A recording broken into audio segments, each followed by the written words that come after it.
Session. And yes, Roddy presiding. Please be seated. All right. Do we have any preliminary matters before we have the jury? Of course we do. That's fine. Come on.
Hello guys, good day everyone.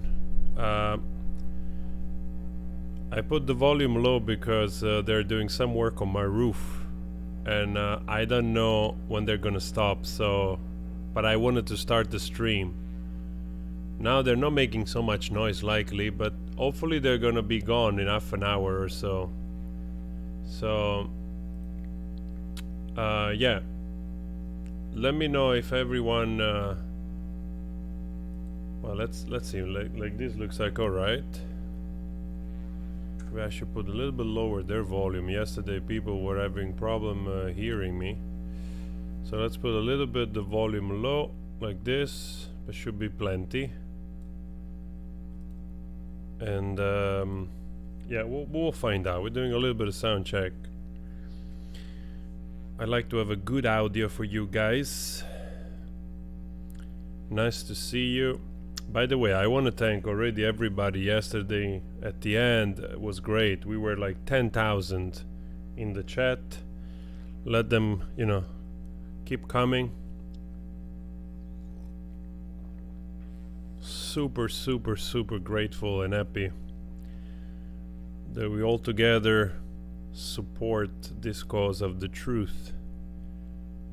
And even though I slept 4 hours, because I posted some video later on, it was like, I think I went to sleep around 2:30. I think I'm having nightmares of this freaking Amber Heard. Oh man, I woke up this morning really early. So anyway, we gotta do what we gotta do. We gotta do what we gotta do.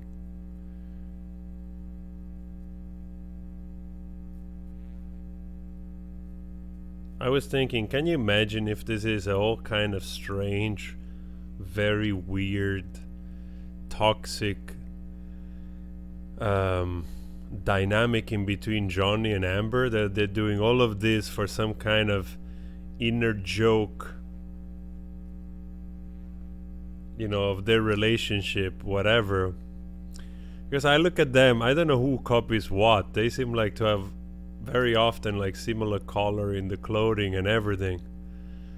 Obviously I'm kidding, but you know. Thank you so much from Pump for the super chat. Deeply appreciate. Yeah, thank you guys. I appreciate the super chat. I noticed that all of those videos that we're doing, especially the trial, I'm not sure why, but YouTube is demonetizing them. So at least that's what it says on my page, like limited ads usually gives you the yellow icon which says limited or no ads at all. And I don't know if it's because there is some cuss words sometimes in what we watched yesterday or pictures, but the last lives I've done, they all like demonetized. So I wonder if it's like a keyword Amber, because some others not, but the trial, yes. So I was wondering also if other YouTube had the same problem. I mean, I don't care much. I'm gonna do it anyway. I'm gonna cover this till the end, but we'll be silly if YouTube, it's sort of kind of trying to discourage YouTubers from covering this. You know what I mean? All right, are we ready for the Thank jury? you, No Way, for the super chat. Thank you very much. Oh, that's beautiful to see all so many places in the chat. Here we go. Oh, she's going again. Cross-examine. Oh, here we go. Oh, good Lord. Let's go. I almost feel sorry for this woman. Let's go.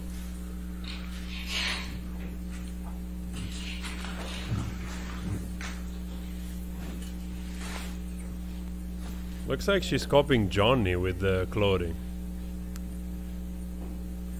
Maybe that's even one of his suits or something. Probably not.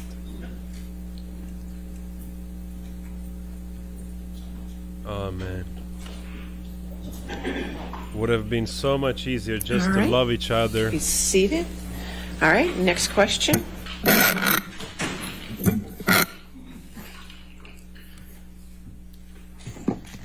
Here we go. Let's go, Camille.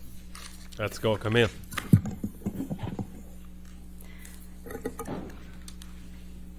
Good morning, Ms. Heard. Good morning. Your relationship with Mr. Depp began in October of 2011, right? That's correct. And you previously testified multiple times, under oath, that the first year of your relationship with Mr. Depp was the best of times, right, Ms. Heard? That is correct. You testified that as far as you could tell, Mr. Depp was sober that first year. That is correct. That's what I used to believe. And that the first year was, quote, magic. Yes, I always estimated it was about a year. But now you've told this jury that Mr. Depp was being violent with you throughout 2012, haven't you, Ms. Heard? No, he took a break in the middle of 2012 when he was sober. You told them that he was hitting you in 2012, though. Is that right? He was hitting me in 2012. He just took a break in the middle. He was smashing things around you, right? He did. And you told them that Mr. Depp was in and out of sobriety in 2012. That is correct. You told this jury that, in 2012, I was in the beginning stages of this, just learning these patterns. I was learning that drinking kind of correlated with the violence, end quote. Wow. Is that right? That is correct. So it was during these cycles of violence in 2012 that you gave Mr. Depp a knife as a gift. I gave him a knife, I think for a birthday present early in our relationship. I believe it was around 2012, but I'm not certain. We've seen a picture of that knife, but I think we should bring out the real thing. Oh yes, Camille, let's go. Master Deputy Halusa, Master Deputy Sheriff Halusa, may I please have you show the knife to Ms. Heard? Oh, they have really the real knife in oh wow. Yes, that's it. That's the knife you gave to the man who was hitting you, right, Ms. Heard? I wasn't worried he was going to stab me with it when I gave it to him, that's for certain. But you gave it to him while he was abusing you, allegedly. I gave it to him that year. Master Deputy Sheriff Halusa, will you please show the knife to the jury? Oh my god. This is starting already like fire. Yes, let's give a freaking Rambo knife to your abuser. Thank you. Because makes sense. This is the knife you gave to the man who would get drunk and violent with you, right? This is the same knife that I gave him as a present in 2012, yes. Now, Ms. Heard, I'm going to need to talk to you about what happened in Australia in March of 2015. You've testified that at some point during the incident you described, you witnessed Mr. Depp bashing a phone against a wall, right? That is correct. You testified that the phone was breaking into pieces. I was watching it disappear. That Mr. Depp smashed it, I think your word was smithereens. Yes, that is correct. And according to your testimony, this was a wall-mounted phone in the bar area. That is correct. Let's take a look at Defendants Exhibit 1820. I believe this has already been admitted into evidence, if we could have it published.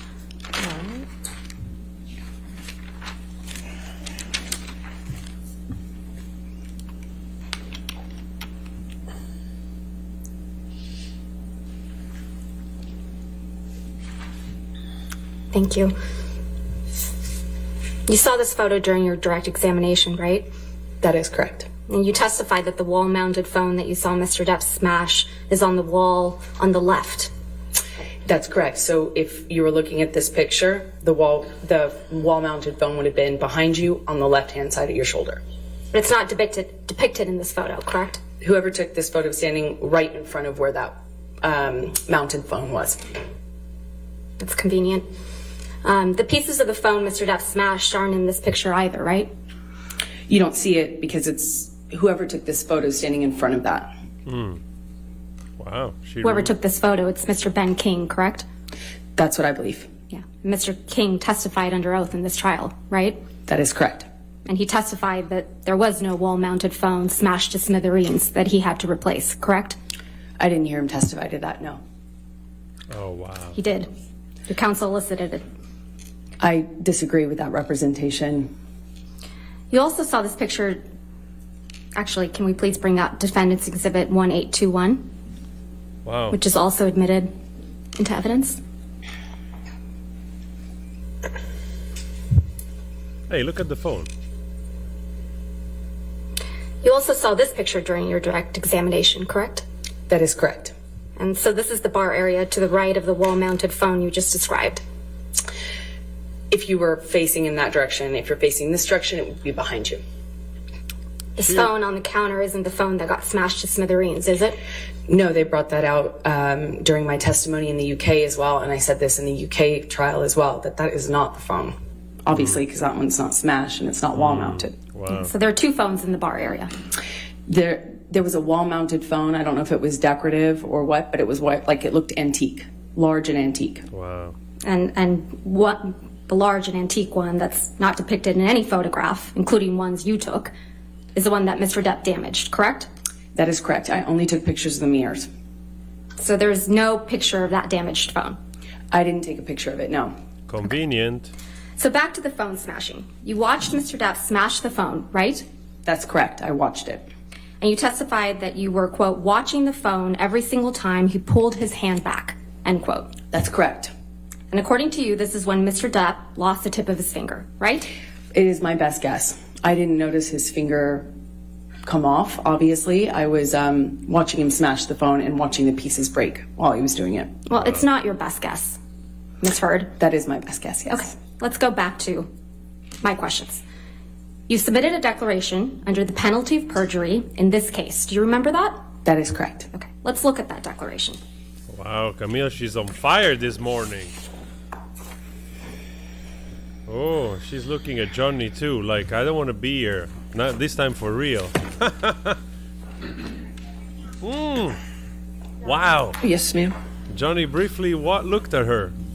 Wow. Thank you.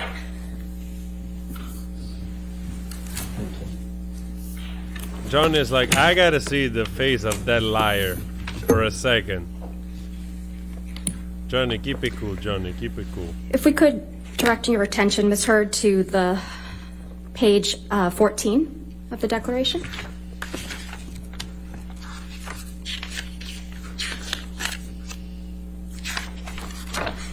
Keep it cool. Is that your signature? Yes, it is. And your signature appears right under the statement, quote, I declare, under penalty of perjury, under the laws of the state of Virginia, that the foregoing is true and correct. That is correct. And this is dated April 10th, 2019. Correct. Now let's look at paragraph 16, which is on page 5.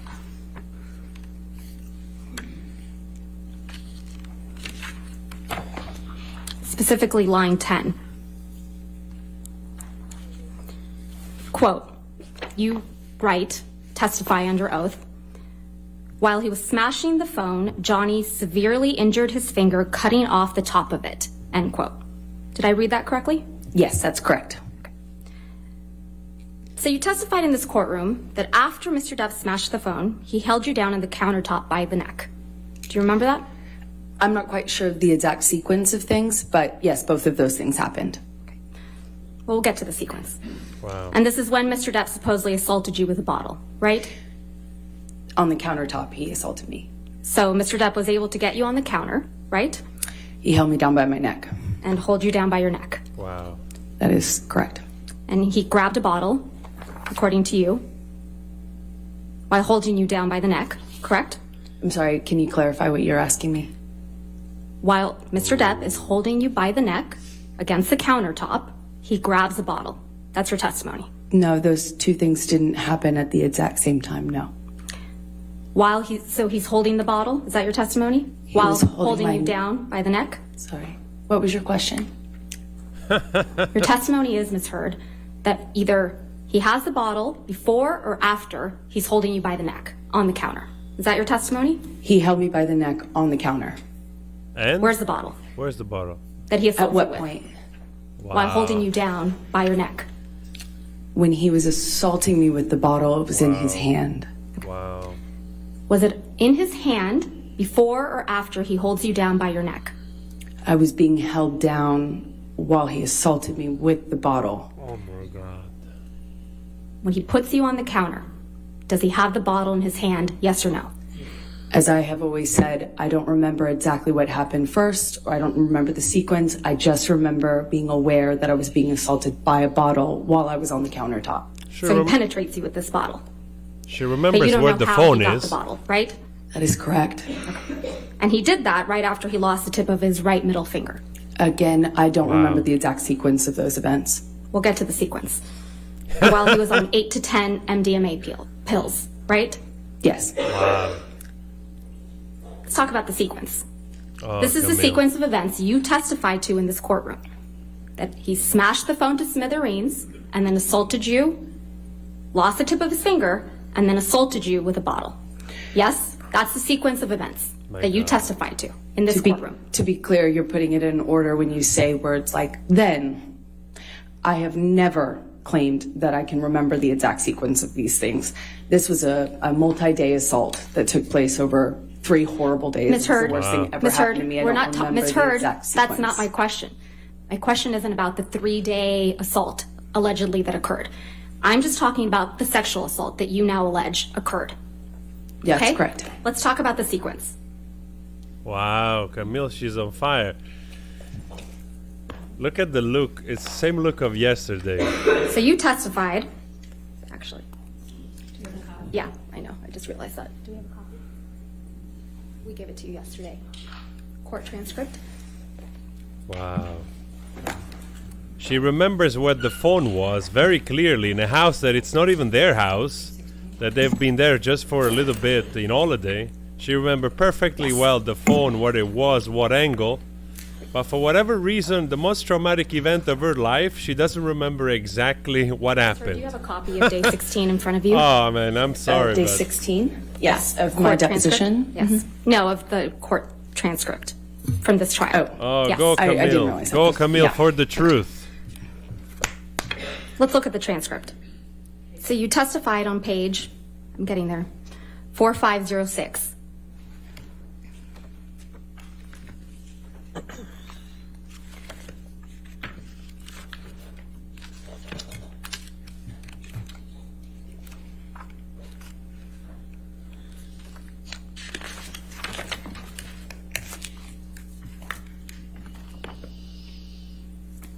Oh man, if they're gonna prove a perjury, I don't know exactly, but it's not gonna be a good thing for sure.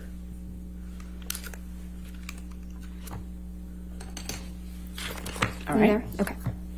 And the reason that we need to go through this, Ms. Hurd, is because we understand that these are very serious allegations that you're making, right?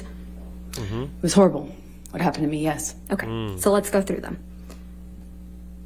Page 4506, line 2 through 3. I sit here now. Apologize. You testified on page 4506. This all started when Mr. Depp took 8 or 10 pills of MDMA, right? That is correct. Okay. Then, directing your attention to page 4518. Go Camille, go. Line 19. You talk about Mr. Depp smashing a wall-mounted phone, correct? That is correct. Then on page 4519, at line 3, you testified that while Mr. Depp is smashing the phone, he is screaming, quote, "I fucking hate you," end quote, right? Yes, he was screaming that, among other things. And further down on page 4519, same page, lines 12 through 19, you talk about how you watched Mr. Depp smash the phone to smithereens, right? That is correct. Then, continuing on the same page, 4519, line 20, you say something really important. Quote, "At some point, he's on top of me. No phone, but screaming the same thing," end quote, right? I just remember the sound. Yes. But you remember, and you testified to this jury, that he didn't have the phone in his hand anymore. When he was assaulting me with the bottle, Right. he had the bottle in his hand. When he was punching the wall with the phone, he had the phone in his hand. When he was punching the wall next to my head, he had me by the throat. He did a lot of things that night. Oh wow. So you're acknowledging by this sequence, not my words, your words, Ms. Heard, that you testified to this jury that Mr. Depp smashed the phone to smithereens before he assaulted you. That's the sequencing in which you testified, correct? I have never testified to a sequence. Okay. Keep talking about that sequence. Then on page 4521, starting at line 3, you testified to being bent over backwards on the bar, right? Okay.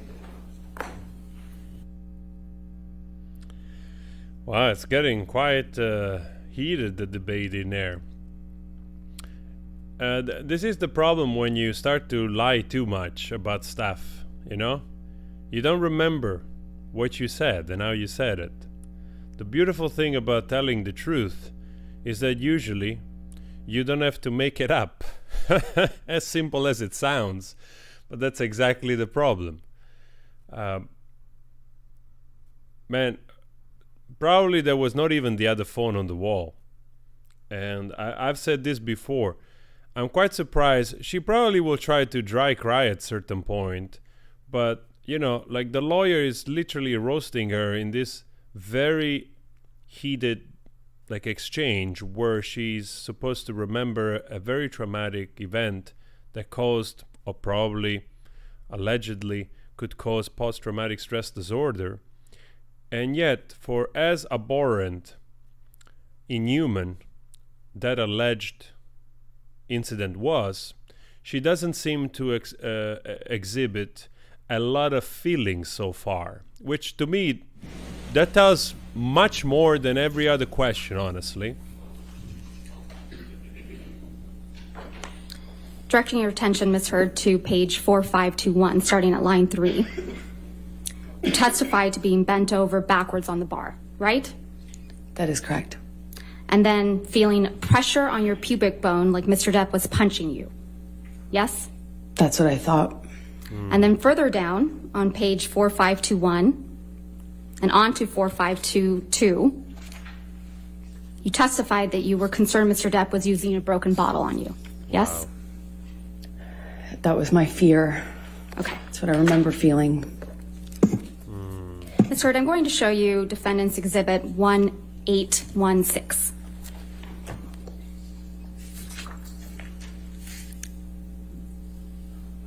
Which has already been admitted. Yes, ma'am. Thank you. You saw this picture during your direct examination, right? I did. And you testified that this is a picture of the bottles that were next to Mr. Depp on a desk when you found him drinking in the morning, right? That's correct. And this was the morning after Mr. Depp had allegedly sexually assaulted you, right? It was the morning after he did assault me. Wow. Yes. And if I understood your testimony correctly, you testified that this is the Maker's Mark bottle that Mr. Depp sexually assaulted you with. I was never sure it was, but it was definitely that shape. Felt like that shape. But you testified in this courtroom that you had not seen this bottle until Ben King provided these photographs, correct? Not in the course of the trial. I hadn't seen the photograph. Wow, Camille. You claim you had serious injuries after this alleged incident, right, Ms. Heard? Depends on what you would call serious. For me, having a sore jaw and some bruises at the time of my relationship wasn't that serious. Okay, let's testify. Let's focus on the testimony that you gave about the injuries. Mr. Depp, as you testified yesterday, wears rings on every finger, right? Sometimes. I mean, often. And certainly in the later part of our relationship, that was more normal than not. But if he's filming or something like that, of course, he's not going to have his own jewelry on. Your testimony in this trial was, quote, "I don't know if I've ever known Johnny not to wear rings." Correct? You need to put your microphone on, Miss. Thank you. Objection, Your Honor. Improper impeachment. If she's going to ask her question, then she has to show where that was, and then I'll overrule the objection. Go ahead. Thank you. Your testimony yesterday was, quote, "I don't know if I've ever known Johnny not to wear rings." Right, Ms. Heard? That's what I testified to, yes. Okay. And he was wearing rings on every finger in Australia, correct? Not all the time, not literally every single ring every single day, but he often wears rings. Not often, Ms. Heard. Your words are, "I've never known Johnny not to wear rings on every finger." That is what I testified to. Okay. And you testified that you bled as a result of this sexual assault, correct? That is correct. All right. And you testified that your forearms were cut My forearms and my feet. and your feet were sliced up. That's correct. And you testified you had a bruise across your jaw. That is correct. And there is not a single medical record reflecting treatment for any of those injuries, is there, Ms. Heard? I didn't seek treatment. And the day after you sustained all these injuries, Dr. David Kipper came to the house in Australia, right? Well, he came the third day along with security. The day after you sustained these injuries, Dr. David Kipper came along with Nurse Debbie Lloyd, correct? Well, that fight went into the morning, like early hour morning, so technically that last day. He was there while it happened. Dr. David Kipper is Mr. Depp's, or was Mr. Depp's physician, right? I believe he still is. But he Yes. was at the time. Yes, that's correct. And he was also your physician. He also saw me. No, not saw you. He was your physician, correct, Ms. Heard? Johnny was the client, but he also treated me. Oh my God. Let's please pull up. Do you remember giving testimony in this case in a deposition, Ms. Heard? Yes, I do. I've given a couple. If we could please pull up the deposition transcript, day 2. I just want to stress the fact that she had to go through the recollection At of the bottle 589, abuse, lines 6 through and 8. she literally had no feeling from it, none. I want you to remind yourself of that. For anybody out there that suffer from post-traumatic stress disorder, I'm not trying to spread hatred or whatever, but I'm also just asking a question. Your Honor, Just keep we're that going in to mind. play Ms. Heard's deposition for the jury. Lines day 2, page She 540, was not even lines 6 bothered. through 9. If we have permission to Wow. publish it. You gotta give me a minute. Excuse me, I'm sorry, day 2, page 589, lines 6 through 8. All right, if you could just give us a minute to get Of there. course. 589. I'm sorry, what were the lines again? Page 589, lines 6 through 8. Wait. Did you say 540 or 589? 589, lines 6 through 8. All right, thank you. Thank you. I have Hello, no good objection. morning, everyone. And he was your doctor at this point, right? Yes, he was.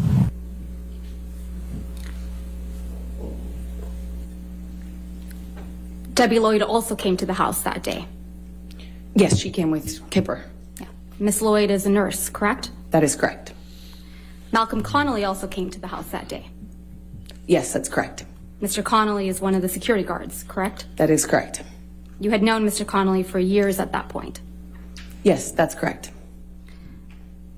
You flew back to Los Angeles the next day with Ben King. Is that right? I can't be certain if it was the next day or the day after, but somewhere around there, yes. And the day you arrived back in Los Angeles, you saw Travis McGivern, correct? I don't recall seeing Travis, no. You don't recall Mr. McGivern picking you up from the airport with Ben King? I don't remember that, no. And the Always same day, you convenient. also saw your own nurse, Erin Barem Filati, that day, correct? The day you arrived in Los Angeles? I don't recall if I saw her that day. You saw Miss Filati's testimony in this case by video deposition, correct? That is correct. And you heard her testify that she saw you the day you arrived back from Australia on March 9th, 2015. I believe she testified that she came to dinner where I was with friends. Yeah, I believe that. So she saw you that day. I believe that evening I saw her at dinner. Okay. And then you saw Erin Barem Filati again the next day for a private meeting, didn't you? I'm not sure if that's what she testified to. I'd have to just see the records to know. You heard her testify, according to her notes. She met with you privately on March 10th, 2015. She met with me at some point upon my arrival, but I don't remember the exact date. And when you were in Australia, Ms. Heard, you didn't take any pictures of the injuries you claimed to have sustained, right? I did not take any pictures, no. But you did take 2 pictures. Of the mirrors. I took 2 pictures of the bathroom mirrors that was the master bathroom where I was. Let's please pull up Defendants Exhibit 374, which is already in evidence.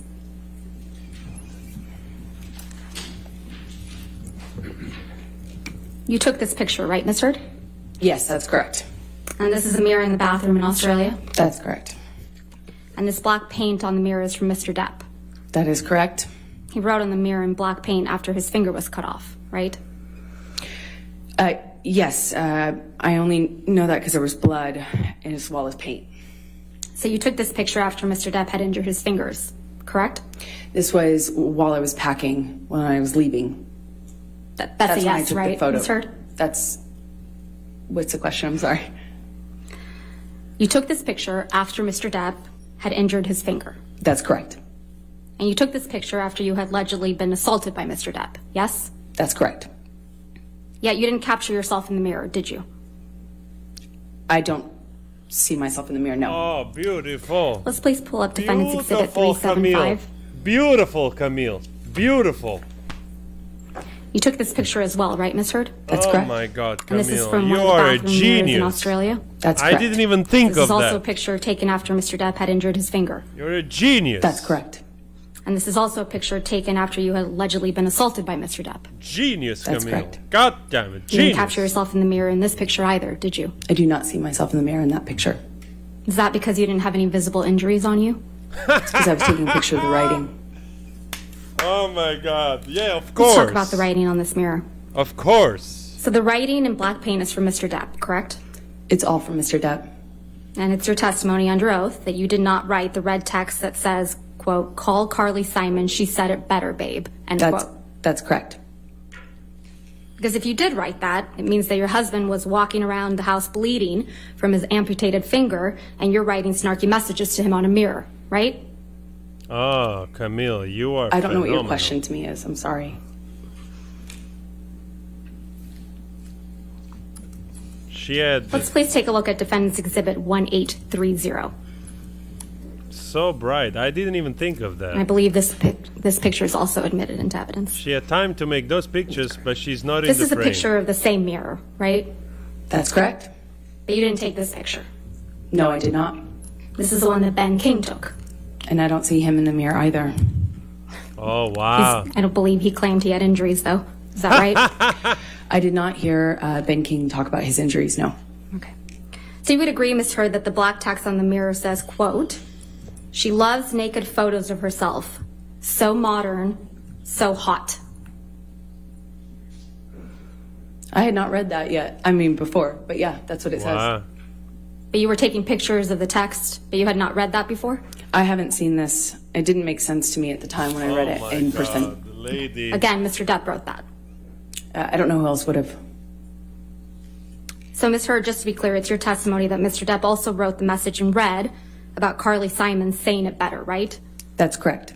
You know Carly Simon sang the song You're So Vain, right? I was told that. So it's your testimony that Mr. Depp was writing messages to himself in the mirror back and forth. The best I can describe it is it looked like a crazy conversation. It was on my the walls, it was With on himself. lampshades, it was on cushions. It's your testimony the crazy conversation was with himself. That's what it looked like from the bloody messages I found. And you would agree with me that in this photograph, the red text has been smudged with black paint, right? Yes. Okay. Let's please pull up, if we can, Defendants Exhibit 375 again.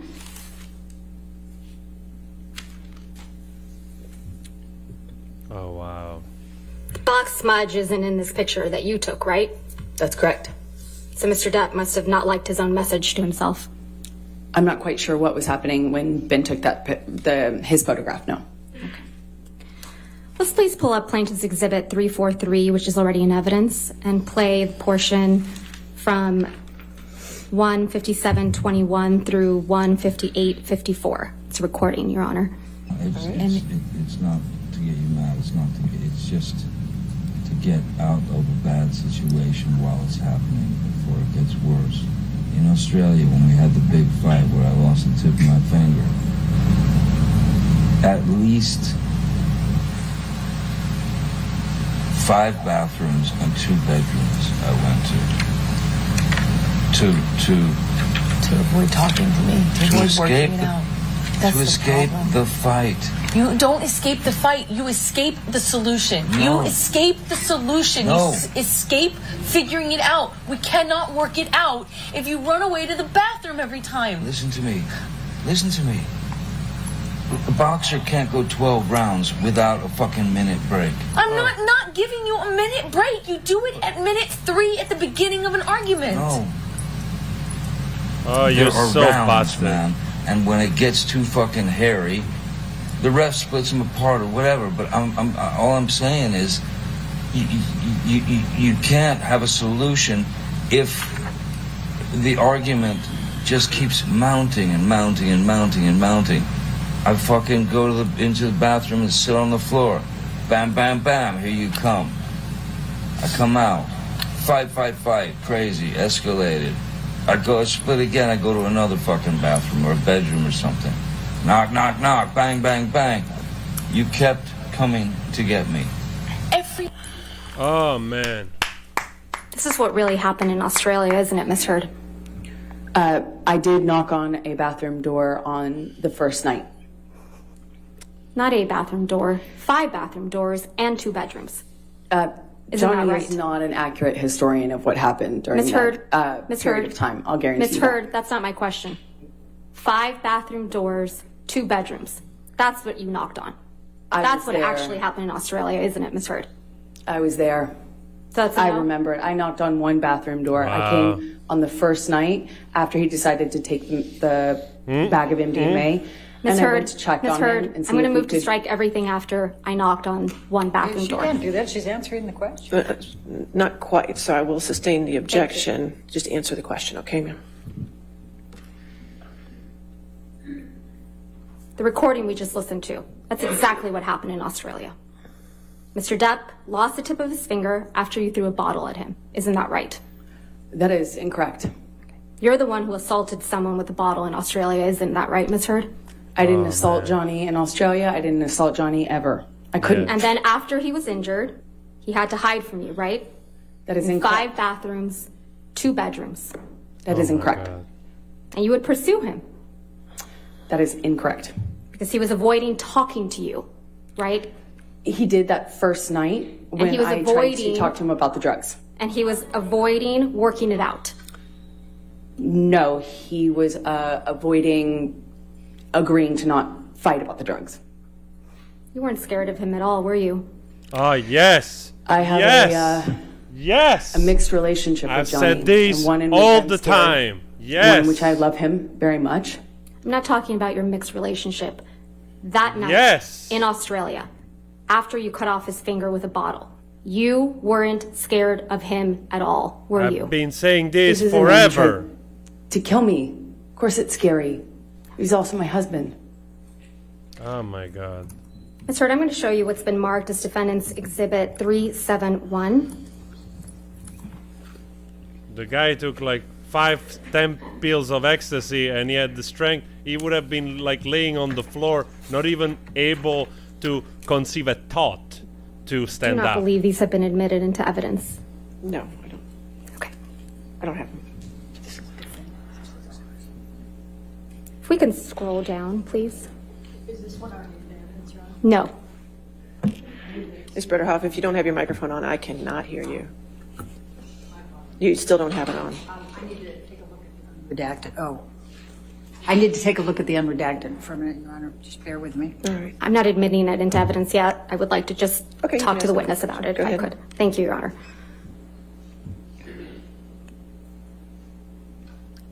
Ms. Heard, I'm going to show you what's been marked as Defendants Exhibit 371.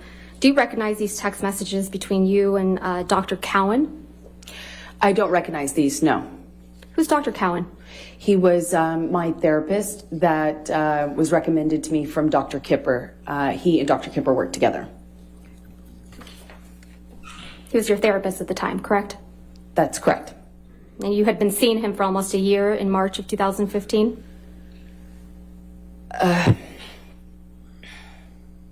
My guess would be about 6 months at that point.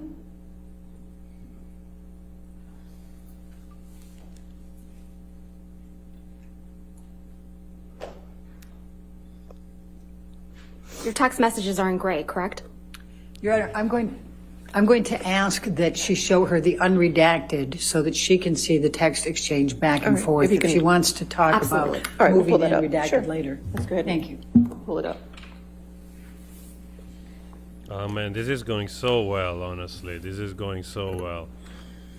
She is being called out on every BS that she has ever said. And there is proof to back that. It's Seeing just, these unredacted messages, does this refresh your recollection that these are indeed communications between you and Dr. Cowan?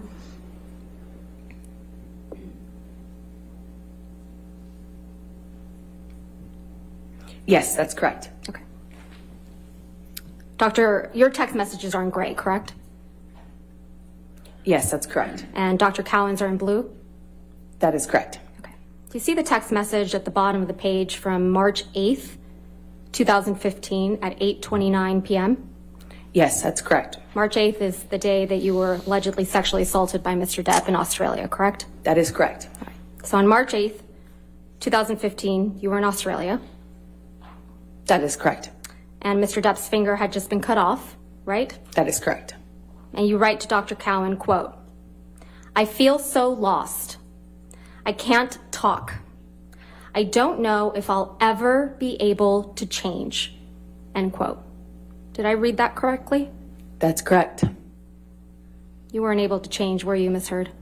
I very much wanted to leave the relationship I was in, but I didn't have the power. I didn't feel I had the power to leave. I knew I was in a very toxic relationship with Johnny, and I knew I needed to change that. I knew it was, at this point, horrible for me. And I I'm gonna talked to move my to therapist admit often about that. Defendants Exhibit 371 as redacted with just Ms. Heard's messages. All right. Your Honor, I object because she has left out the next two lines from Ms. Heard that clarify even further, and I also think Ms. that Dr. Bredehoff, Cowan's... Could you Your show Honor, them may just- we yeah, please let's go. approach? Let's- This is... you know, this is really well prepared, but like yesterday we were frustrated, and of course the redirect is going to be another charade of trying to do damage control for her and tell her side of the story just to let her talk and to BS the jury. But like what Camille she's doing, it's first of all incredibly brilliant. I didn't even think about the mirror. I mean, this woman was assaulted. She had wounds in her intimate parts, cut feet and bruises and face swollen or whatever. And she still had time to take pictures of the mirror, this silly conversation on the mirror, but she had no time to take pictures of herself to record her injury just in case. I mean, come on. I mean, you really think that we are this freaking stupid? Like, seriously. Like, and then there is a ton of people that saw you, and none of those people said that you had any injury, and all of a sudden we just have to believe you.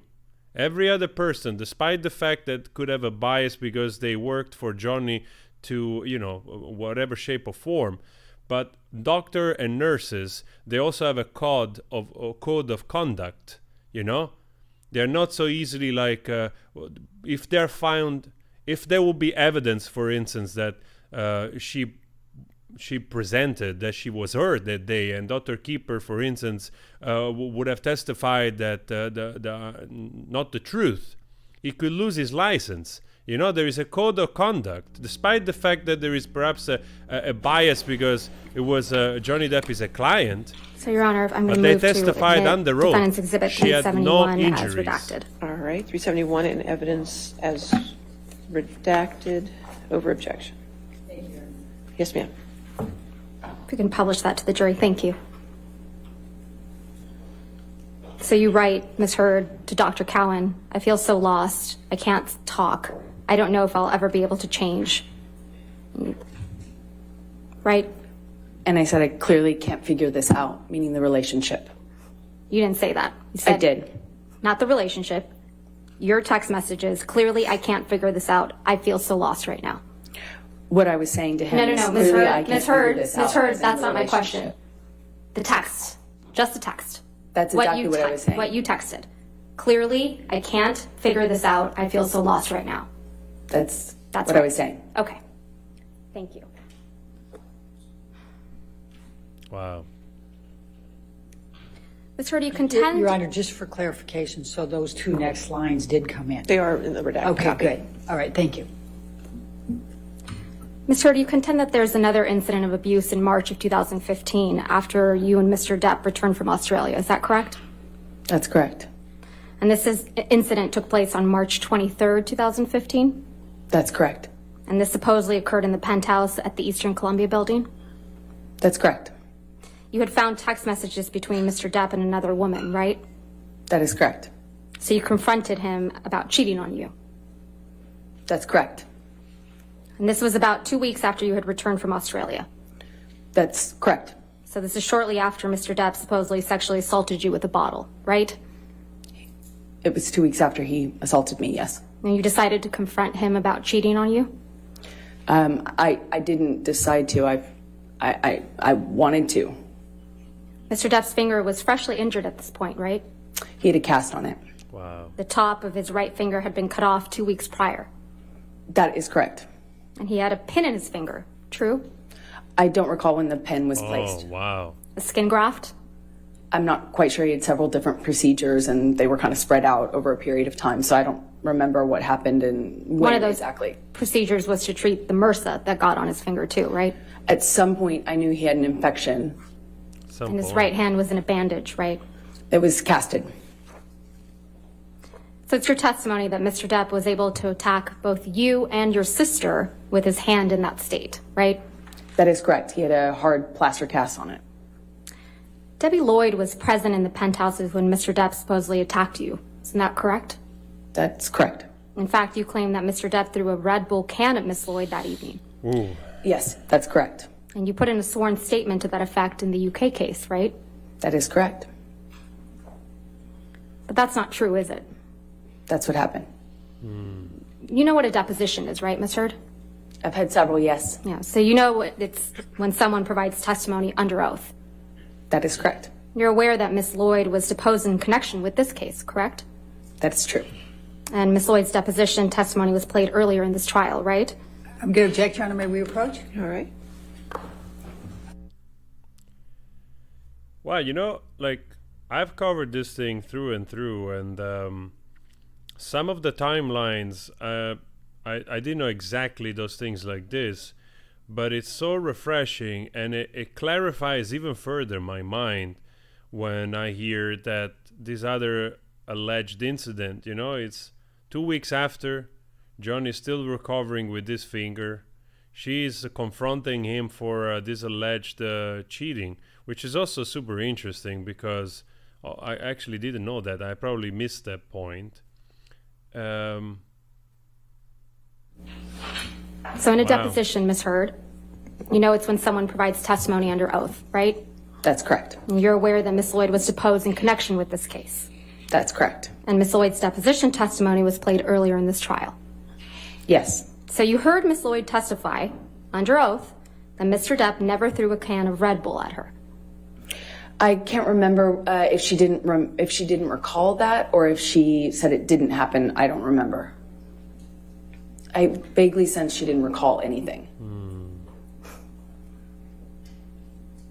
So it's your testimony that Ms. Lloyd would forget that Mr. Depp, a very famous patient of hers, threw a can of Red Bull that nearly missed her, according to your version of events? To be fair, I just don't remember if she said when she testified that she didn't recall that incident or if it didn't happen. I don't remember what she testified to. But I have a vague sense that she didn't recall much at all. She recalled, and she testified in this courtroom, that Mr. Depp never threw a can of Red Bull at her. That was her testimony, wasn't it? I don't recall what her testimony was with regards to that one incident, no. You actually filed a complaint against Ms. Lloyd's nursing license right before she was supposedly deposed in this case, didn't you? No, I don't believe I did. Are you aware that someone filed a complaint against Ms. Lloyd's nursing license in connection with her care of Mr. Depp for failing to report abuse? No, I had no idea. You're the first person to let me know about that.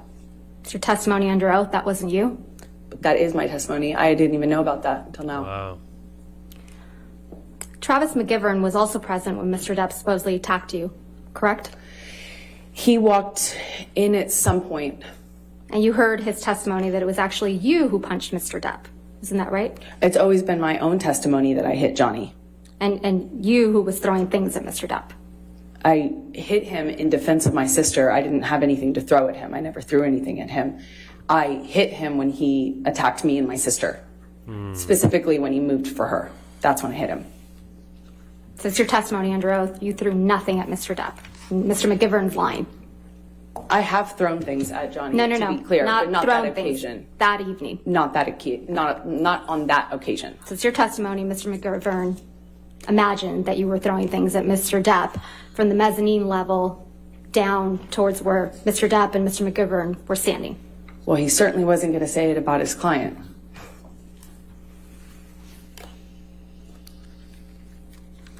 Wow. Ms. Heard, you and Mr. Depp kept a journal together, didn't you? Yes, we did. You wrote each other messages in that journal, right? That is true. Very selective If memory. we could please pull up Plaintiff's Exhibit 91. She remembers the I'm most only going to be showing weird you certain details. portions of this, so if we could please call this Plaintiff's Exhibit 91A.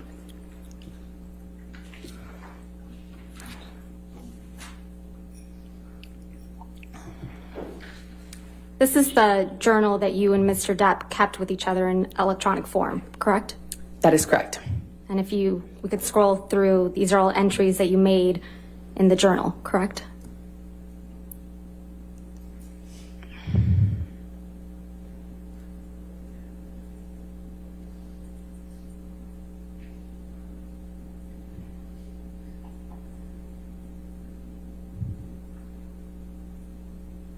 Is it done?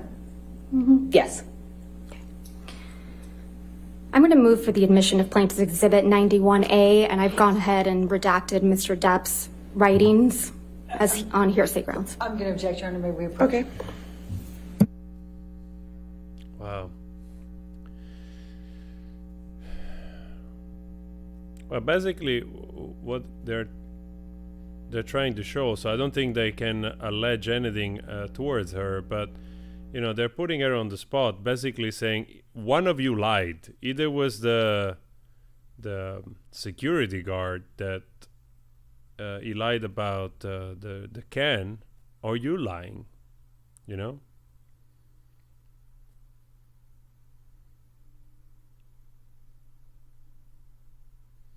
Seems like everybody else, they don't have a clear idea what happened but her. And she always has very strange recollection of details that most of the time amount to nothing, but she recalls all those strange details about things, but not the one that they really could make a difference. That I find so amusing. She's getting busted, that's what it is. She's getting exposed.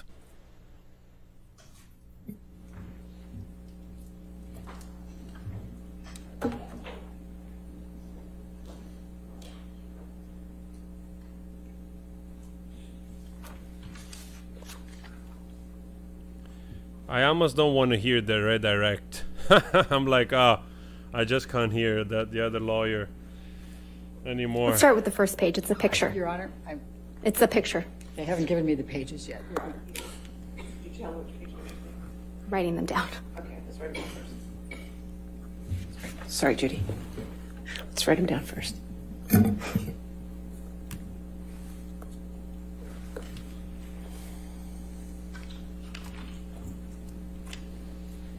Thank you, Your Honor. Yeah, all right.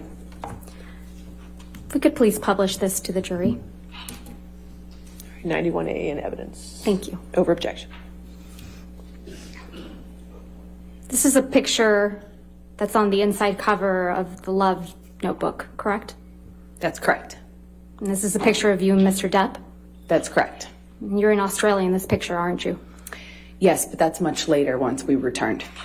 You can see that Mr. Depp's right hand is bandaged, right? Yes, that's correct. That was after it had recovered significantly. That's not what it looked like during the incident we were just talking about. So this is a picture after the events in Australia in March of 2015, correct? Yes, that photograph was taken months later. We have the jury look at that photograph again, please. Oh man, that Johnny Depp is being so abused. That Johnny Depp is being so freaking abused. Let's now turn to page 3.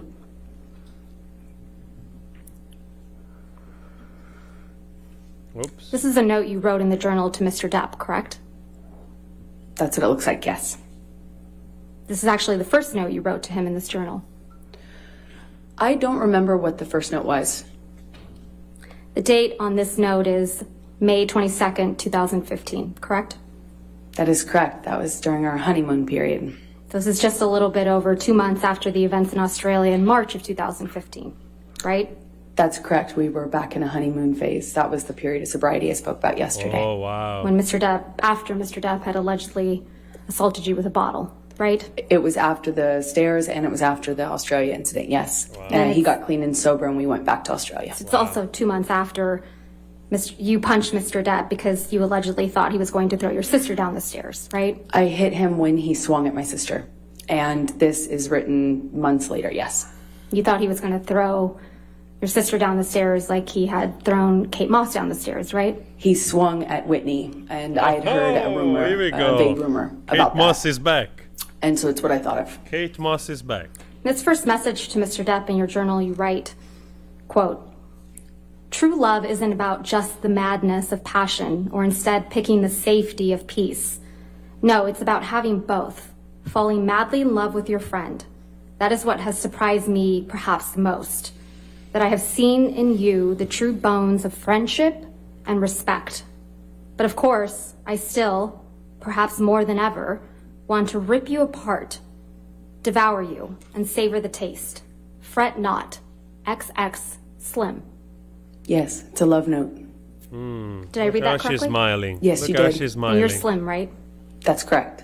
Ms. Hurd, I'm now She's going to very ask you slim. to take a look at the very last entry you wrote in this journal, which seems to be from April 8th.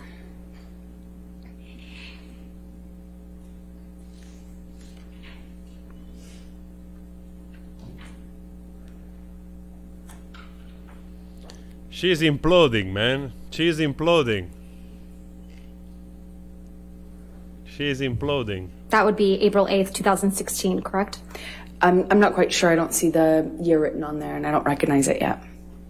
It would be a couple weeks. April 8th would be a couple weeks before your birthday, though, right? That's correct. Just to confirm, this is a note you wrote to Mr. Depp, right? That's what it looks like, yes. And on the second page of this note, you wrote the following. Quote, "I'm sorry I can get crazy. I'm sorry I hurt you. Like you, I can get wicked when I am hurt, when I feel provoked, shattered. And last night I was. I felt abandoned about the Lily Rose thing, felt absolutely bewildered about your not coming home on my last night here, and was heartbroken and angry after many attempts in vain on my part to rectify the situation and make amends on the last night of what was otherwise a gorgeous trip with you. I'm so sorry for my part. None of this is meant to be an excuse for hurting you, because the truth is, nothing is. There is never a reason good enough to hurt you. You are the last thing in the whole world who deserves it. Last person I ever meant to hurt. I love you, Steve. I am forever yours, Slim." Wow. Did I read that correctly? That's correct. She's such a manipulator, man. Poor Johnny. Ms. Hurd, let's take a look at Defendants Exhibit 423, which is already in evidence. She's also probably messed up in her own mind, you know? Like, maybe some of those things This is a picture of you with what appears to be were real straight for- red for a marks on your moment, arms, you know? correct? Those are scars from the broken glass. And they're straight and red, right? I disagree with how you characterize that, but they are red, yes. And they're on your left arm? Yes, that's correct. Ms. Hurd, you have a history of cutting yourself, don't you? I do not. You cut your arm once as a teenager, isn't that right? No, I said I wanted to. When I was put on birth control pills when I was a teenager, I felt crazy. Why are you and I smiling? said I felt suicidal. So it's your testimony under oath that you didn't report to Dr. Hughes, your retained psychologist, that you had cut yourself as a teenager once? I said I had told my mom that I wanted to when I was a teenager. Ms. Hurd, we heard some testimony from you yesterday about a trip you and Mr. Depp took on a train in Southeast Asia. Do you recall that? Yes, that's correct. That was when you and Mr. Depp went on your honeymoon trip, correct? That's correct. And that was in July of 2015? Yes, that sounds right. Let's take a look at Plaintiff's Exhibit 162, which is already in evidence.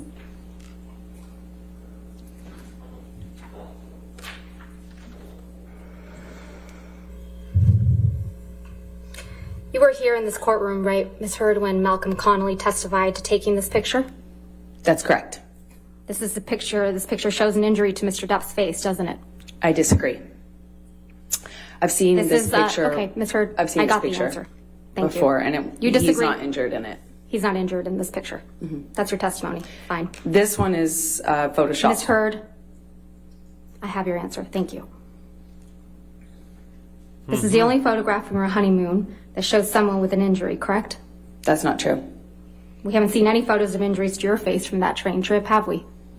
I don't believe my face was injured on that trip. Let's take a look at Exhibit 91A. Oh man, she's At page sinking 46, faster than the Titanic. Going back to the Love Journal.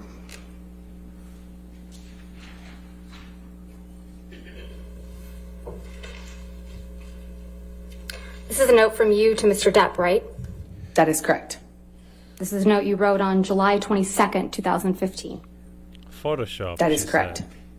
And it starts off with the words, "My husband, happy honeymoon," right? That's correct. Ms. Heard, please take a look at Plaintiff's Exhibit 91A at page 67. Wow.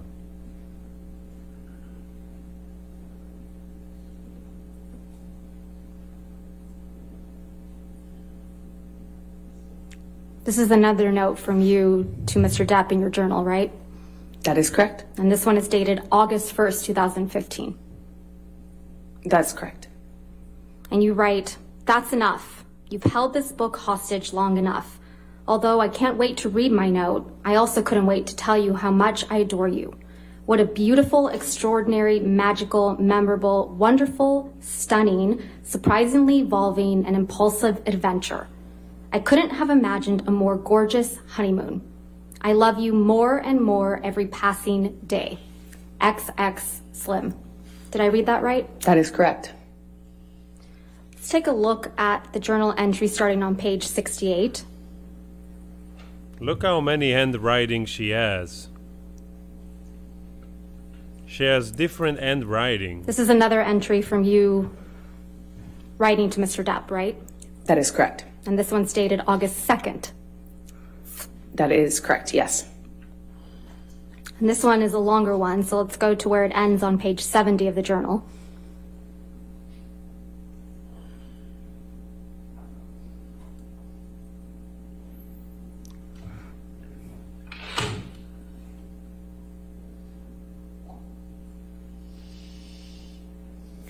And you write, quote, "I hope the things said in anger and pain were just that, and that you miss and love me too. And that is what matters most to you. You may say you stand by everything you said and did, and that there is nothing you can learn from this, but I don't feel that way. And it's important for me that you know that. I love you and I'm sorry. I miss my warm, loving husband. XX Slim." That is correct. And sad, the word sad is crossed out. That is true. Next, we have a journal entry from you on page 89. Wow. I had never seen all of this. This is another note from you to Mr. Depp. That is correct. The whole book is love notes. So this is dated August 15th, correct? That is correct. And here you write, quote, "My love, why do we fight? Ever? Why? I love you more than anything else. Wow. Are we that uncomfortable with being vulnerable? Were we scared? Or is it something else? I don't know. But I'm sure of one thing, and if it's that I can't imagine my life without you. I love you. I will do better. I am sorry. X Slim." Did I read that correctly? That is correct.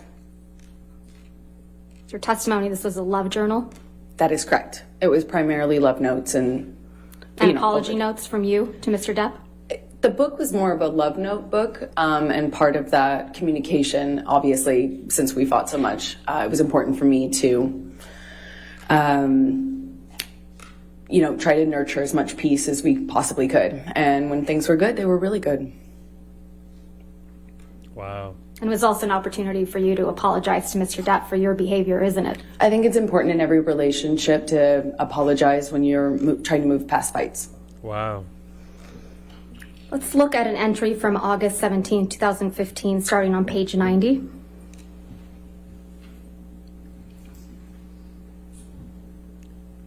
Here you write, quote, "I'm sorry I shook the wheels so hard. I'm sorry we've tested the shocks and brakes to this point. God damn, I love you, Johnny. I love you. I am tied to you forever. You know that? So I'm tasked with making this work for that reason and many others, of which there are many. Let me try to fix this. Let me try to patch this. Let me try to make your heart better. You deserve it.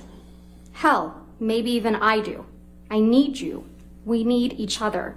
You're my cornerstone, my heart, my all. You are my life. I hate it when we fight.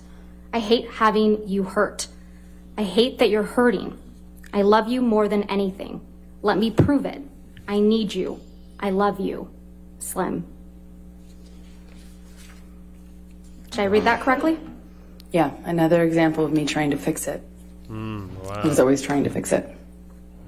Fix it by apologizing for your bad behavior? I tried everything. I tried apologizing, I tried reading, I tried therapists, I tried everything to fix But it. yet you couldn't change like you told Dr. Cowan, right? I couldn't change my relationship.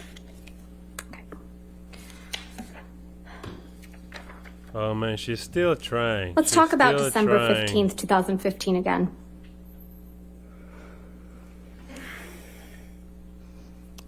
Erin Filati, your personal nurse, saw you 2 days after the incident on December 15th, 2015. Isn't that right? She did not see me as in a medical visit. She just dropped off meds in the late at night. She saw you personally, though, right? She physically saw me, but did not see me in a medical sense, the way a doctor might see a patient. She did not see me in that way.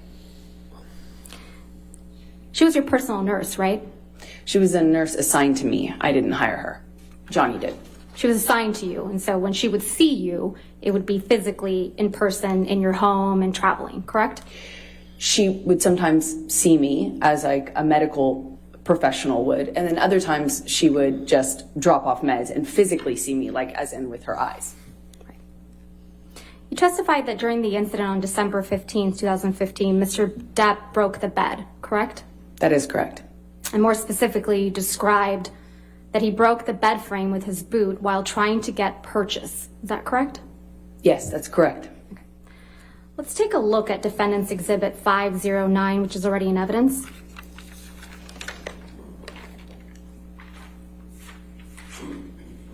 If we could please have that published to the jury. Thank you.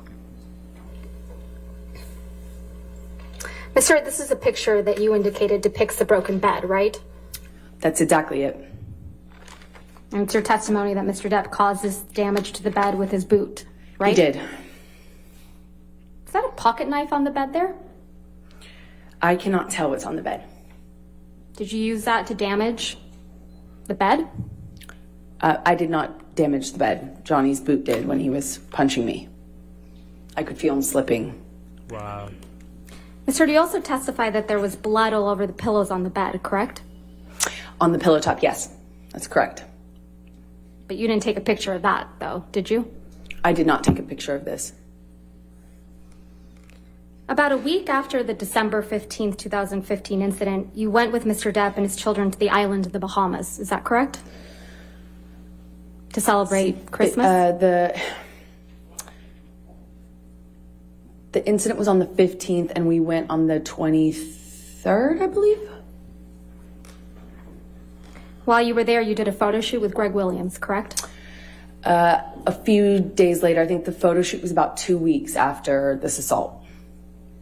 Let's please pull up Plaintiff's Exhibit 99. This is a photograph of you on Mr. Depp's island shortly after December 15, 2015, correct? No, this was taken weeks later. On the island, on that trip? It was taken on the island. on that trip. Yes, Weeks later, weeks later. December 15th, you traveled to the island December 23rd. That's your It's testimony? my recollection that this picture was taken on New Year's Eve or the first day of the year. I think New Year's Eve. And this is the photo shoot with Greg Williams, correct? That is correct. I'm going to move to admit and publish. No objection? All right, 99, we can publish.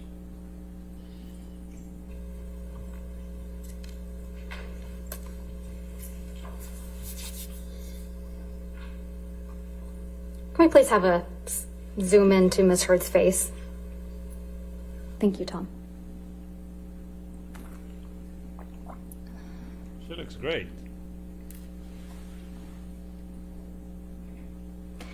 Let's please pull up Plaintiff's Exhibit 100.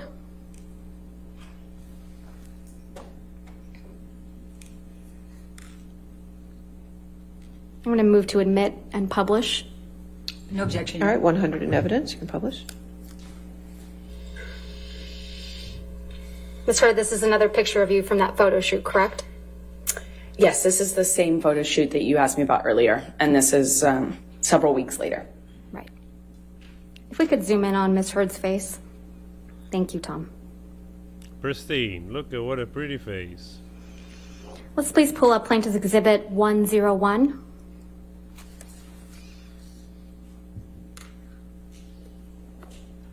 And I'm going to move to admit and publish.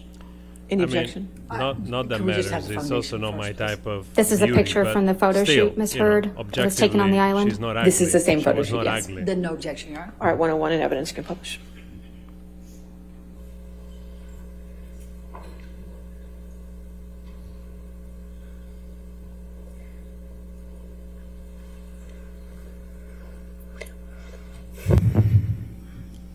If we could please zoom in, excuse me, Tom, on Ms. Heard's face. It's your testimony, Ms. Heard, that you were wearing makeup for this photo shoot? That is correct. It's a photo shoot. If we could please pull up Exhibit 102. Oh man, she's being so cornered. Look how happy she Ms. is. Heard, of is this seeing another herself. picture from the photo shoot? I can't exactly tell from the background. It looks like the same thing, but I can't really tell without it being zoomed out. This is a picture of you, though, right? It is a picture of me, yes. I'm going to move to admit and publish. All right, any objection? I'm not going to object because she identified herself. I just, if she could identify when it was taken, that would help. But I'm I not think gonna object. I think even the lawyer's yeah, giving okay, up. There we go, 102. I think in even the evidence. lawyer, it's like, all right, this is gone. That's it. Let's hope I still get work after this. Let's please pull up Plaintiff's Exhibit 103. 03. Oh man. Ms. Heard, this is yet another picture of you from that Greg Williams photo shoot, correct? That is correct. This is from the same shoot. I'm going to move to admit and publish. No objection. All right, 103 in evidence, publish. And again, if we could zoom in on Ms. Heard's face. Perfect. Perfect face. Look at that. Not even a scratch. Not even a wrinkle. And finally, if we could please pull up Plaintiff's Exhibit 104. And Ms. Heard, this is a picture of you from that photo shoot, correct? Again, this is the same photo shoot weeks later. Look how she's smiling. Why you I'm smiling? going to move to admit and publish. No objection, Your Honor. All right, 104 in evidence, thank you. She's looking at the lawyer like, hey, aren't you supposed to do something? Again, if we could zoom in on Ms. Heard's face.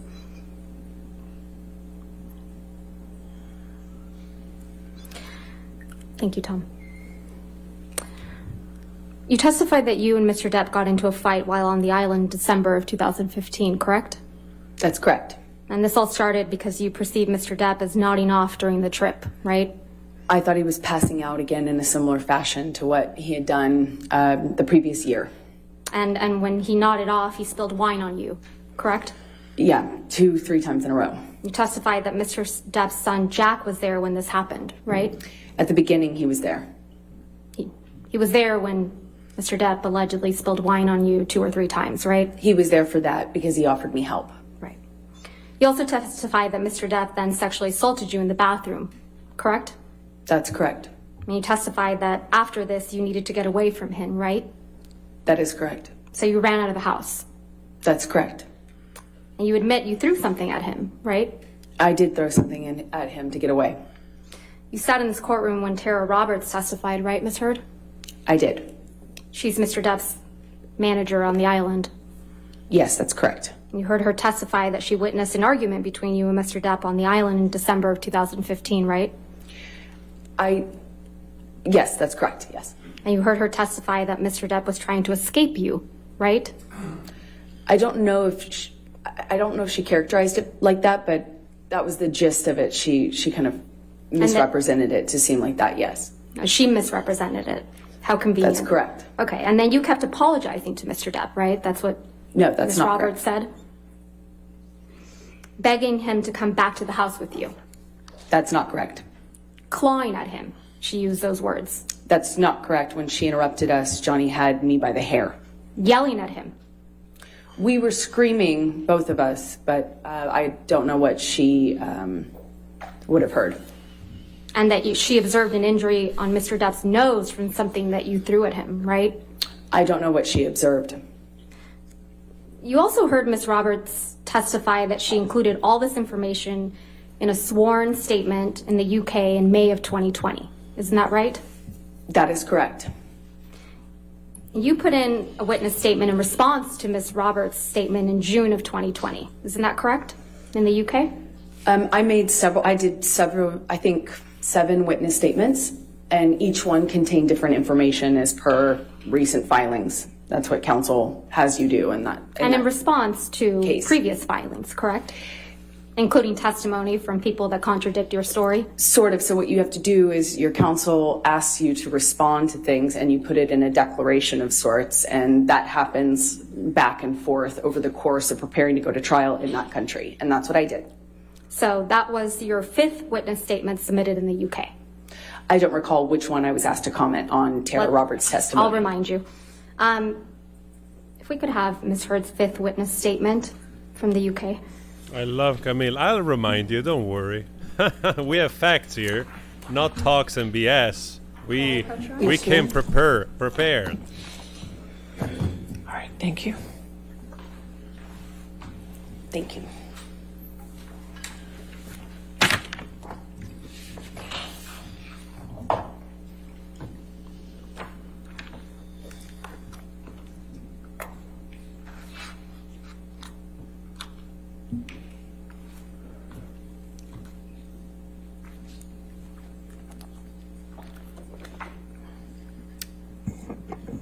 Directing your attention, Ms. Heard, to page 6 of your 5th witness statement. It's here that you describe the December 2015 incident, correct, on the island?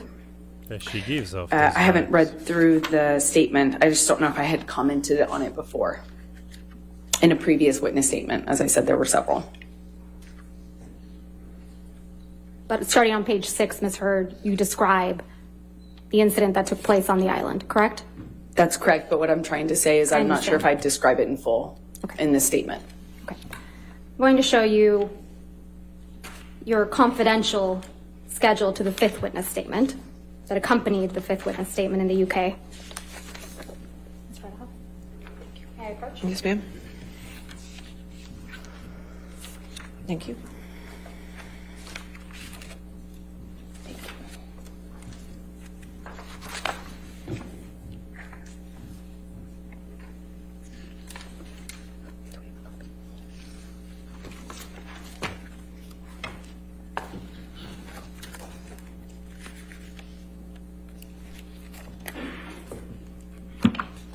In the confidential schedule to your 5th witness statement,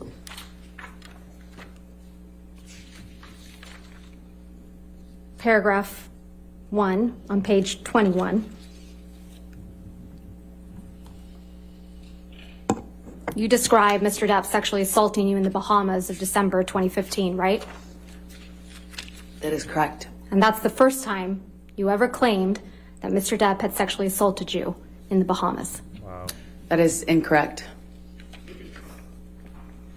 You only submitted the confidential schedule in the UK claiming Mr. Depp had sexually assaulted you after Miss Roberts had said that she saw you on the island chasing, clawing at Mr. Depp. Isn't that correct? That is incorrect.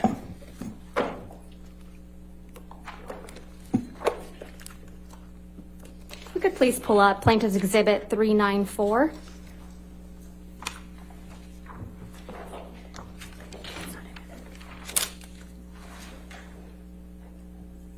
So, Your Honor, this is another recording I can represent to the court. This only contains Mr. Depp and Ms. Heard's voices.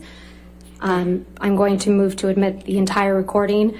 I'm only going to play from 1:17:44 through 1:20:02. All right, any objection? Which plaintiff exhibit, Your Honor? I'm 394. 394.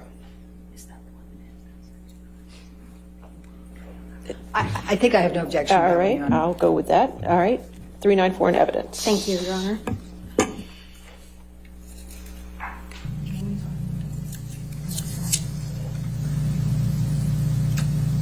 When I say I'm going to try and change X, Y, and Z thing or work on blah, blah, blah, I can only do those things. And since I have been doing those things,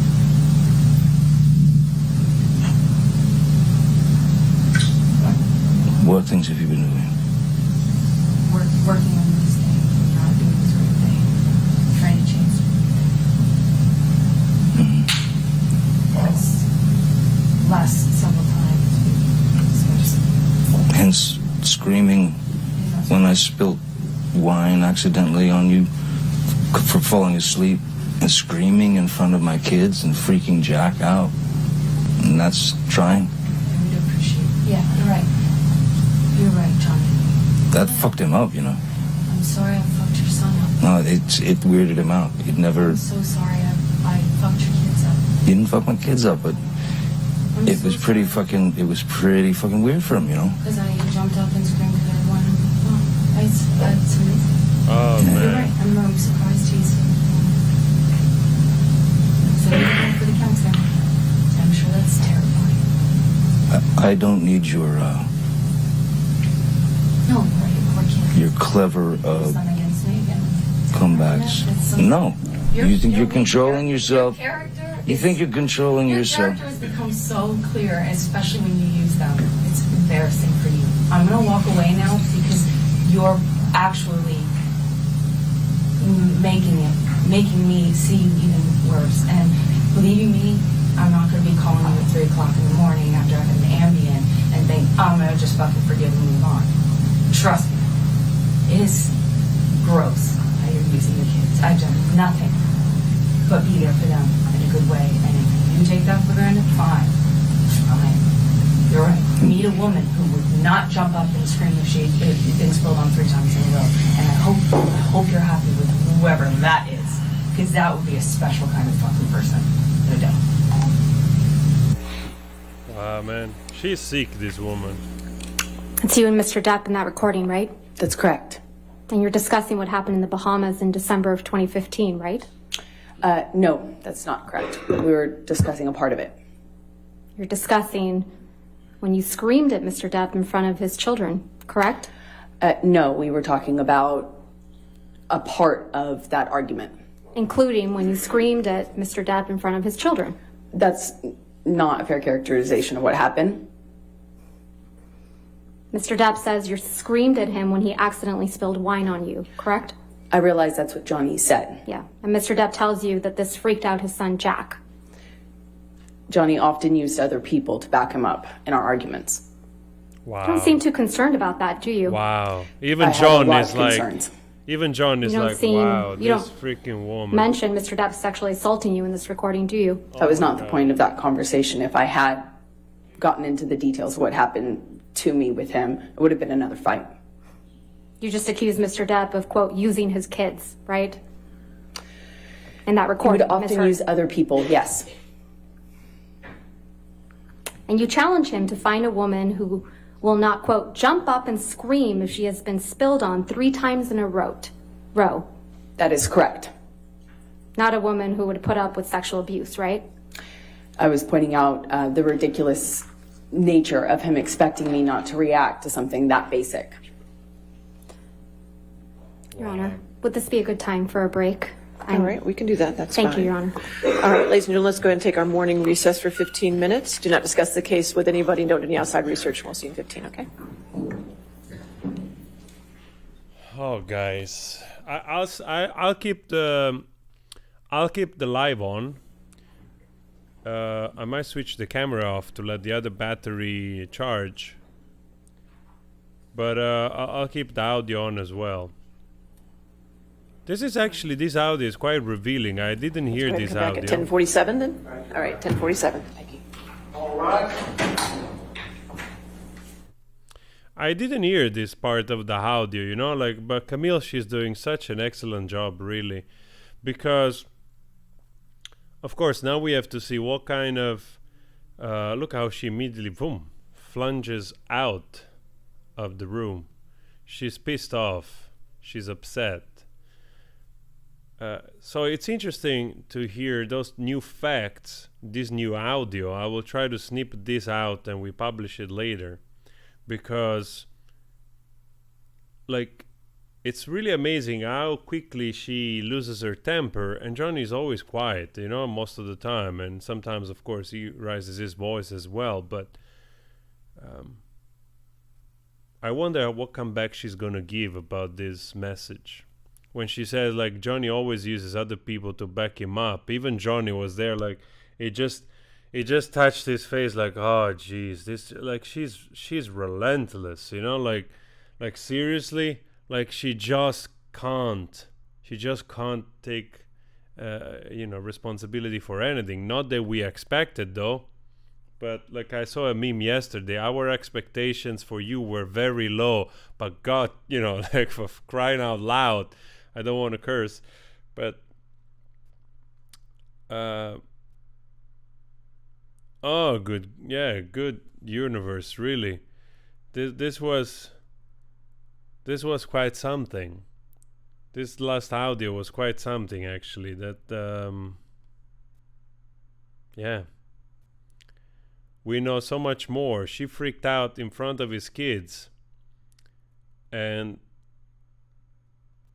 he was, of course, upset about it, like you would be, my kid got weirded out, because probably what it means is that you overreacted.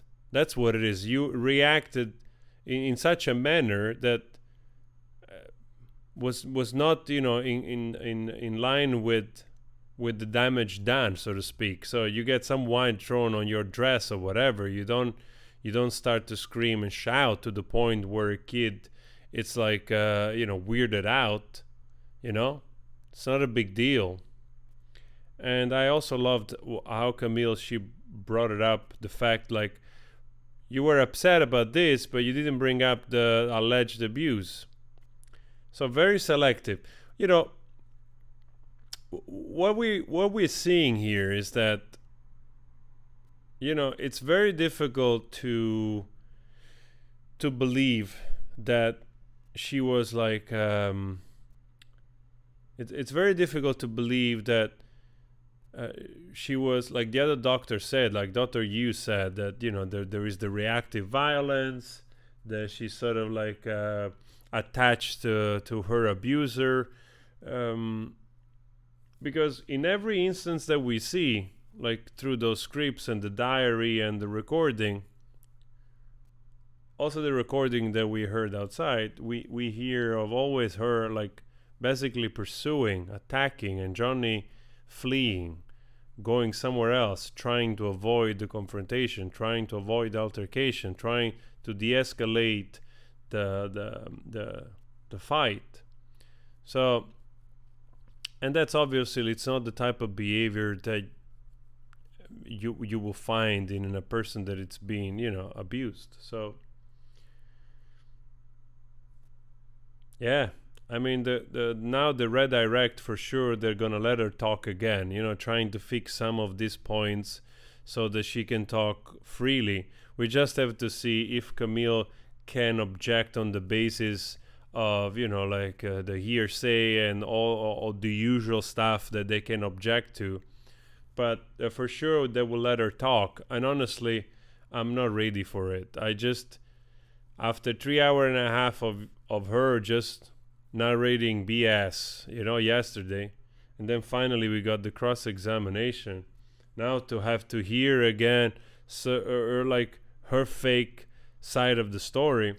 I want to make a prediction, but let's see if I'm right or wrong.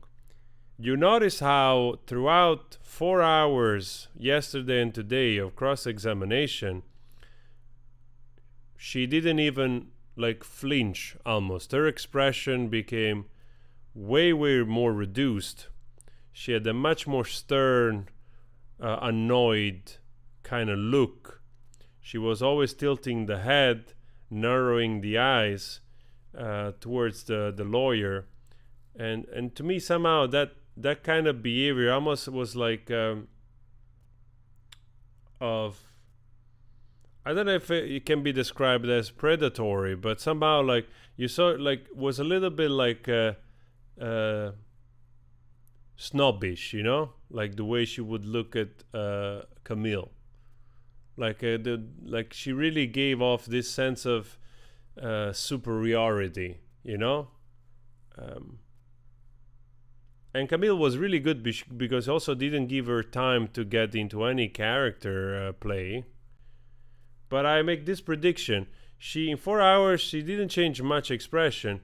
Now and also all the time, all the recollection of really painful memories and abuse didn't cause in her any kind of fake crying or whatever. Now that they're gonna do the redirect and maybe let's see if they go through again some of those things. Let's see how quickly she's gonna start to overreact, make faces, and kind of have the time to get into the like a dry crying. Yeah, I mean,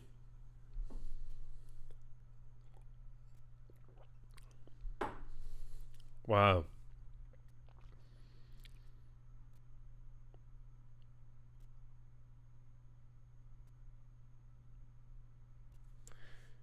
I mean, there are so many pictures proving that she doesn't have any sign of injuries on her body, There are so many pictures available.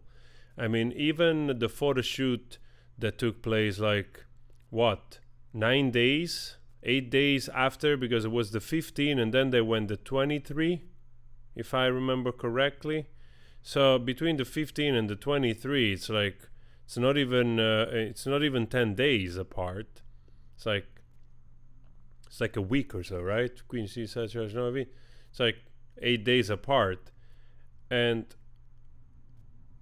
again, we have seen even worse, 24 hours and every bruise, everything is gone.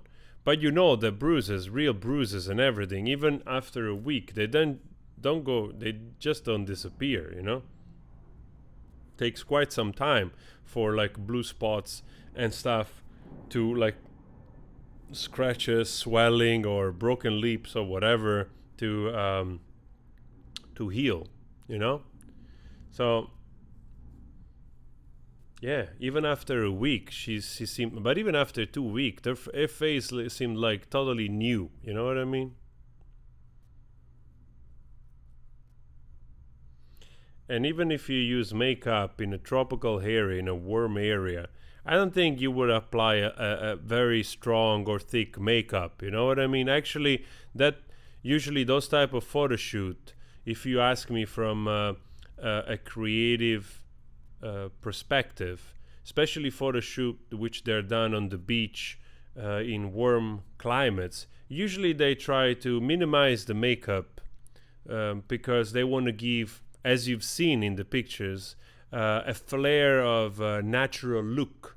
So you don't have very marked eyebrows or liners or whatever, because the whole idea is to give this kind of sea salt, crisp sea salt on the skin type of flair to the photo shoot. And that's what I came across actually in black and white even. So even if any makeup was used, I think was probably very, very minimal, not enough to cover anything, or maybe none whatsoever, because that's actually what it looked like. Didn't look like there was much makeup actually.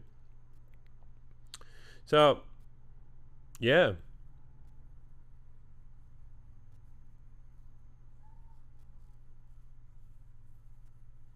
Thank you so much for the Silvio. Thank you so much for the super chat. I really appreciate that.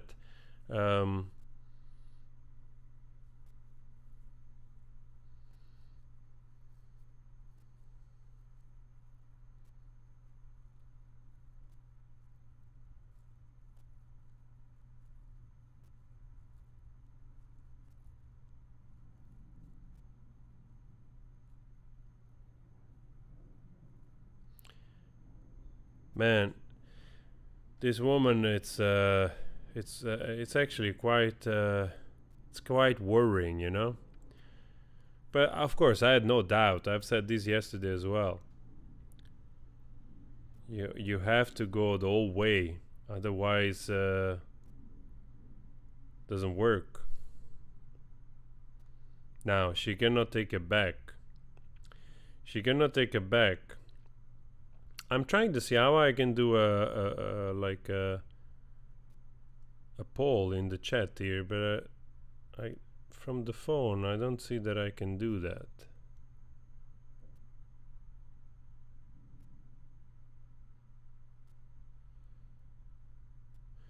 Well, one thing is for sure, not a lot of people have showed up for this woman to testify in her case against Johnny Depp. I found that also kind of remarkable. All those friends didn't want to be involved, it seems.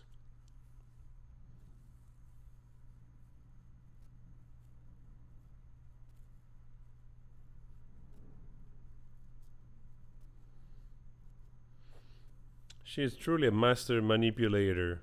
You know, like when you read those, I wonder if she really felt those things that we read in the journal, you know, like this kind of declaration of love and guilt that we saw in those new testimony that were presented, those new evidence that were presented, which I also was not aware of. I've never seen it before. And another thing that I noticed, which was quite remarkable, especially in some of those pages, were how curious was that she had different end writing on the same page. And it made me think, like, going back to the mirror, was she maybe writing that probably the first message, the one that looked very messy, maybe it was really JD. I don't know. I don't remember if JD admitted to that first painting or to both of them. I don't know. The first one seemed like very, very messy, and in a way, just intuitively, I could believe that was JD in a moment of shock, you know, to do that, whatever, because he locked himself in the bathroom, running away from her, and then with his finger hurt, in shock, and you know, like and in pain, he did something like that, you know. I actually can believe it. But the other one, which seemed to have more time and so on and so forth, I'm a little suspicious of. And especially, I have no doubt that the red part was written by her, but I wonder why the banking picture was taken and there was smearing on the red part. So I wondered if she was trying to cover up that part. And again, Camille was absolutely brilliant there, because I didn't even think about it myself. It's like she had time in a place where she got hurt and all kinds of heinous things took place.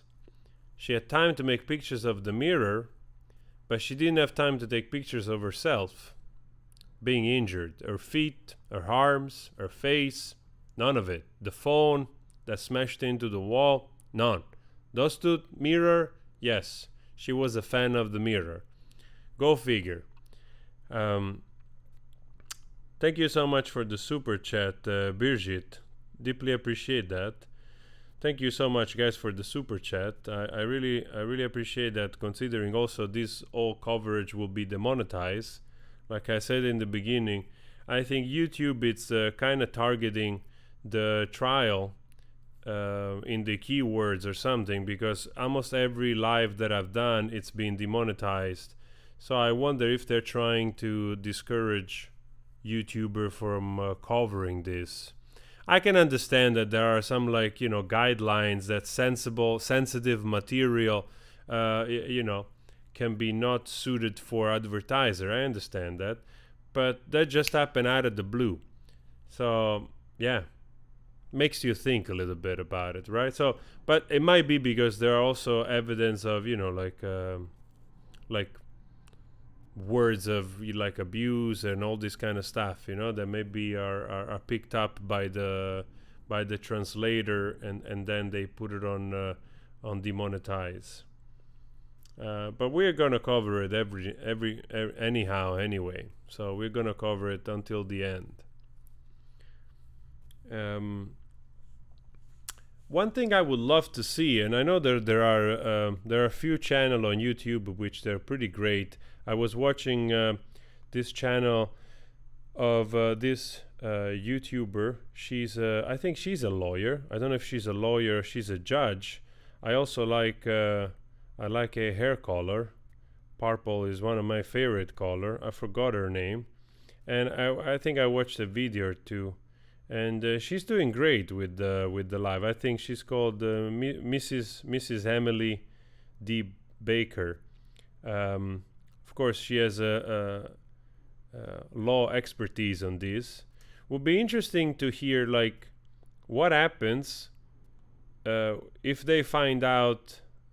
Yes, the Mrs. Emily Baker. Yeah, I was watching something.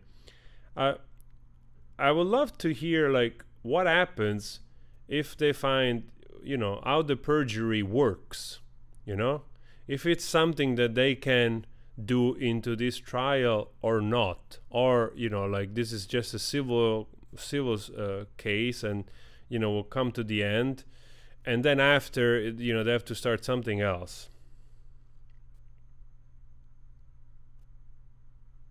Oh, so Mrs. Emily was a persecutor. Oh wow, so she really knows well.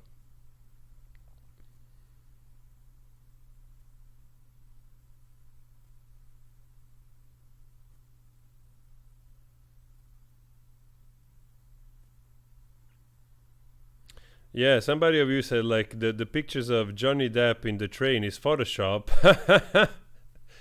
Oh man. Jury? Okay.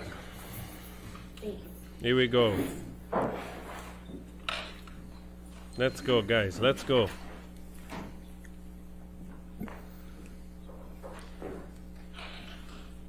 All right, guys. Let's go again. All right, I'm gonna go just a second, take some water. Anyway, the thing is running.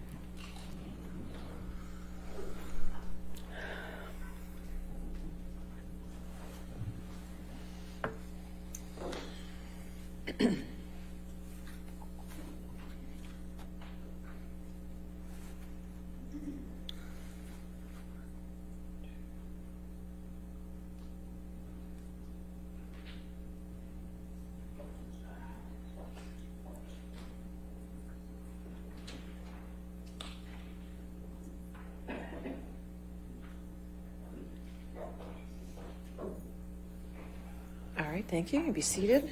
All right. Your next question.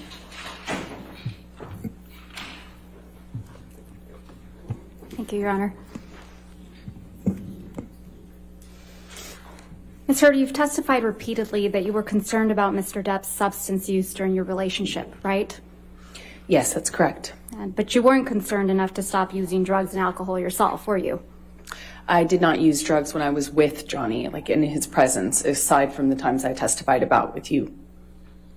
So you weren't concerned enough to stop using drugs and alcohol the times you've testified to in front of this jury, right? As I testified to earlier, I took drugs in Johnny's presence on those two occasions, early in our relationship in 2013. So you never changed your own behavior to support Mr. Depp and his sobriety, did you? I did a lot of changing to support his sobriety. I tried everything that I could possibly think of. But you drank wine around Mr. Depp on a regular basis, correct? I did drink wine. And you took Mr. Depp to Hicksville to do, quote, laughy drugs like mushrooms, end quote, right? That's correct. And you testified that despite what supposedly happened in Hicksville, you decided to take MDMA with Mr. Depp on a plane to Russia in June of 2013, correct? As I mentioned, those are the 2 occasions. Only 2. You testified that this was the last time you would make that mistake, right? That is correct. And when asked if you would ask Mr. Depp to get you MDMA in Australia, you said that was, quote, ridiculous, right? That is correct. Because you had learned your lesson the hard way on the plane to Russia. Russia, yes, that's correct. Yours and Mr. Depp's wedding in the Bahamas was in February of 2015, right? That is correct. So that would have been after the Russia flight. Yes, when I did, when we had mushrooms on the island for my hen party, my wet bridal party before. We were not with Johnny. I was not with Johnny at the time. Was your wedding with Mr. Depp on the island, right? To be clear, we were both on the same island. We just weren't around each other that evening. We had kind of separate parties, a bridal party and a groom's party. And your wedding was a month before Australia, correct? That is correct. And you arranged to have drugs at your wedding, correct? Like I said, we had mushrooms for my bridal party beforehand. On the island for your wedding? Before the wedding. On the island? On the island, yes. Okay. Can we please pull up Plaintiff's Exhibit 1262?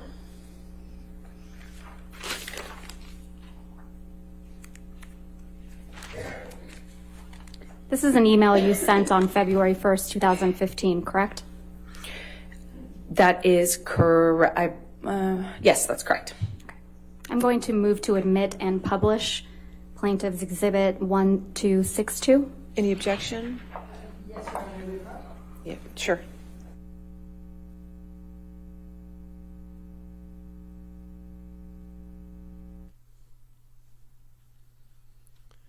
Wow.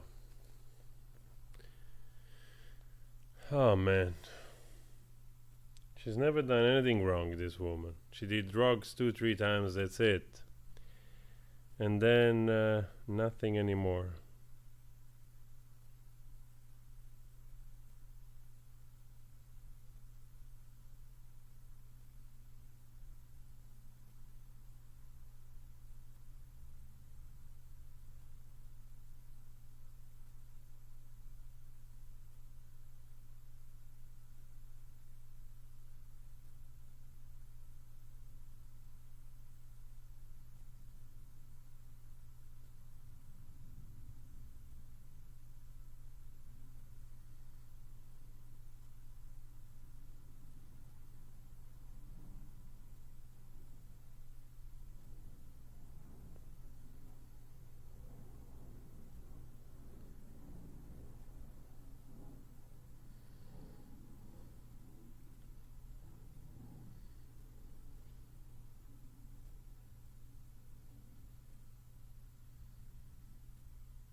Your Honor, if we could please have Ms. Heard's email published to the jury. All right, 1262 in evidence.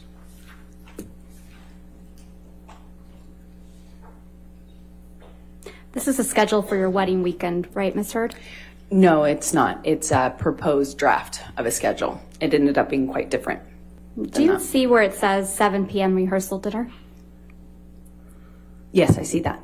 And the next item on the list says, quote, after dance party and drugs and music, end quote, right? That is correct. So you plan to have drugs at your wedding to someone you characterize as a drug addict? To be fair, we were going to have, Hey, as I mentioned, so a bridal party before this. The schedule ended up changing quite a bit, and this is a draft clearly that was sent before there were a lot of changes made. The bridal So party your original and the idea, groom's Ms. party were Heard, separate. Ms. Heard, your original idea was to have a rehearsal dinner with your husband, the drug addict, the monster, and then do drugs with your girlfriends on the island after your rehearsal dinner? I realize that's what the email suggests, but that wasn't No, a it's plan. not what it suggests, Ms. Heard. It's what you said. in that email. Right, but what I'm trying to say is that the schedule ended up changing. We ended up doing Gaslighting. So your as I original called idea it, was cuddle to do puddle drugs. before. Yeah, your original idea was to do drugs on an island after your rehearsal dinner to the drug-fueled monster that you were about to marry, right? As the email suggests, there was going to be weed on the island. This does not reference the cuddle puddle that I just referenced to you. You like to do drugs on special occasions, right, Ms. Heard? I have before. And you did drugs again for your 30th birthday, right? That is correct. That was a huge mistake. Your 30th birthday dinner was on April 21st, 2016? Yes, it was the day before my birthday, correct. And you testified that Mr. Depp was running late to the celebration, correct? That is correct. And you asked Mr. Depp to bring you alcohol when he arrived, is that right? So the utility closet where we kept the wine was right by the elevators, and I also told him he could bring in a joint. I wouldn't bite his head off if he did. So that's a yes? That's correct. I told him I wouldn't be angry. Let's look at Plaintiff's Exhibit 1263.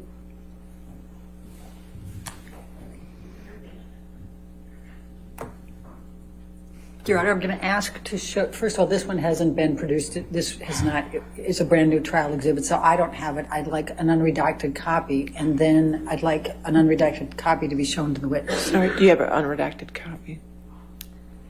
We can make one, Your Honor. Okay. Your Honor, may we approach about All this? right.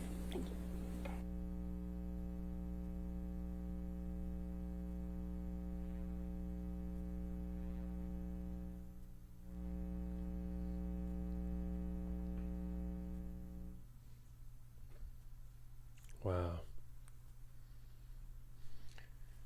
Oh, yes.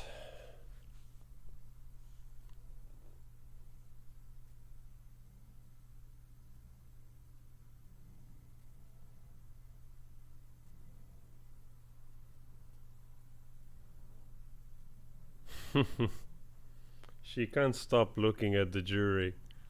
She just can't stop.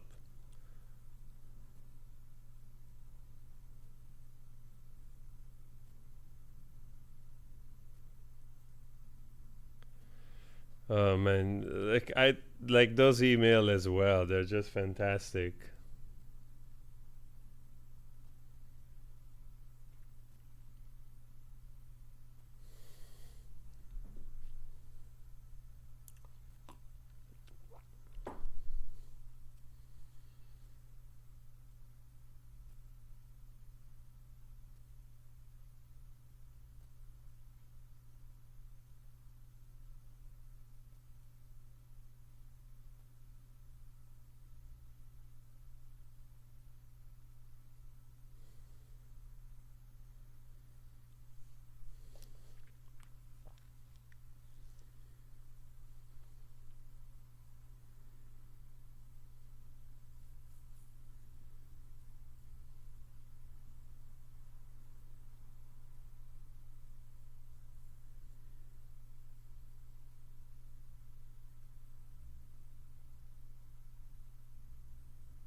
Oh, this is taking a little bit of time.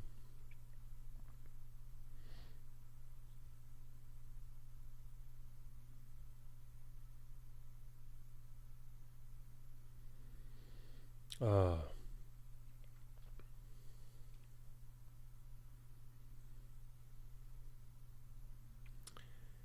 I think it would have been better if she wrote like there would be breakfast and weed, so that would have been clear.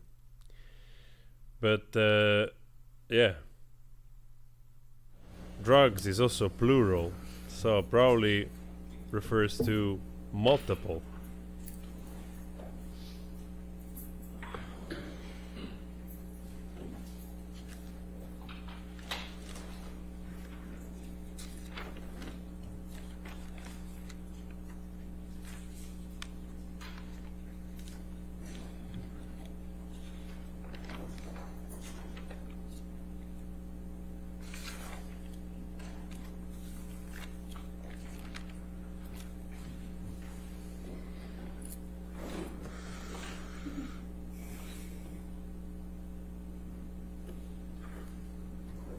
I'm going to show the unredacted messages to counsel for Ms. Heard on a laptop because I don't have a hard copy. Okay.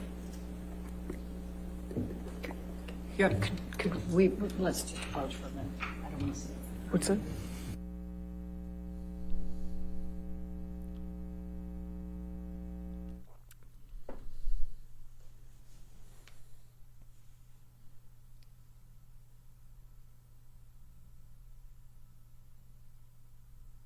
All right. There's a lot of poses here.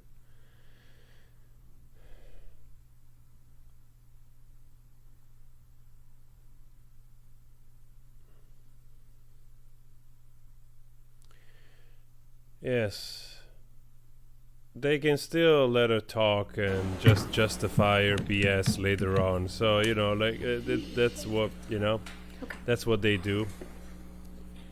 Would be So, Ms. nice. Heard, I'm only going to. Your Honor, I'm going to object to asking questions while I'm looking at this. All right, if you could give her a moment, please. Sure. Thank you.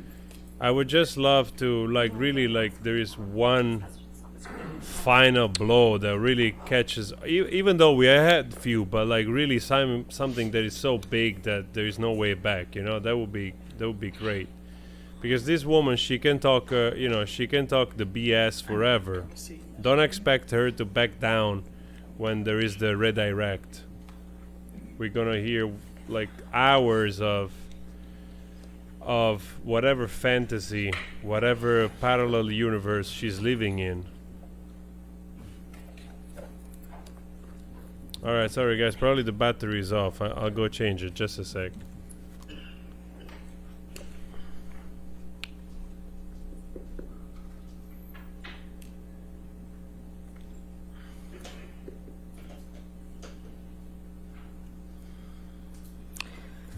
Okay, thank you, Your Honor. All right, thank you.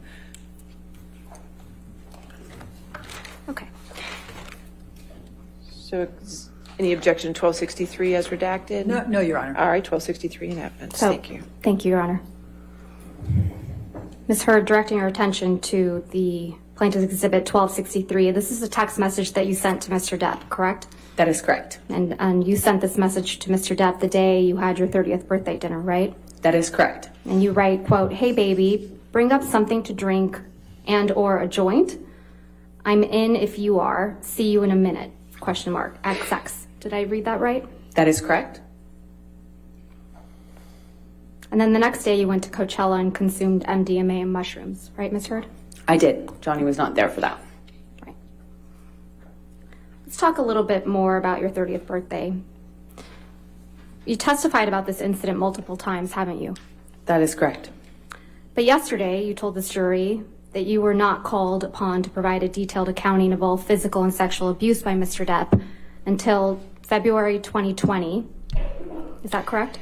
I testified that I had not been able to do so until February 2020 in outside of the context of a cold deposition. Actually, I misspoke. February 2022, this year. Right. Sorry, I did the same thing you did. Okay. And you did that in something called an interrogatory. Is that correct? The interrogatory response was the first time that I could do that outside of the context of being asked certain questions in a deposition. And you testified about your 30th birthday in this interrogatory, correct? I believe so, yes. Nonetheless, you testified to a new detail about your 30th birthday for the first time in this courtroom, didn't you? No, that's incorrect. A sexual assault, no less. I had just not placed when that happened. I was never sure if that was the same time that he did that on the night of my birthday. And I maintained that as well in my deposition. You told this jury that the evening of your 30th birthday dinner, Mr. Depp, quote, grabbed you by the pubic area, end quote, pushed you down, right? That is correct. This detail isn't in your interrogatory response, is it, Ms. Heard? That detail is in my interrogatory response, yes. Let's pull up your interrogatory response. If we could please bring up... Shoot, I totally agree with you. Thank you for the super chat. Okay, Totally agree with you. Yes, ma'am. Masterclass in gaslighting. Thank you. Thank you.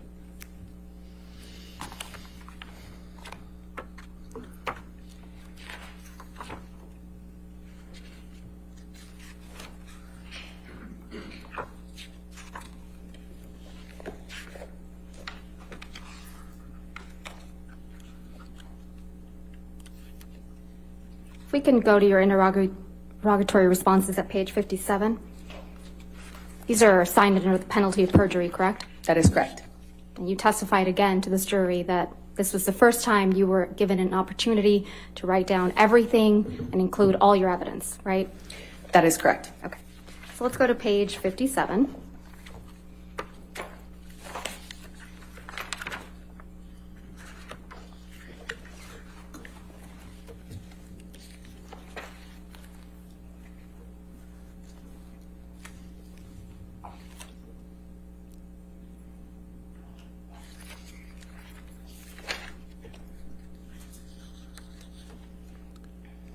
Thank you for the super chat.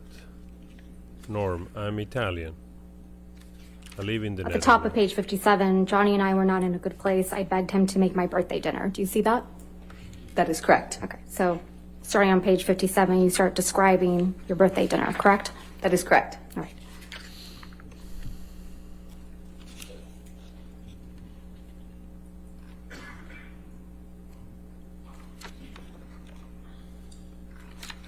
On page 59 of your interrogatory response, you write, fourth paragraph down, Johnny grabbed me while holding me down, and I remember him asking me if I thought I was so tough. He asked me 3-4 times up close to my face, "You're so tough. Are you such a tough guy, huh?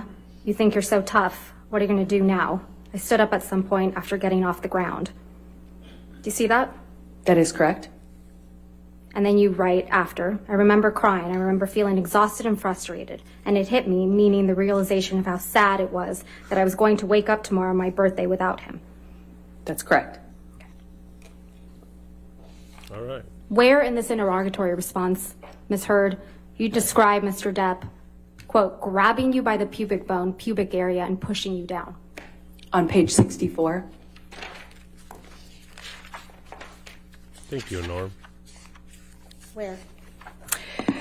Page 64, 1, 2, 3 paragraphs down.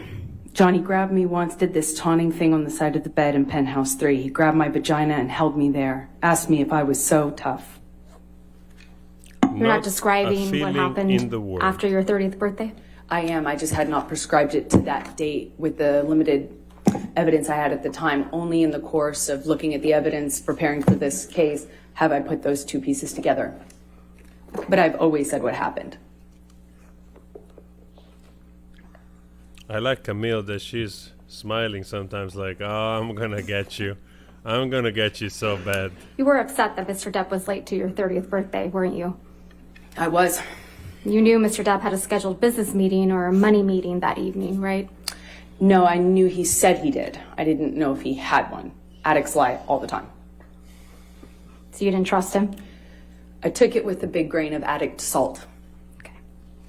And Mr. Depp texted you that evening to let you know he'd be late, correct? Yes, he did text me at some point. It was a big deal to you that Mr. Depp was late to your birthday dinner, wasn't it? Yeah, it did matter to me. And you were upset he was late. I was hurt. And when he finally did arrive, you felt, quote, invisible to him, right? I did. The day after your birthday dinner, you and your friends went to Coachella to celebrate your birthday. Is that correct? That is correct.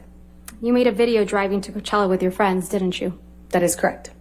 I'd like to pull up Plaintiff's Exhibit 1264. And for the record, Your Honor, this only has music without any words on it. And again, it's a new one, so I'd like a copy of it. It's going to be played.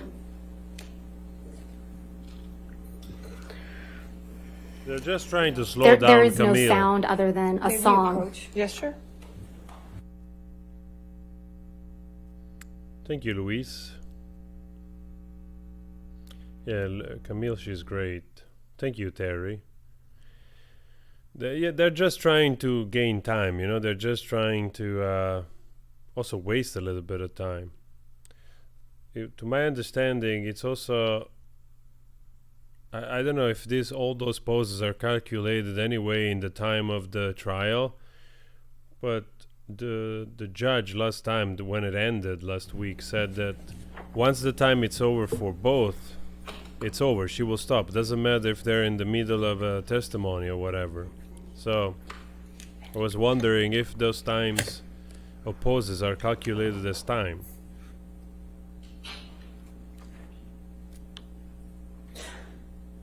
Okay, so the pauses are not counted, alright. That's a little detail, but can be a valuable detail, you know?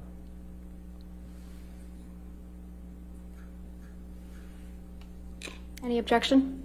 No, Your Honor. All right, If 1264. we could please publish this to the jury Evidence? Yes, ma'am. with a sound.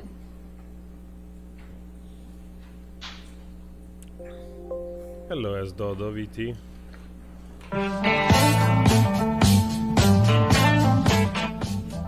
Oh, come on. We're gonna get the copyright claim. Wait. Sorry guys, I have to put the volume off because otherwise the Rolling Stone they're gonna put Drove to Here we Coachella go. with birthday, right? That's correct. I'm not quite sure which one of us made the video, but that's correct. You're featured in that video, driving. That's correct. And it's set to the song Miss You by the Rolling Stones, is that right? Yes. That's correct. Let's That hope was the a message for algorithm Mr. didn't Depp, find wasn't it? out. No, that's ridiculous.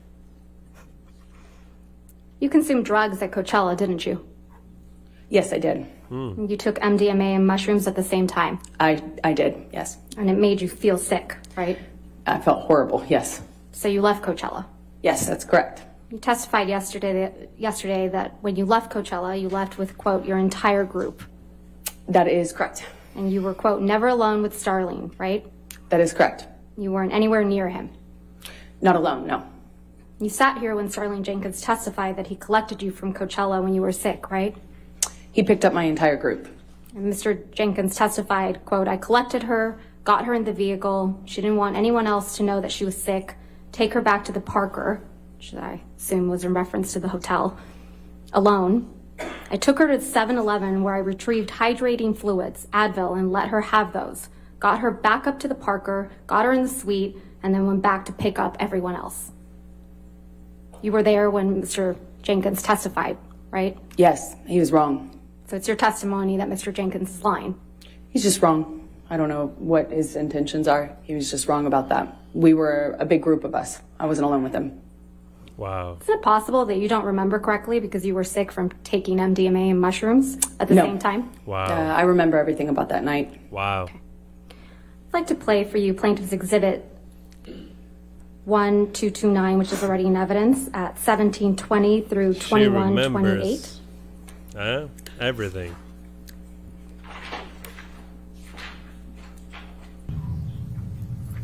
He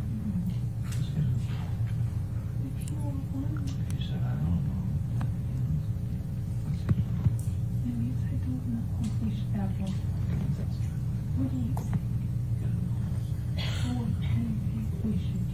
know. I'm 100%. That we should. Doesn't mean we can't see each other. Okay. I mean, So then why did you if say you don't, stop the if you proceeding? don't surround Yeah. Let people see. a temporary restraining order, You're right. You No. wanted to work. nobody's Yeah. telling me. Okay. No, you told me. We're on the road. You told me what you wanted. You wanted to work. So You're that's not what I gonna- came to figure You're out. not going to call your lawyers and say, stop the process. I don't want a divorce. You're not going to do that.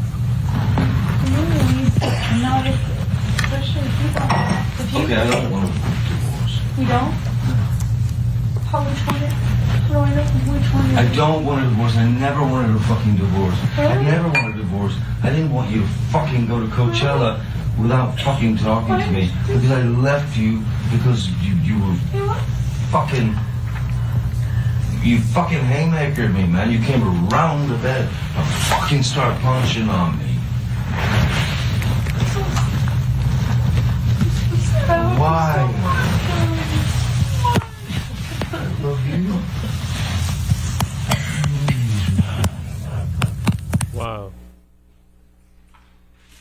Wow. That's what really happened the evening of your 30th birthday, isn't it, Miss Heard? No, Miss- that's incorrect. Mr. Depp was in bed, and then you came around the bed and started punching him. That's incorrect. You don't deny that in the recording, do you, Miss Heard? I'm not having that conversation with Johnny. I'm not denying anything. I'm not saying anything. I'm not having that conversation with Johnny. I was trying to get out of that hotel room That was a mediation attempt. That was the recording you just heard. It was us meeting in a hotel. But you're talking about your 30th birthday. No, we're not. You're not talking about going to Coachella and... Johnny's talking about that. I am not arguing with him about any of that. Right. You don't deny anything, do you? I'm not talking to him about that. Okay.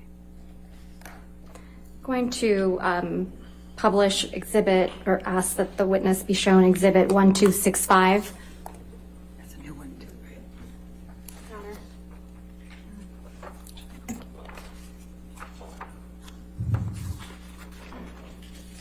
right? This is you and your friends at Coachella, correct? That is correct. I'm going to move to admit plaintiff's 1265 and publish it. No objection. All right, 1265 in evidence, can publish it. There's no injuries to you, are there, Ms. Heard, visible in this picture? You cannot see any visible injury, no.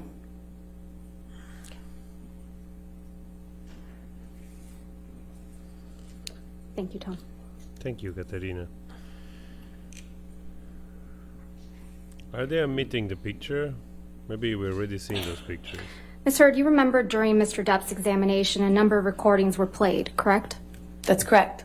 And in one of those recordings, you told Mr. Depp, quote, "I hope to God Jack's stepfather teaches him more about being a man than your fucking left nut," end quote. Do you remember that? I do not remember what exactly I could hear of that recording. I remember heard myself make a mention of Jack's new stepfather, or we did hear potential that. stepfather, I can't recall. Jack is Mr. Depp's son, right?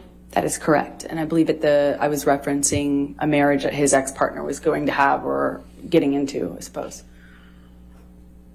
You were referencing that Jack's new stepfather would teach him how to be a man because Mr. Depp couldn't. I right? don't recall exactly what I said, but it was something to that effect. Let's listen to some of what happened before you said that to Mr. Depp. If we could please play Plaintiff's Exhibit 397, which is already in evidence. We have covered this. And for the record, it's at 3504 through 3547. We have covered this. And then the next clip is 3635 through 4308.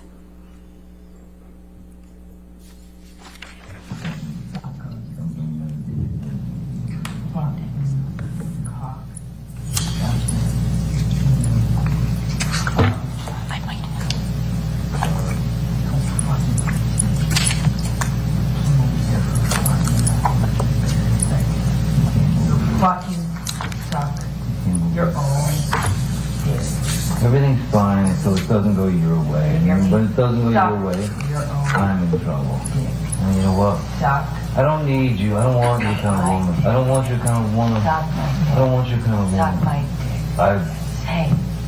I might have. Suck my dick with you. Wow.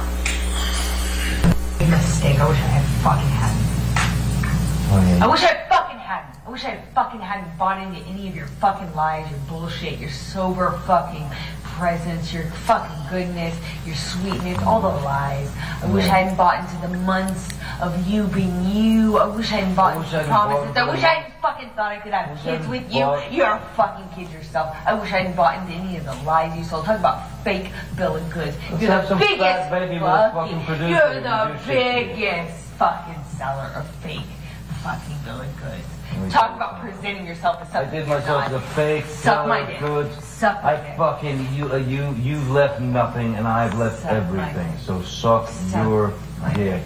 Yeah, go on. Which is probably your next move because it's what you fucking need. No, I don't want to suck your dick.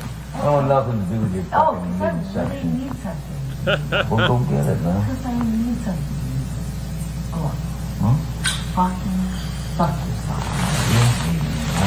No shit, I don't. Boom. I don't want to. It's gonna be all Boom.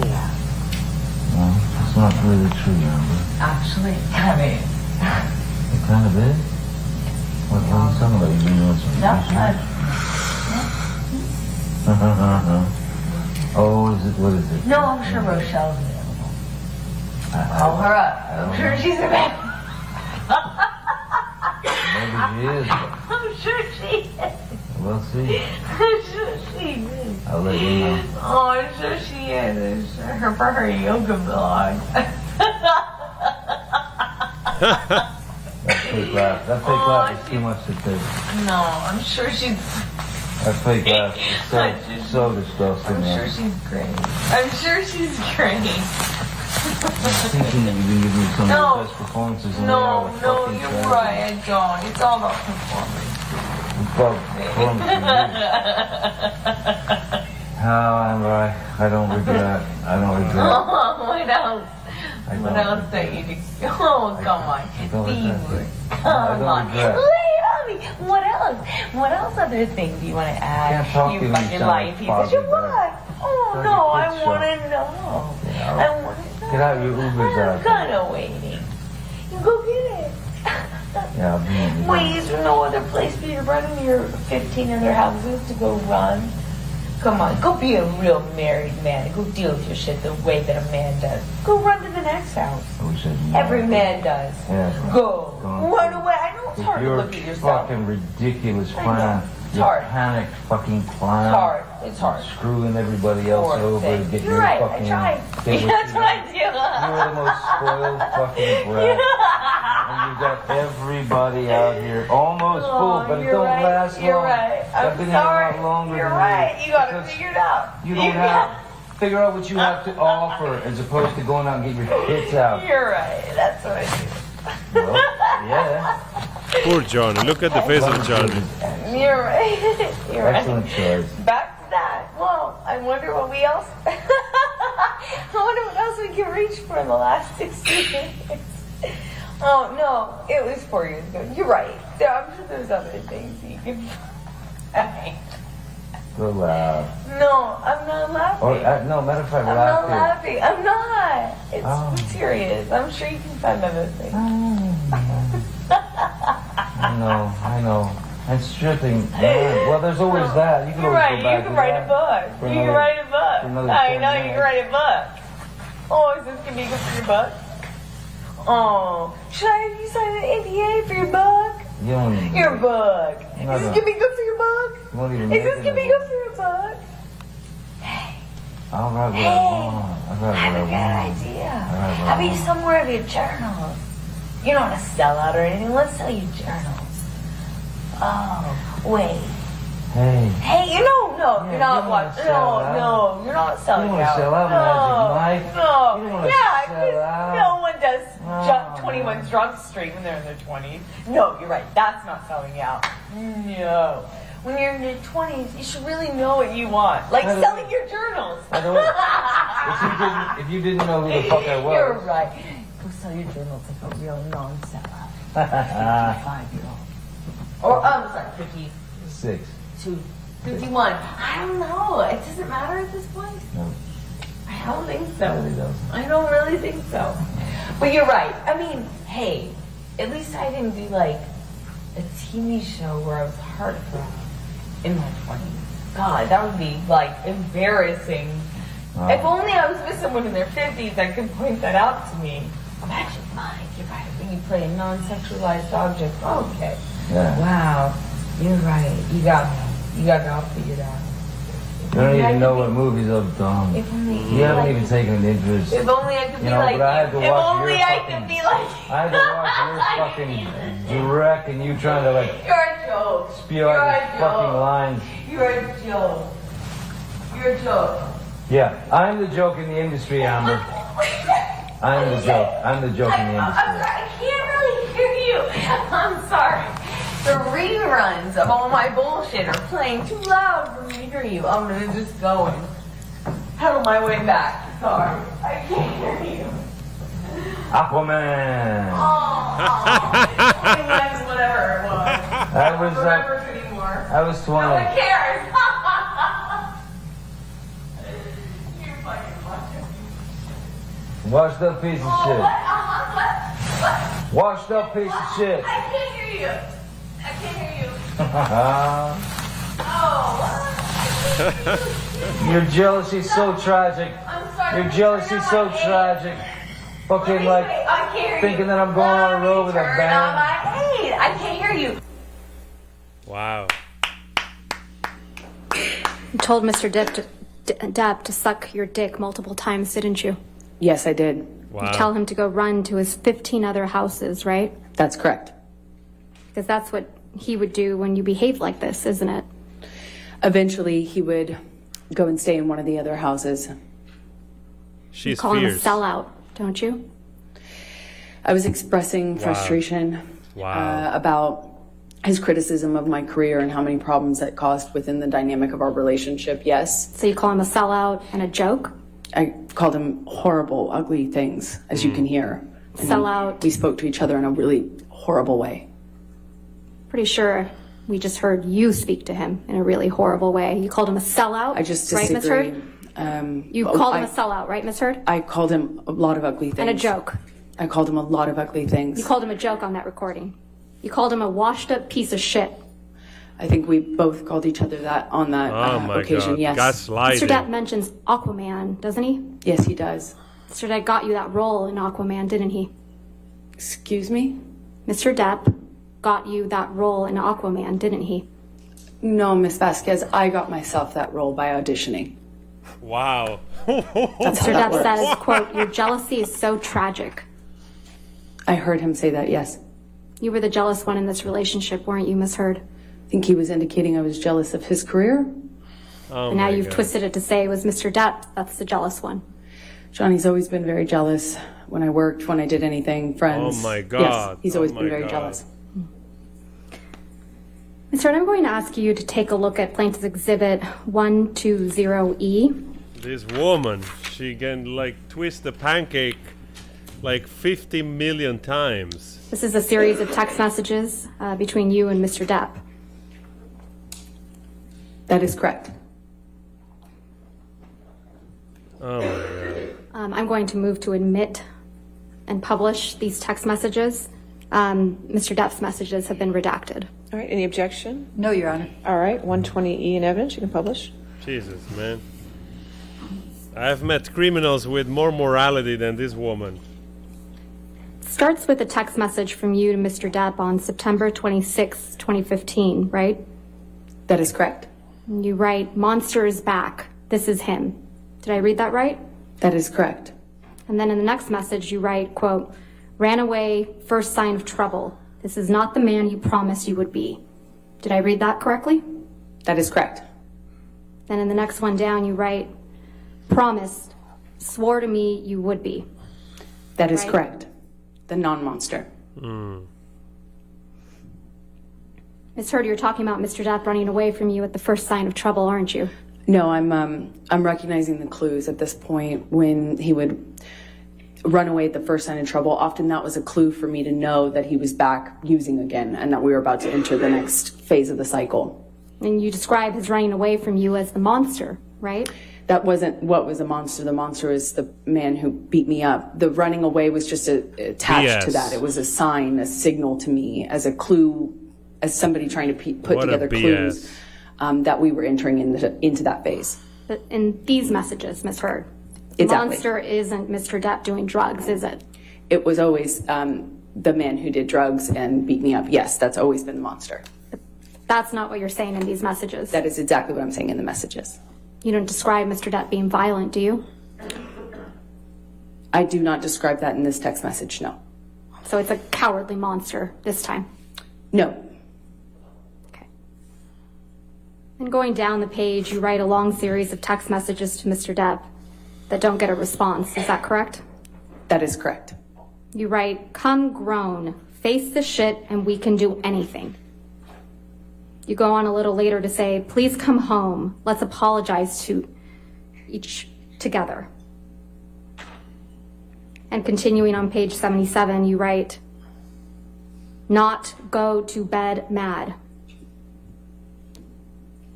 And then you say, "Sound okay?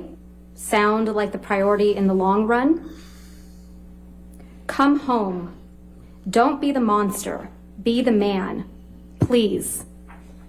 Please call me. Please." Continuing on page 78.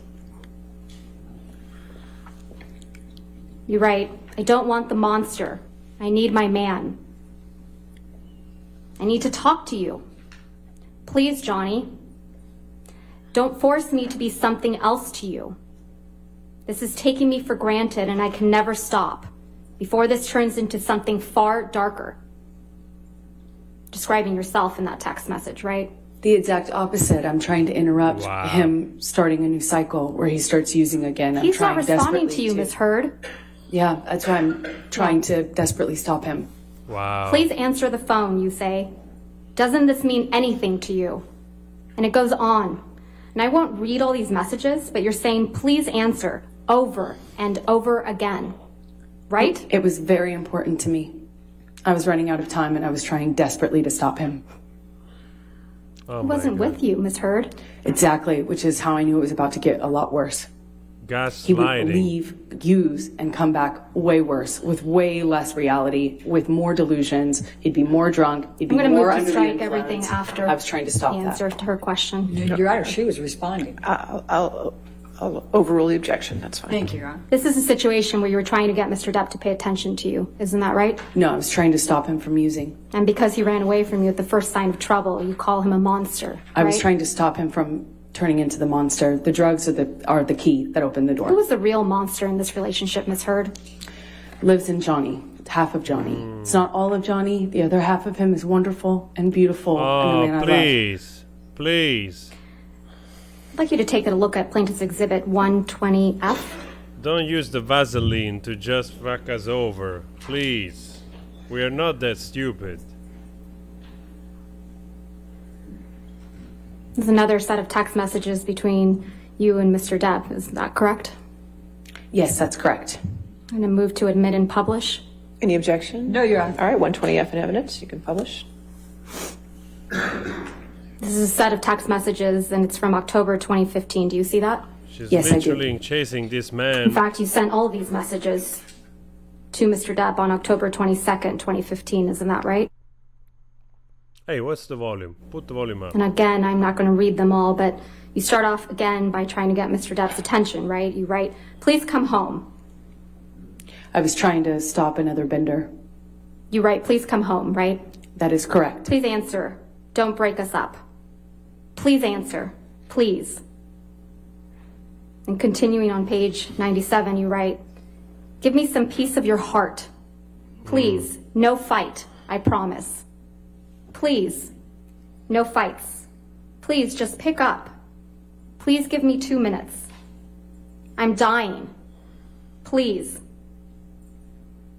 And continuing on page 98, you write, please come home. Please come home, Baba. I am so sorry.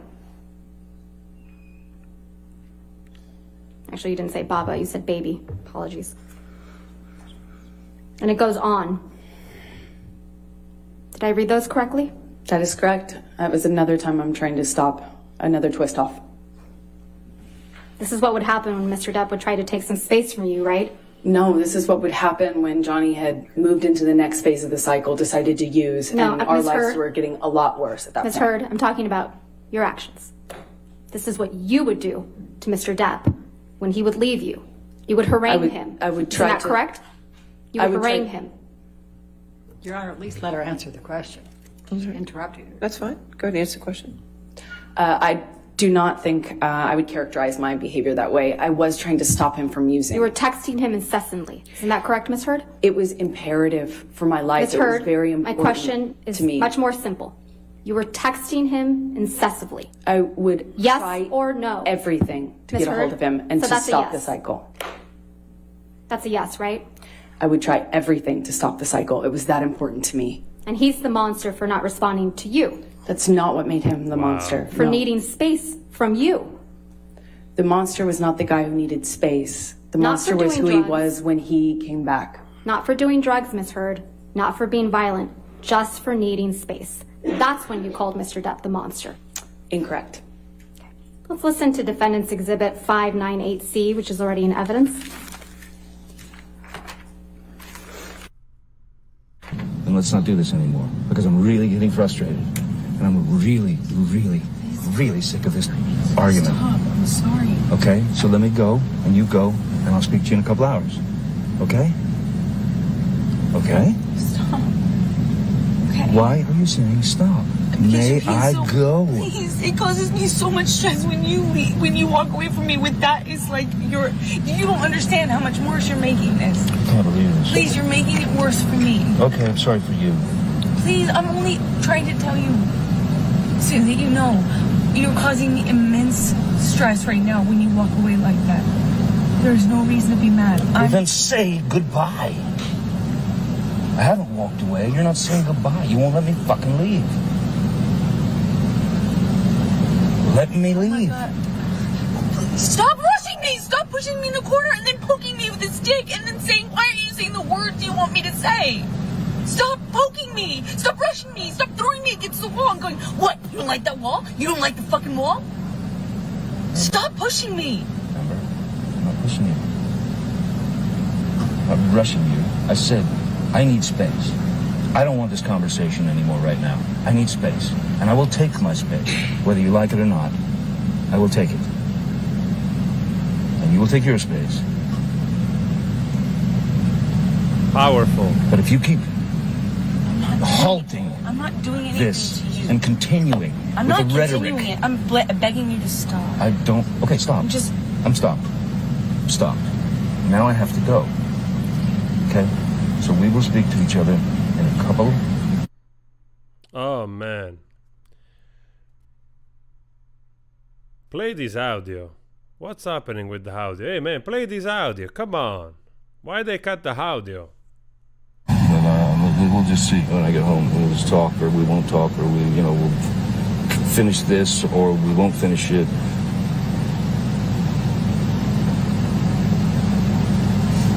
But this is not love. This is not happiness. This is not. Please stop doing this.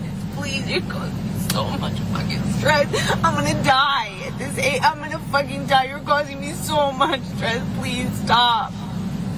Please, I feel like I have a heart attack almost every day. Please stop. Please stop doing it. Please stop. He's so fucking mean. Why are you You're a with fucking me? bully. Stop. Please stop. I've been begging you not to fight. I just said, can we please have a normal argument? Just even a normal conversation, fucking normal argument. And for the last hour, I've been begging you to please just leave it at that. Let's just go on with our night. I would have been able to come in with you. We would have been able to let it go in a few minutes. It would have been fine. If we allowed ourselves to have fucking normal arguments. Please, you're killing me with this. You're killing me. You're fucking killing me. Fuck. Wow. Sean, could you, please, I want you to just go. I want you to take your medicine or whatever. I'm sorry that I've upset you. Yeah, I this think. much. Thank you, Sean. I'm ready to go. Thank you so much. I'm really sorry. I'm really ready. Wow. That's you and Mr. Depp in the recording, correct, Ms. Heard? That's correct. You just won't let him go, will you? That's not true. We were outside of his studio and he Oh wanted to go my and God. use. It was a pretext. The claim that he was upset with me was a Jesus pretext so that he would Christ. go on a bender. I knew that pattern by the time this recording happened. Oh my God, woman. Look at her biting their lips. It's your testimony now Oh, that you were Jesus outside Christ. Mr. Depp's studio. I believe that And he was going to go recording use? Excuse me? He was going to go use drugs. That's your testimony now? We were outside his studio, his man cave house, if you will, in the car, I believe, during that recording. And he was going to go inside and use. That was the pattern. And as you can hear from my voice, I'm very, very, very scared of entering into the next cycle under what I had been conditioned to understand we were at that point in our relationship. That's not true, is it, Miss Heard? Mr. Depp was trying to go inside his house to see his daughter, Lily Rose. She might have been over that day, but So that's not it's your what he was testimony getting out of now? the car to do, and that's not what I was stopping him from doing. Let's play the beginning part of that recording where Mr. Depp tells you that he wants to go inside to see his daughter. Oh my God. Mic dropped. Bam! Bam! And let's not do this anymore. Bam! I'm really getting frustrated. And I'm really, really, really sick of this argument. I'm sorry. Okay? So let me go, and you go, and I'll speak to you in a couple hours. Okay? Okay? Stop. Okay. Why are you saying stop? May you're being I so- go? They did a mistake. Come on, show us the good audio. Don't be triumphant too early. We'll circle back to this, but it's your testimony that you were outside Mr. Depp's studio. We were in the car. You were in the car outside of Mr. Depp's studio. That's correct. And he wasn't telling you, please let me go inside my house to see my daughter. He was indicating to you that he wanted to go inside to do drugs. That's your testimony. I know my testimony is that I knew what he was going inside to go do. I knew what stage of the cycle we were in. I knew the patterns by then, and I was desperately out of time trying to interrupt that cycle. Okay. Let's go to May of 2016. Yesterday, Ms. Heard, Ms. Bredehoff, your attorney, showed you certain pictures from May 21, 2016. Do you remember that? Yes, I do. Okay. If we could please pull up Defendants Exhibit 710, which has already been admitted into evidence. Ms. Heard, you testified yesterday that this is a photograph taken of you on May 21st, 2016. Do you recall? Yes, that's correct. And keeping this exhibit up, if we could please do a split screen, Tom, and also pull up Defendants Exhibit 714, which has already been admitted with redactions. Ms. Heard, you testified yesterday that this is a photograph that was also taken on May 21st, 2016, correct? Yes, although the one to the right might have been taken the next day. I can't be sure. The reason I say that is because there's light in the background. So it looks like it was taken in the daytime, which means maybe it was the next day. Didn't you testify that you took different lighting, pictures in different lightings on May 21? That is correct, yes. Okay. And you're wearing two thin necklaces in this picture on the right. Is that correct? That is correct. You testified that these pictures were taken the same night. The one on the right looks like it was taken in the daytime because I can see the daylight behind me. But you testified that they were taken the same day. I don't know if I think I testified that they came from the same incident of the same day, not necessarily taken on the same day. Gaslighting. Please pull up Defendants Exhibit 712, which has already been admitted.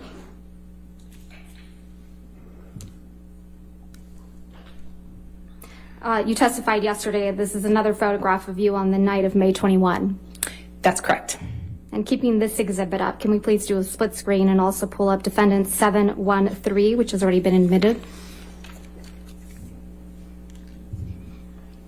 Ms. Heard, you testified yesterday this is also a photograph of you from the same night, correct? That is correct.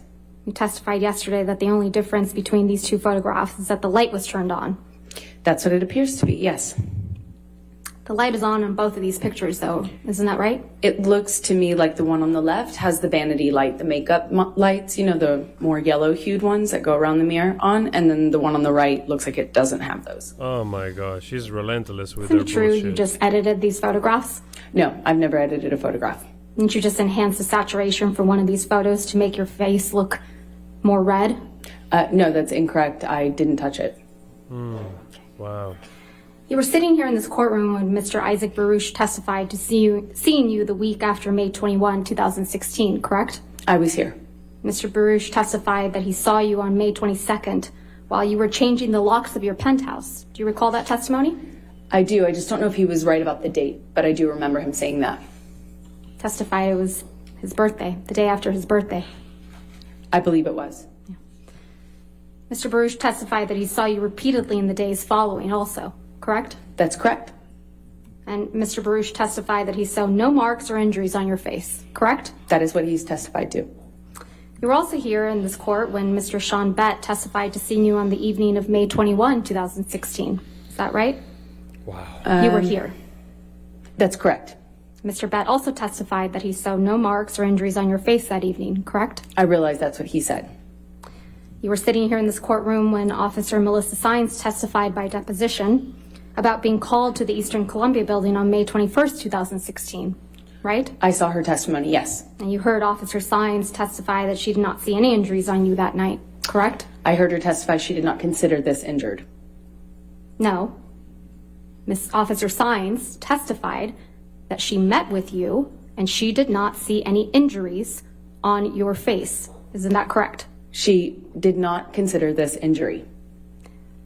Ms. Heard, my question is a bit more nuanced. So is my answer. Oh, so is my answer. Look at her. Look at her. You see, there is no one fake crying of this woman when she's under pressure. She hates that lawyer.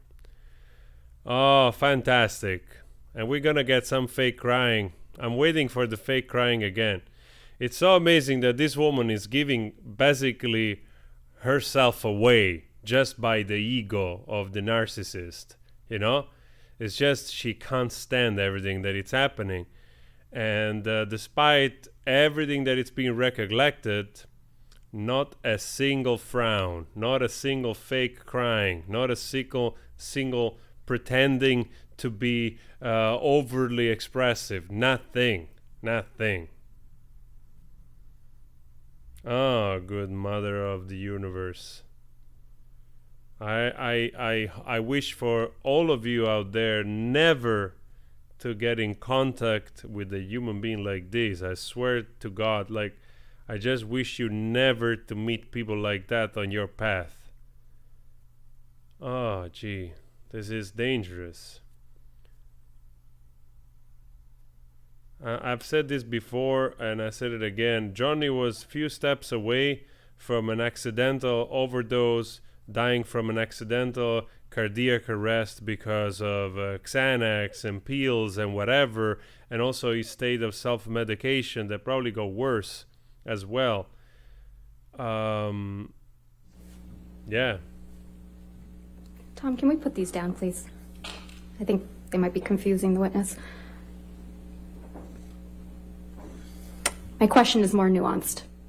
You sat in this courtroom while Officer Sines testified that she saw you the night of May 21, 2016, face to face, and didn't see any injuries on your face. Isn't that correct, Ms. Heard? I believe she was testifying about these photographs, and she said that I was not injured in them. Is it your testimony under oath now that Officer Sines testified that she saw injuries on you when she saw you in person on May 21? Sorry, let me clarify. I was testifying that I know that that's what Officer Sines said, that she didn't consider my what are red, you doing? puffy face injured. That's what she said. The red, puffy face, that was your counsel's question, correct? That was She her said- testimony in the UK. That's incorrect, and you know that, Ms. Heard. I disagree. It's just inconvenient for you that Officer Sines didn't see injuries on you on May 21, 2016. It Isn't doesn't that matter right? what's convenient for me. Right. Officer Tyler Haddon also Kristen. testified by deposition about being called to the Eastern Columbia building on May 21, 2016, and he also testified no injuries on your face on May 21, 2016. Isn't that correct? They both said that they did not consider me injured. They did not see injuries on your face on May 21, 2016. Isn't that what their testimony was?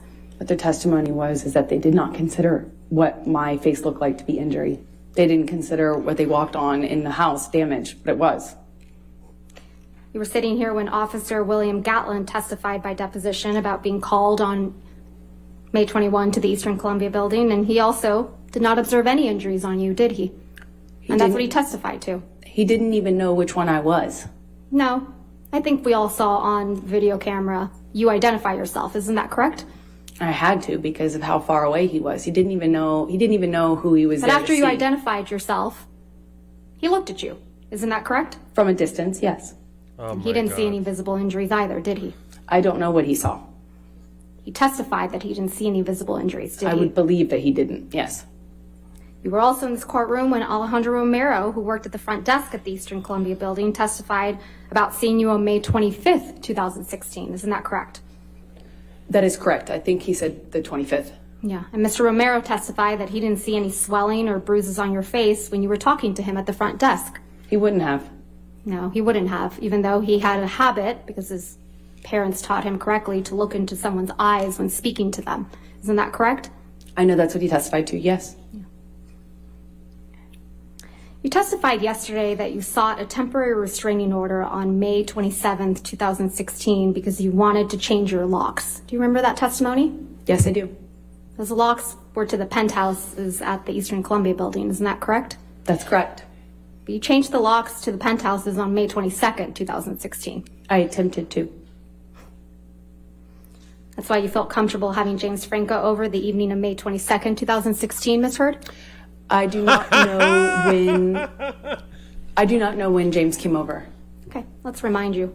Let's Please pull up remind Plaintiff's you. Exhibit 304, which is already in my evidence, God. and play from 254 through Oh 439. my God, let's remind you. Look at this. I want to see the face now. Oh, let's see their reaction. Look at that beautiful metadata for the security camera. Oh, man. Oh, Jesus. Let's listen to her BS now. What she has to say about this. She was hurt. She was going down for having support therapy. Bringing a man upstairs, her husband, penthouse, because that's what you do. He was just a friend, right? Oh, man.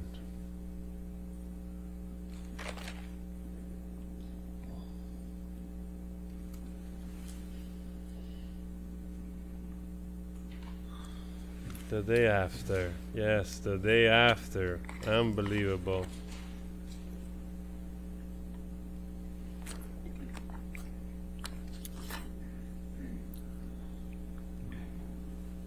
Look at Johnny looking like, you know, it's really like, you see Johnny's really curious, but also like, look at the biatch, you know? Look at her bringing men. They're snuggling up, taking her up to my apartment. Look at that. The lawyer is like, Jesus, man, I'm sorry for you. Ah, yes. Let's see what she's gonna say about this. Look at that face of challenging with the chin up, narrowed That's eyes. you and Mr. Franco on May 22nd, 2016, right, Ms. Heard? That's correct. And you're taking him up to the penthouses, aren't you? That's where I lived, yes. And it's past 11 p.m. at night, isn't that right?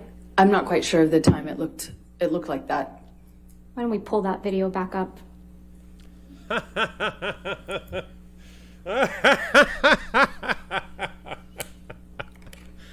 Oh, yes. Let's refresh 22:51. the recollection. Look at that. Almost midnight, right? That's Or, excuse me, almost 11 o'clock at night. exactly. You knew Mr. Depp was out of town the week of May 21, 2016, didn't you? I don't know what I knew of his schedule at the time. You knew Mr. Depp was out of town on May 27th when you went to get the domestic violence restraining order, isn't that right? I don't know if I knew that at the time. You knew Mr. Depp was heading out on a European tour that week, isn't that right? I'm not quite sure what I understood of his schedule at that time. You knew he wouldn't be back for weeks, right? No, that's incorrect. Let's go back to that recording. It's Defendants Exhibit 598. Oh, man, this woman. You testified that you and Mr. Depp were in the car outside of his studio. Is that right? Yes. And you were trying to prevent him from going into his studio to do drugs, right? Yeah, to effectively start another cycle. Right. Not that Mr. Depp was just trying to go into his house to see his daughter, right? His daughter might be one of the people that was in the house at that time, but that's neither here nor there. That wouldn't have testimony is now, prevented him Mr. from entering a cycle. Your testimony is now that Mr. Depp does drugs in front of his children? Well, first of all, I know he does. Second of all, it wouldn't have mattered. It wouldn't have stopped him from using with his friends, which was the problem, not whether or not his daughter was there. Okay. Let's play, please, Defendants 598 at 49:48 through 50:35. 50:35. Wow. I'm itching. I don't want to be doing this. I want it just to, why don't you just say, okay, baby, I understand. I'll go home and you do your thing, hang out with your daughter, and then I'll see you in a couple hours and we'll talk about it. Is it that difficult to say that? Or you just fucking hate me and you want to be shitty about it? Please. Just fucking, it's not that difficult. Okay? I don't want to stand here in a driveway and argue with you. Okay, well, I'll see you in a little bit, okay? Please? Please. Just let me know if you're gonna go somewhere. Just let me know, please, so I know. Oh my god. He's even making sure, like, hey, please And let almost me an know hour where you later, go. you're still arguing with Mr. Depp outside, right? I don't know how long that argument lasted, no.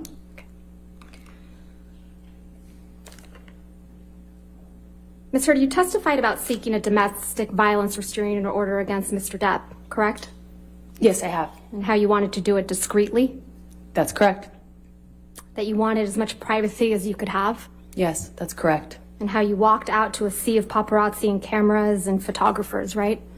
That is correct. And how this overwhelmed you? It was overwhelming, yes. Because you didn't want this attention on you? That is correct. If we could please pull up Defendants Exhibit 800, which has already been admitted into evidence.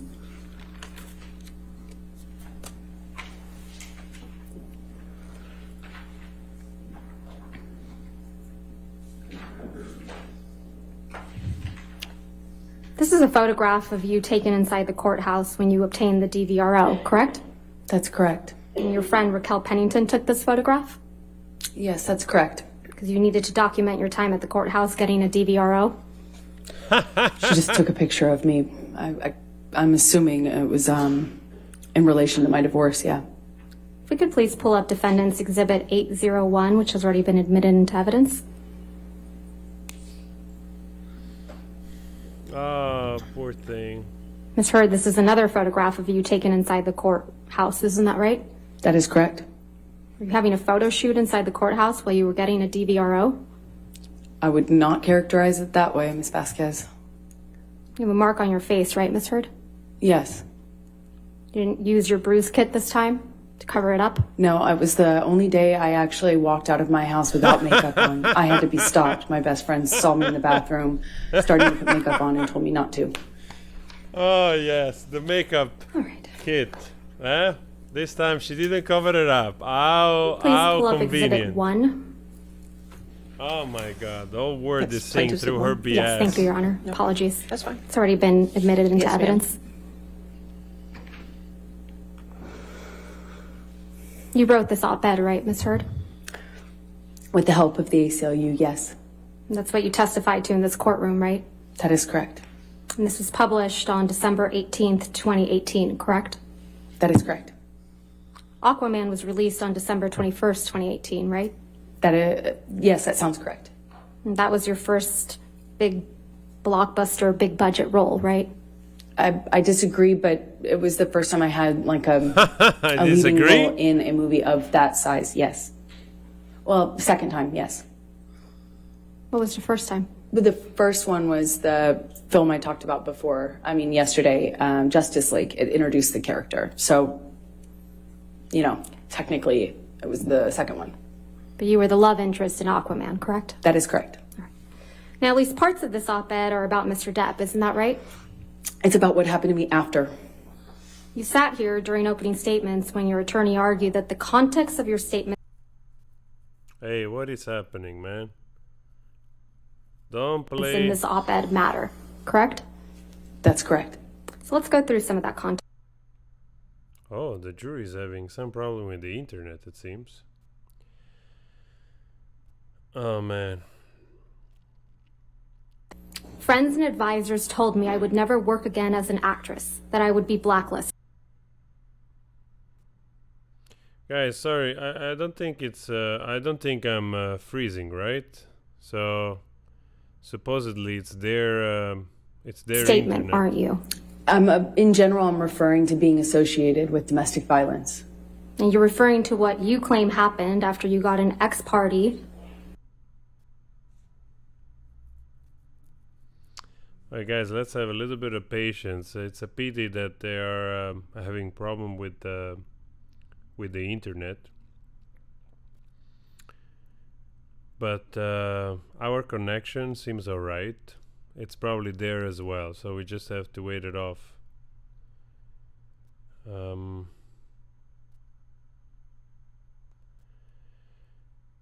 Yeah, everything seems so well timed for this woman, you know, like everything seems so well timed.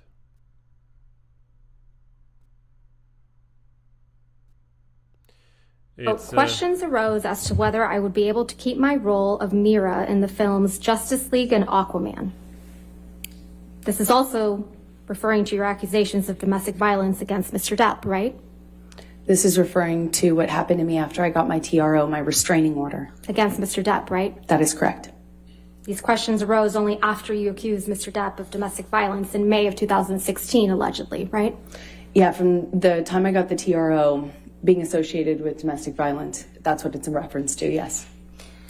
You also wrote, quote, imagine a powerful man as a ship like the Titanic.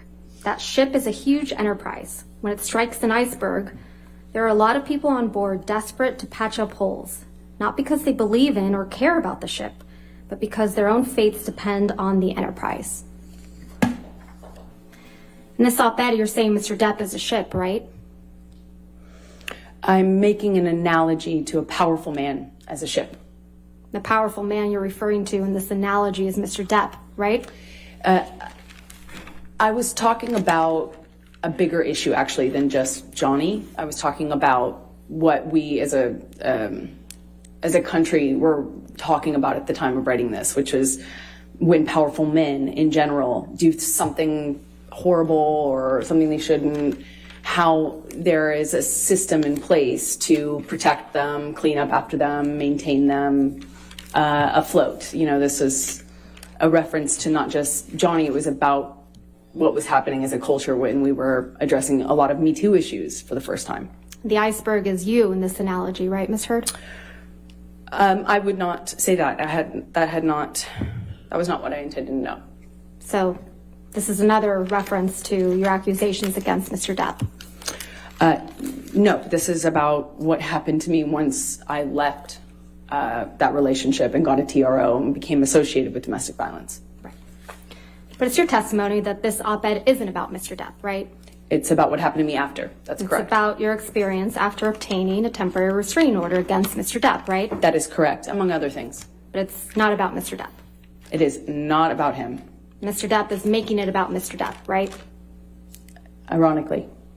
It's kind of like that Carly Simon song, right, Ms. Heard? I don't know what you mean. Let's talk about the defamatory statements in the op-ed that you also claim are not about Mr. Depp.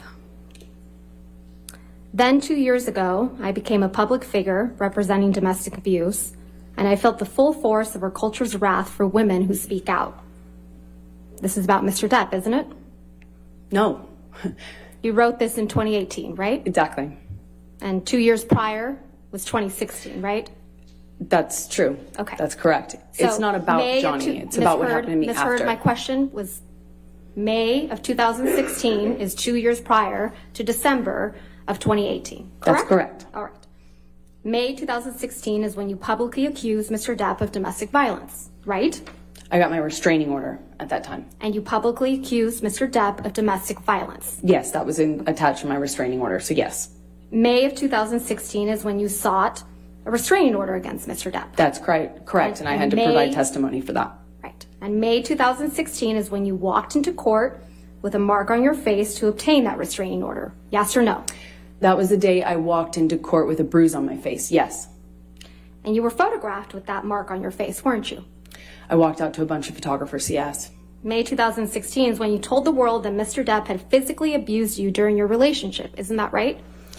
That I had to provide testimony as part of my restraining order application, yes. And that's how you became a public figure representing domestic abuse. Right, Ms. Heard? From that point on, yes. That's when you claimed you faced our culture's wrath, right? That's when it started, yes. But it's your testimony under oath that this statement is not about Mr. Depp. It is not. It is about what happened to me afterwards. Was the more interesting thing for me to write about. The next statement reads, I had the rare vantage point of seeing in real time how institutions protect men accused of abuse. This is also about Mr. Depp, isn't that right? Not just about him, but he is included in that, yes. He's the man you accused of abuse 2 years prior to this op-ed, isn't that right, Ms. Heard? Yes, but I wrote this op-ed in the context of many men at the time that were public figures or in this public eye being accused as well. Wow. So it was a reference in general to a larger phenomenon, not just Johnny. Not just Johnny. Not just Johnny. Okay. And then you write, I spoke up against sexual violence and faced our culture's wrath. This one's also about Mr. Depp.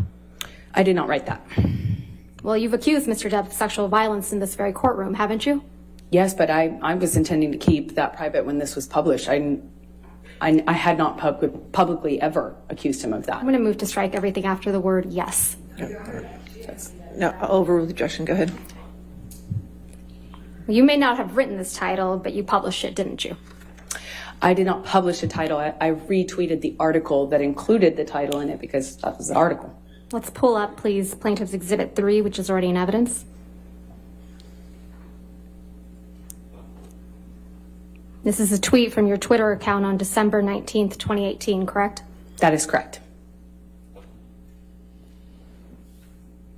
Your Honor, oh, it's already in evidence? It is in evidence. Okay. Yes. Thank you. So on December 19th, 2018, you tweeted, quote, today I published this op-ed in the Washington Post. Did I read that right? That is correct. And the tweet includes a link to the op-ed we were just looking at, correct? That's correct. And you can see that the title of the op-ed in your tweet is, quote, opinion, Amber Heard.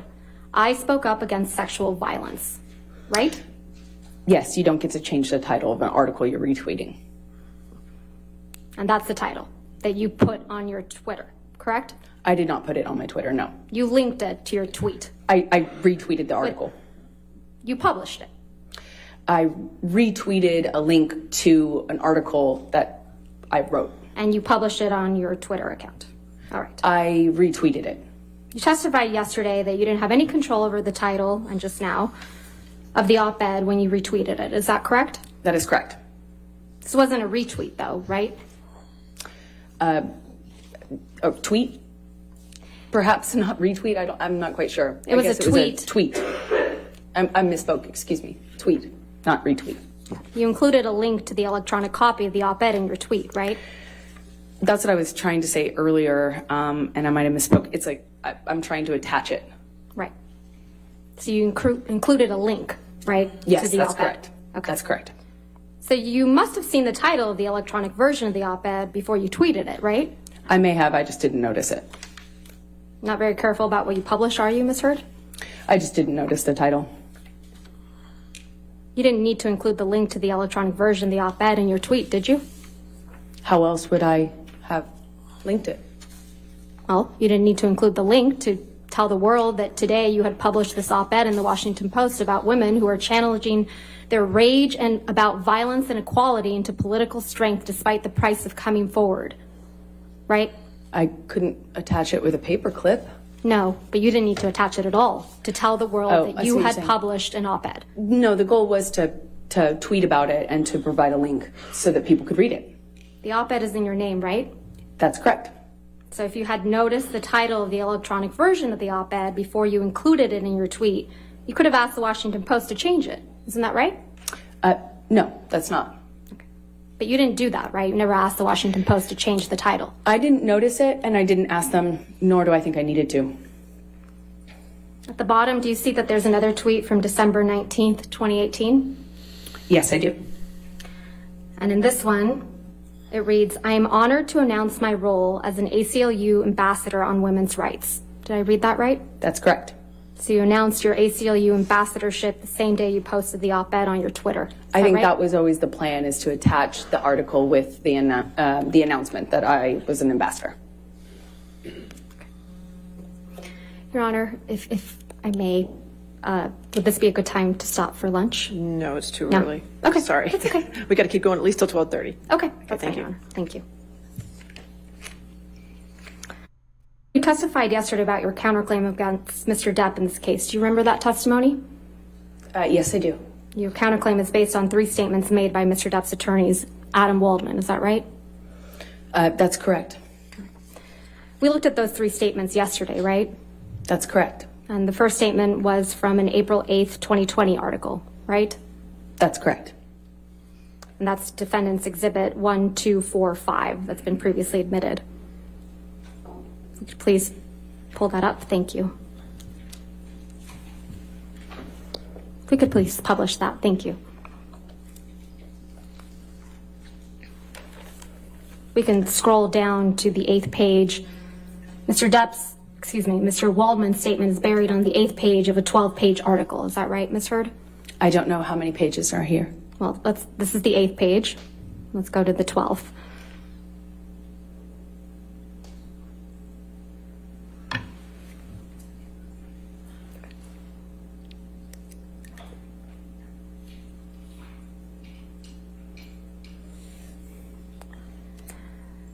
Let's pull up, please, Defendants Exhibit 1246, which has already been admitted.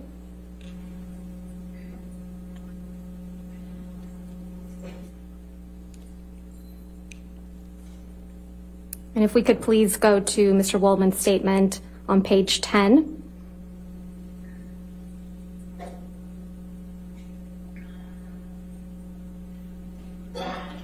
And go on to page 11 of a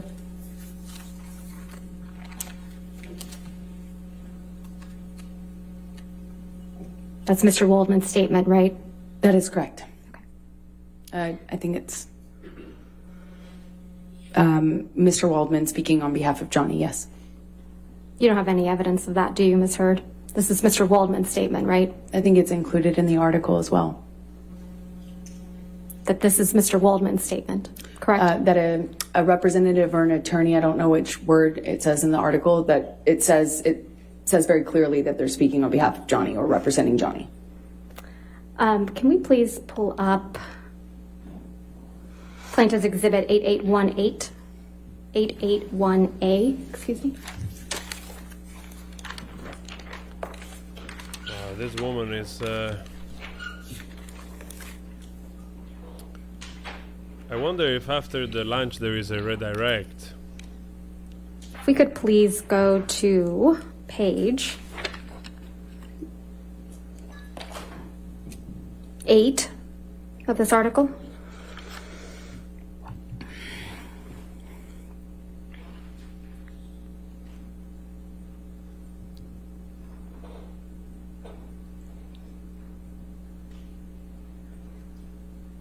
Was the subtitle no good, guys? I see somebody complaining about the subtitle. I thought it was a good idea.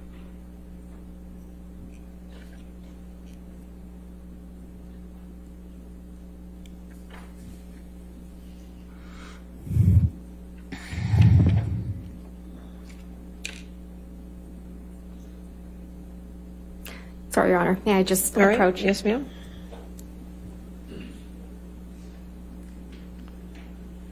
I'm honestly not looking forward to the redirect because I'm tired of the BS. It's exhausting. I have no idea how Johnny managed to live with this woman for 4 years. If the jury is anything but smart, at least they just, you know... I think the jury is... I don't know if I understand correctly. The jury is going to give the verdict, or they're going to just award the damages. If they're going to We'll give come a back to this. verdict... Sorry, Ms. Heard. Sorry, Your Honor. All right. Yes, ma'am. Let's go ahead and take this down, please. Thanks. You testified yesterday about how your reputation was before these 3 statements were made, correct? Yes, I did. Okay. You testified that your career was going very well before. I think I said the trajectory is positive, yes. You testified you had a global campaign for L'Oreal, right? That is correct. You testified you were waiting on a schedule for Aquaman 2.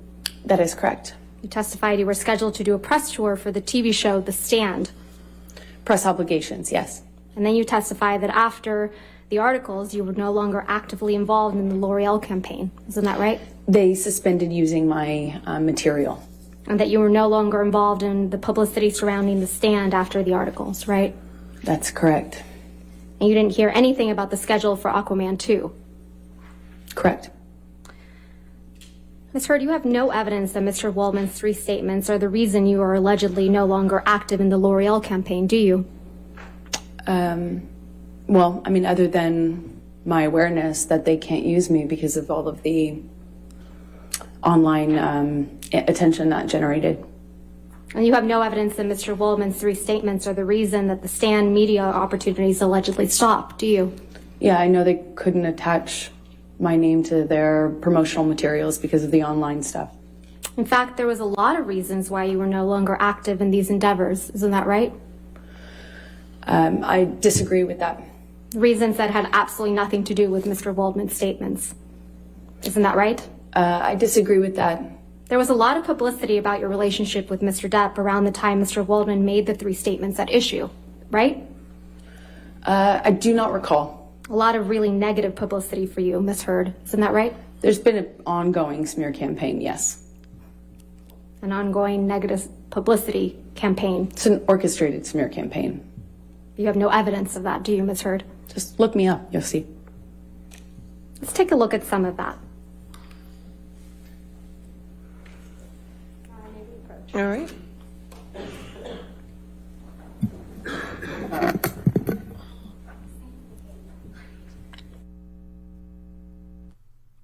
Quite crazy, eh? It's really quite crazy. I mean, it's so obvious that you want more publicity surrounding your movie. And of course, a victim attracts a lot of pity. So I totally disagree with her saying that releasing that op-ed in that time was a bad idea. It was a great idea. Because supposedly if it was true, you get a lot of attention, a lot of pity. And seemed like actually well orchestrated, you know? Because there is a lot of good people out there which they feel sympathy. That's how normal people are, you know? Feel sympathy. Feel empathy for other human beings, for other people going through hardship. So if a victim is publicized, you know, and it's magnified their reality, a lot of people will feel pity towards that person, or sympathy or empathy, you know. And that would definitely be something actually positive. It's not negative. It's negative what you have been going through, perhaps, if you're a real DV victim, you know. That's for sure. But the response by the normal people, usually it's overwhelmingly positive, warm, kind, accepting, loving, to an extent, of course, that you can extend love to somebody that you don't know. At least sympathy. So, to that respect, I think that op-ed was a good maneuver for the press and for the movie. They just happened to be so close together. But that, of course, was not her intent. As if there is not well-curated premeditation at that level of working. Just saying.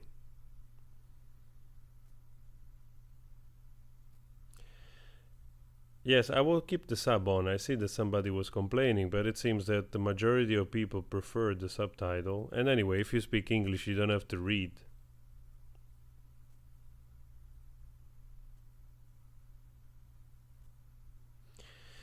Yeah, it's unfortunate because this shows also, you know, organizations which they prefer, like they have political tactics, like in anything else. I mean, I'm not surprised. But they took a risk, you know, they took a risk. That's for sure. They premeditated that. They took a risk, assuming that what she was saying was the truth. So they definitely took a risk. I don't think if they really would have known enough, the ACLU like would have gone ahead and sort of, you know, suggest this op-ed or whatever. At least that's what I think, because of course these damages them as well now, you know. Like showing that they don't do much of their research. It's just you're guilty by default, and they're willing to run with the narrative for the sake of you know, the political, let's say, trend, you know, that exists already for several years of becoming like this kind of like morality. Yeah, I would call it morality trend, trying to look egalitarian.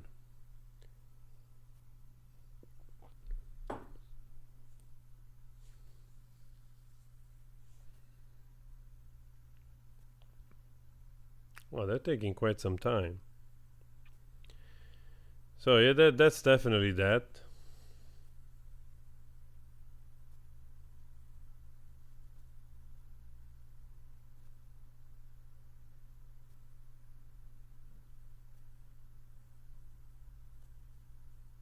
Thank you, Mother Nature.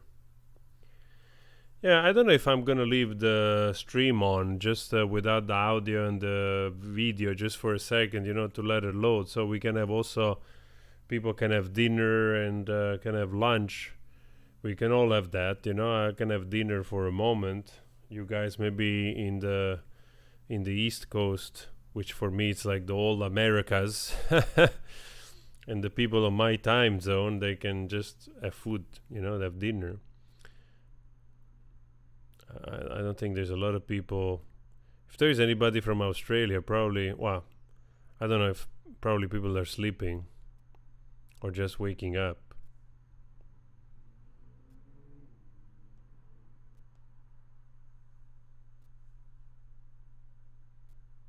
In Australia, it's 2 a.m. Really? It's like it's 6 o'clock here. Isn't it supposed to be 6 o'clock in the morning?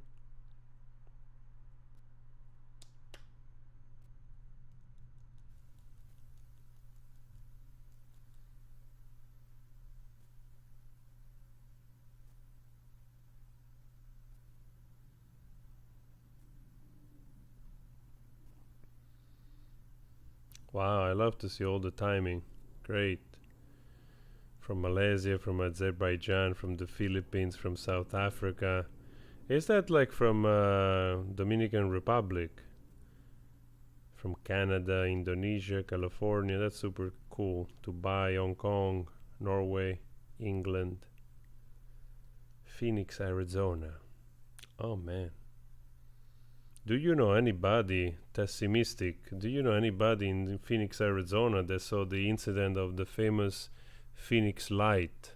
I think it was what, like 97 or so? We have North Pole. Oh wow, that's pretty cool if it's true. You got Michigan, Bali, Denmark. Oh, I love to read all of those cities. That's super awesome. Sweden, of course, UK. Yeah, I also like to see the name of the cities where you at. We got Vienna, not only the country, it's also super cool. You got Spain, wow, we got Argentina. You got Tanzania, that's awesome. Chile, Japan. We got Brazil, thank you. We got really like a lot of people, that's beautiful. Santa Monica, California. Actually, Santa Monica, it's pretty nice.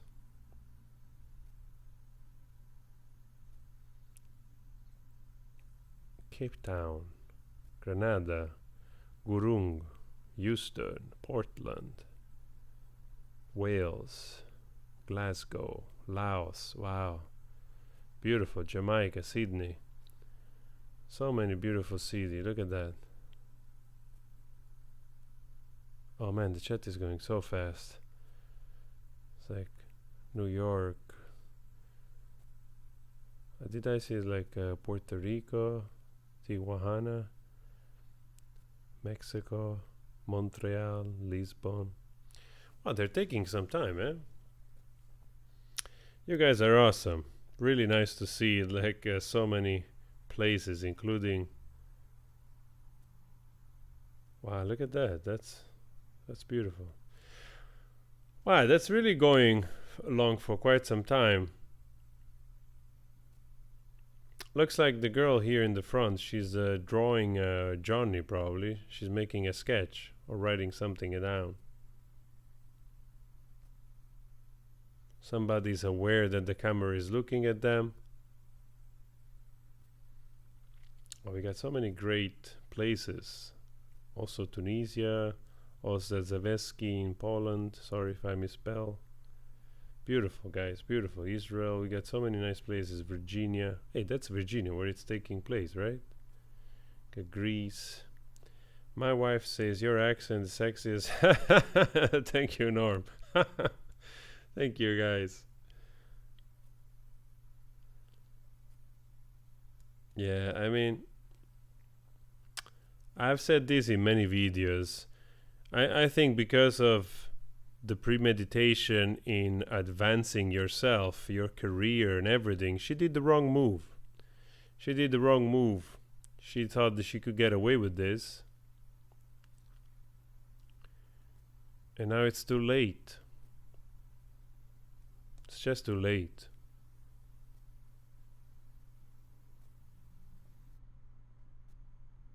I mean, literally there is friends and families, exes, workers, co-workers, ex-workers, or affiliated workers, doctors, cops, or whatever. I don't know how many people saying the same thing, and she's the only one going on with this story of the monster, you know?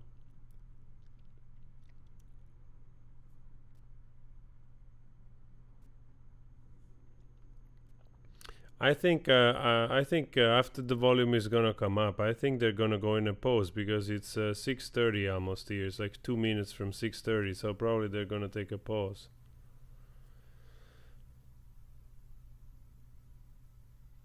We got Rio de Janeiro. Nice. Look at the Brisbane. Okay. Here we go. Florence, Italy. Wow. Thank you, everyone, for your patience.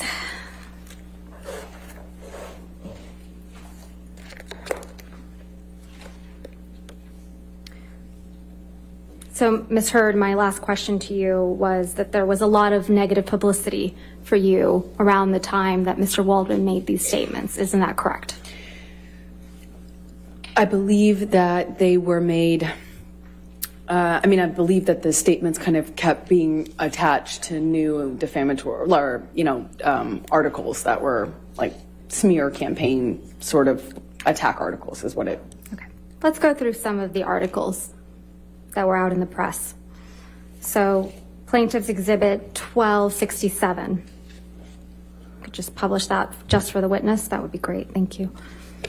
This is an article published on February 2nd, 2020, and the title is hashtag Justice for Johnny Depp trends after Amber Heard admits to hitting actor in audio clip. Do you see that? I see that. And if we can go to Plaintiff's Exhibit 1268. This one was published on February 3rd, 2020. It reads the title, Amber Heard admits to hitting Johnny Depp in recording. Yeah, Do you see that's that? when his lawyer leaked an edited tape. Ms. Heard, do you see the title? Amber Heard admits to hitting Johnny Depp in recording. Do you see that? I see the title. Okay.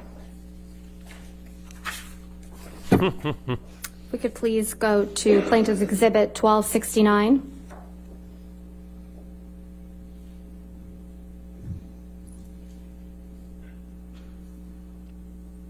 This one was published on March 17th, 2020.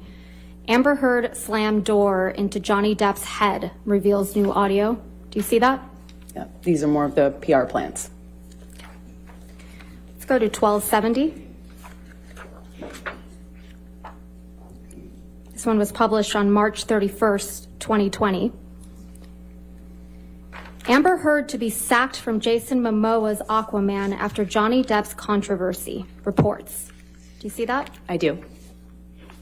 We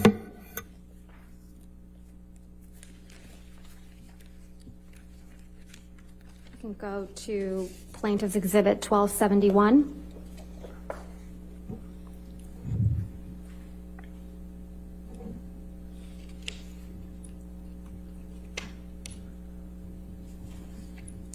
See the title that says Johnny Depp says ex-wife Amber Heard sliced his finger off and it, quote, erupted like the Vesuvius? I just don't know when that was. I've never seen that article. We can go to 1272.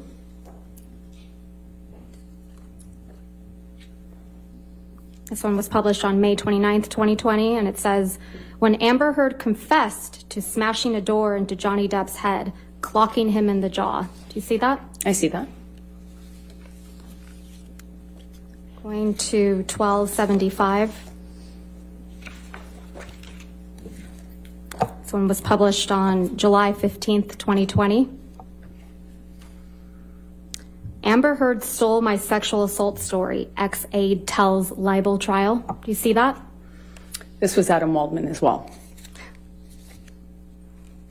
It doesn't say Mr. Waldman. It actually says Kate James also says she often received abusive text messages from Johnny Depp's ex-wife, doesn't it? I just know because he threw down the article. Ms. Heard, isn't that what that says? Mr. Waldman threw the newspaper Ms. Heard, at me afterwards. Ms. Heard, that's not my question.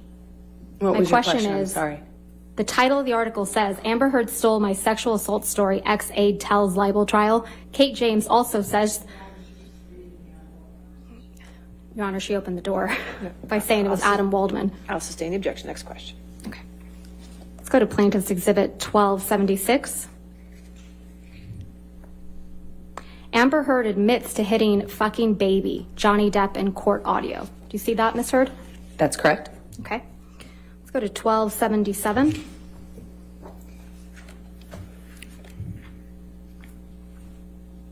Published July 28th, 2020. Amber Heard's sister thought she was going to kill Johnny Depp, claims witness. Do you see that, Ms. Heard? I see that. And 1278.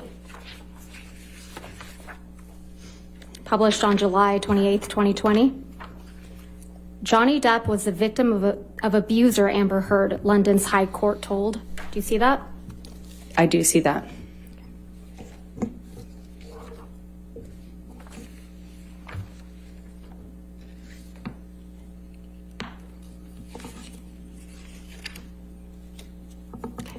Thank you, Your Honor. All right, thank you. Go ahead and take our lunch recess then. Ladies and gentlemen, we'll go ahead and take our hour lunch recess at this point. Do not discuss the case with anybody and don't do any outside research. Okay, we'll see you in an hour. All right, guys. All right, guys. I'm just gonna cut the stream off now. I think it's the best thing we can do. I'll be back in an hour. I can leave it on without the audio as well. I can just leave it on. Come back at 1:35 then. Is that fine? All right, thank you. I'm just gonna leave it on, so we see what the heck they're saying here. At the same time, I'm gonna try to have some food so that we can come back for a moment, so that everybody can have a little bit of a we can have a moment. Otherwise, we're gonna go all the way to 11, and we won't be able to have any food. I mean, I felt that this last part of the cross-examination got a little bit dragged for some reason. So amazing that everybody say hi to Johnny. It's very clear what is happening in there. But still, I mean, to my understanding, of course, did quite a good job, especially in the the great majority of this trial here, the cross-examination, to bring up a lot of incongruencies of her alleged abuse. So, I mean, I also enjoyed when she was hammering her in the courtroom, you know? That made total sense. That was quite powerful, actually. It's like you go in the courtroom and basically you call the paparazzi, you make sure that they know that this is on record, and at the time you always went out with covering, with makeup everywhere because, you know, you felt ashamed or whatever. But that day in the court you just were like black like a widow, because who knows, and you showed up without makeup with a sign on your face to make sure that everybody would see, right? I mean, it's quite hard like to believe that that's a coincidence, right? Also taking pictures inside the place there, which I think some of you said that it's also not supposed to happen. You cannot take pictures inside. I forgot the name of the. Yeah, I don't know. It's like so. What is it, like a police station or? Yeah. Thank you so much for the super chat, guys. So we're still many. I leave this on. All things French. Thank you so much for the super chat. I leave this on. I'm just gonna take some food for the moment and come back, like really, and then we can also talk a little bit. You know, I'll just try to. Thank you, Jim. Do you think there's gonna be more cross-examination? Well, she said thank you at the end, Camille. So I'm not 100% sure. She seemed like she has finished with the questions, I suppose. So it is also pretty possible that she's gonna be again redirected, because they talked all the way up to, you know, this op-ed and everything, basically, when it's the end of all of it. So I suppose we might see a redirect. I'm not sure.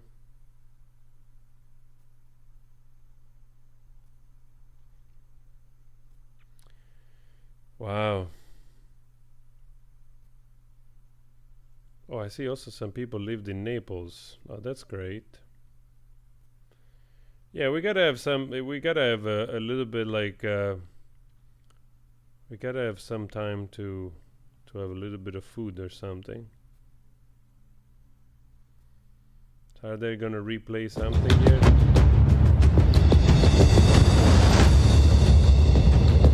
Welcome to For the Record, coming to you live from the Fairfax County Courthouse as the trial of Johnny Depp and Amber Heard is well underway. And what a morning it's been. Cross-examination of Amber Heard, a tough cross-examination by Johnny Depp's attorney, Camille Vasquez.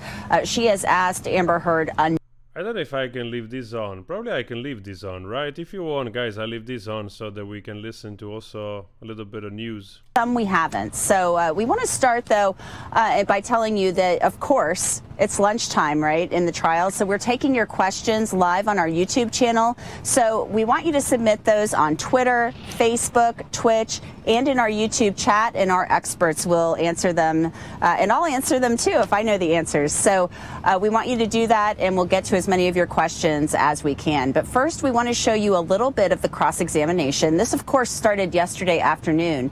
And this is Camille Vasquez attempting to impeach Amber Heard about the injuries that she claims she suffered at the hands of Johnny Depp. Listen, and we'll talk about it on the other side. Ms. Heard, do you recall giving testimony in a deposition in this matter in January of this year? I do. Can we please play from your deposition, day 2, 512, page 512, line... That's correct. So Mr. Depp hit you in the face multiple times while he was wearing rings on this occasion, correct? Which occasion in March are you referencing? You weren't The specific. testimony that you gave on day 15 of this trial, March of 2013. You weren't specific as to the day. There were several incidents. The one where he hit you several times in the face. There were sorry, just so I understand better, there were several incidents in March. Which one are you asking me about? The time that he hit you several times in the face wearing rings. Well, he pretty much March always... of 2013. Right. What are you asking me? I'm sorry. He was wearing rings on that occasion? I pretty much always knew him to wear rings. You also testify that Mr. Depp, again, whacked you in the face after the Met Gala in May of 2014, right? That is correct. You testified that you thought he hit you so hard he broke your nose. That's correct. You said your nose was, quote, swollen, discolored, red. That is correct. I took a picture of that. You testified you took a picture of your face after this. I did. But you didn't show that picture to the jury, did you? I would like to. But you didn't show it, did you? That's not up to me. You understand you were under an obligation to produce all photographs after any alleged incidents of violence, right, Ms. Heard? I produced everything. You didn't produce any photographs after the Met Gala? I produced everything. You also understand that you're under an obligation to produce all medical records reflecting any injuries you allegedly sustained from Mr. Depp, correct? That's correct. And you haven't produced any pictures or any medical records reflecting a broken nose after the Met Gala in May of 2014, have you? I have given everything to my lawyers, everything. I've turned over literally everything that I have.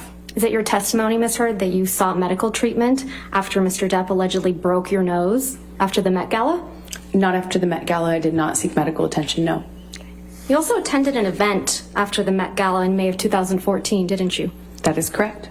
And you went to the All-Star Comedy Tribute to Don Rickles. That is correct. That was the next night after the Met Gala. That is correct. And there were pictures of you taken at this event. Yes. Your nose doesn't appear to be injured in any of these pictures, does it, Ms. Heard? I'm wearing makeup. Your nose doesn't appear to be injured in any of these pictures, does it, Ms. Heard? That's why I'm wearing makeup. Right. And makeup covers up swelling, right? Makeup will not cover up swelling. Ice will, though. Ice will cover up swelling? Ice reduces swelling. Normally the swelling after that kind of injury is not as bad as you might imagine, and for me, it wasn't that bad. I have a picture of it underneath the makeup. That's how I know how to reference it. A picture you haven't produced or shown to this jury, right, Ms. Heard? I produced everything. But you haven't shown it to this jury? I would very much like to. It's not my job. Okay, Camille Vasquez, Johnny Depp's attorney, cross-examining Amber Heard about these injuries. Johnny Depp, as you've seen in court every day, we see his hands. He wears the big rings. She's claiming she was injured by Johnny Depp and suffered possibly a broken nose. Well, guess what? She's saying she used ice and makeup to cover that up. So lots to talk about there. Ladies, I am with Linda Kenny Bodden today, of course. Linda holding down the fort in New York. And thanks for having me on, Linda, from the courthouse. Marie Pereira, a criminal defense attorney and former prosecutor, is with us as well, and Dina Dahl, a law and crime legal analyst. Ladies, we all wear makeup. Linda Kenny Bodden, I'm going to start with you. Your thoughts on that little bit of cross-examination? I mean, and Jeanette, I really want to know what the jury thought. But what I thought was the cross-examination has been fabulous, especially on that. Anyone who's ever had a broken nose, who watches a sporting event, when basketball players, push into somebody and they get a broken nose, they are bruised, they are bleeding, they have blueness in the face, they have redness in the face. That picture showed that she had nothing in the face. Makeup was not covering that up. All right, I think we should take some questions. It's time to take questions. Let's start with you, Dina Dahl. This comes from Amrit Pal 79 from YouTube. She asks, or he or she asks, I should say, if Johnny Depp wins this case, does that mean he can appeal the case he lost in the UK? Marie, I think this is an interesting question because the UK case, he wasn't allowed to appeal. He was denied the right to appeal. So what do you say about that? I think if he wins this case, it will not impact what happened in the UK. Of course, I'm not admitted in the UK. I don't know their laws, but that case is settled, and I don't think one case is going to impact the other. And Dina, our next question comes from Twitch. It is from Pranab, I hope I pronounced that properly. Can Miss Vasquez, Camille Vasquez, enforce the yes and no requirements for Amber answering the questions? Well, it's really up to the judge to enforce it. She can ask, and we see in most instances she does ask for everything that after the yes to be stricken, and then of course Amber Heard's attorney objects to that. She puts the full answer in, and then we see the judge decide. Guys, I'll come back in a second here. I think I put off the camera just to let the camera charge, and I'm doing some food, but I'm just gonna leave it on. So I'm gonna be on and off, like I'll check the chat, we can talk, no problem, but I'll just be a little bit on and off to manage to put in a bite, so that, because as soon as they come in, then we have to go for another 3 hours. 3 hour and a half. I'll be in and out. I'll just be in and out also with the audio, so no, don't worry. I also want to know from all the audience, like now we're following this. Be interesting also to know what we can do for the future. Like in terms of video. That I'm an artist. That I do a lot of music reaction, and definitely I can also do a little bit of that. It's always a pleasure to check music and to share music, but the audience is growing so rapidly, so it'll be also interesting to just keep going. I'm really happy with where this is going, and I'm really happy with all of you from everywhere. Actually, it's such a beautiful thing. Even if we are going through something that it's not necessarily beautiful, because it's not super nice actually to see the dirty laundry of two people in general, but again, we are learning from this, and there is definitely a ton of stuff that we can learn from this from a human point of view, from at a human level, and not only also getting a little bit savvy on the workings of a jury and a lawsuit and all those kind of little details, so it's also quite interesting. But from a human point of view, we can also learn, we can learn a lot about, mental health issues and the dynamics in between two people. Not everything is black or white, not everything is just one thing or another. In this whole relationship with the two of them, there is so much that can be discussed in the way that, some of the things, there is so many things you can expand on, where you can see that not always one or the other was responsible. There are always combining factors in all the elements of somebody's life throughout the years and throughout their interaction.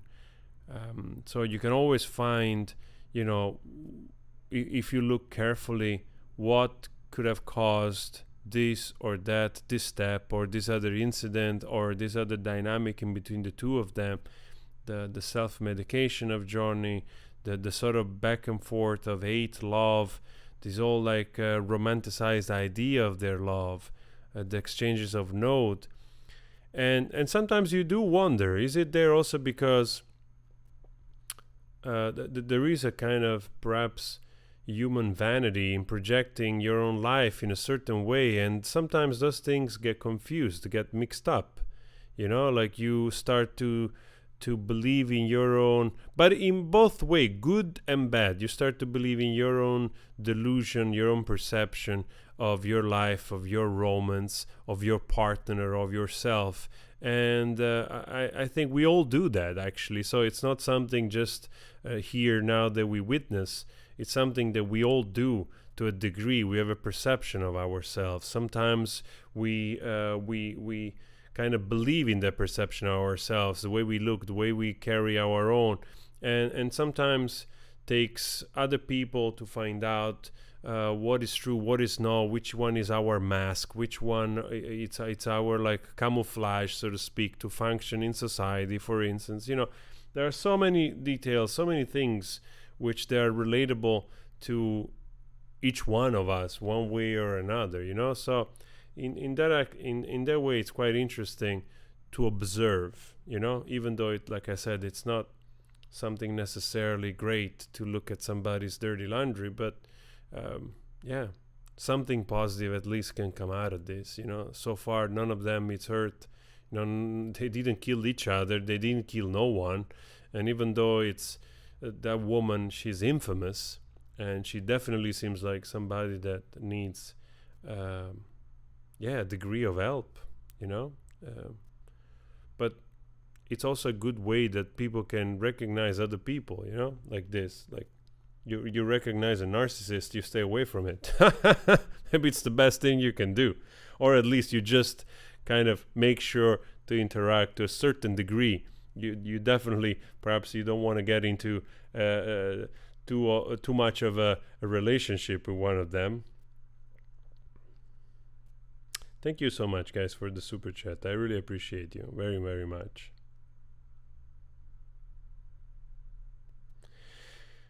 Yeah, I mean, I think if you're driven by extreme ideals, yeah, you're going to be deeply biased towards one or the other.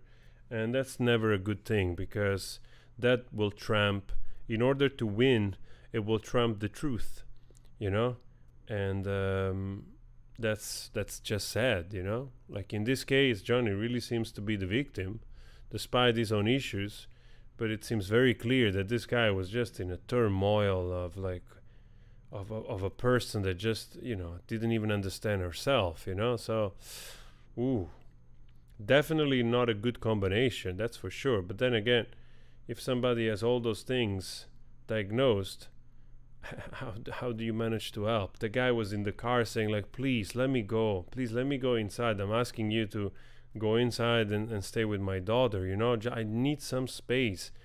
He was like trying to create boundaries, you know, but she couldn't stand the boundaries. Yeah. Like I said, I do a prediction. With the redirect, we're gonna get this Amber back. You see this Amber you see now on the screen?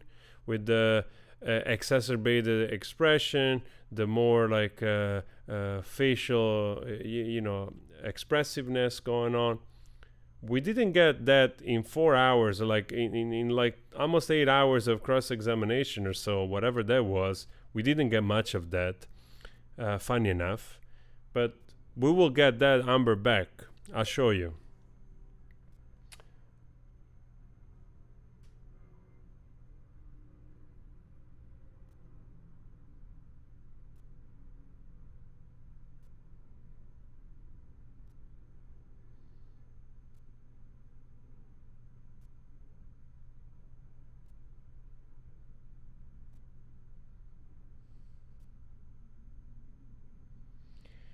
Yeah, man, I mean, the guy, I don't know, the guy just made a mistake. What can I tell you? You know, he believed in the wrong thing. You know, it can happen to everybody, you know? And especially, yeah, if you have your own thing going on. Johnny is a famous actor, but he's just a person like all of us, you know? Like, sometimes we tend to forget that. Everybody's a person, like even Elon Musk, you know? It doesn't matter how rich you are or who you are. It's just, you're just another person. Some people are brighter, some people are less bright on certain things. But we are very, very, very, very similar. It's like there is very, very little that differentiates one from another. There is tons of difference, but none of those are like really to the core differences, you know? Like, we're people, we're human beings. So at the base, yeah, there's really not much difference. Sometimes we tend to forget that. And people can have periods of being better or being worse also. That's also something to keep in mind. The sad part is that if you think about it, there is probably a lot of narcissists in power. That's one aspect that sometimes, you know, we kind of forget. There might be people in power which they have the same character traits as Amber Heard, you know, with extraordinary egos, with more egos than talent, and a desire of control and power, and with the lack of empathy. That's a great combination to be a leader, if you ask me, because in order to be able to work at those levels, you don't have to be so concerned about other people who you step onto. That's just the reality of that. You cannot be too empathic. You cannot be too sympathetic towards other people, because you have to be,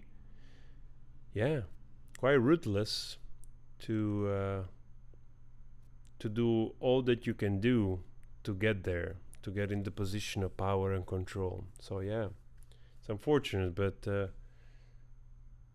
I think sociopath narcissists are quite common among people of power.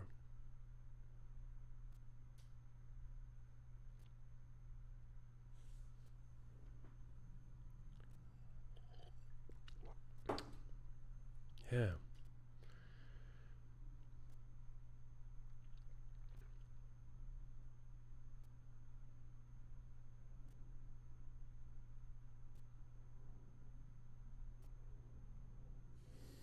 Yeah, I wasn't putting the chat on, honestly, because I don't know if I can just show those people, you know, like I'm streaming their channel, so yeah.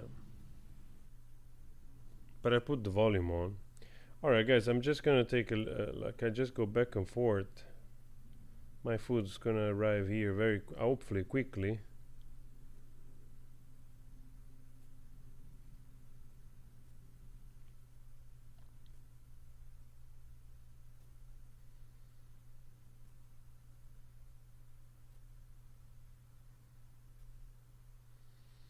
Yeah, we just have like not a long time. This is probably the old time.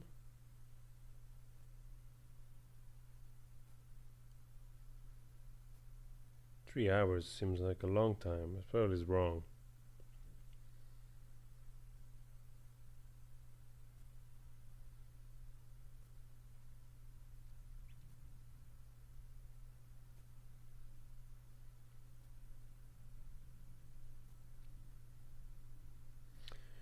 Oh man, I can't wait to cut off some of those clips also, especially of the cheating or other stuff.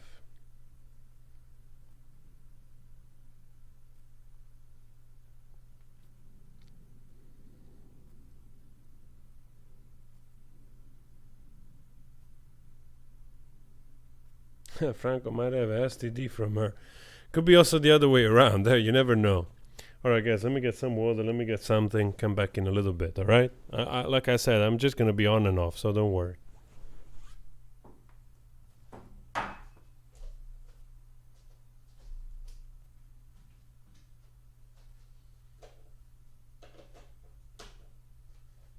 still here, I'm still here.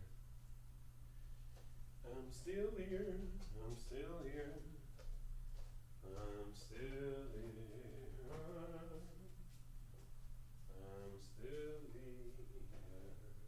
still here. I'm still here. Oh, no,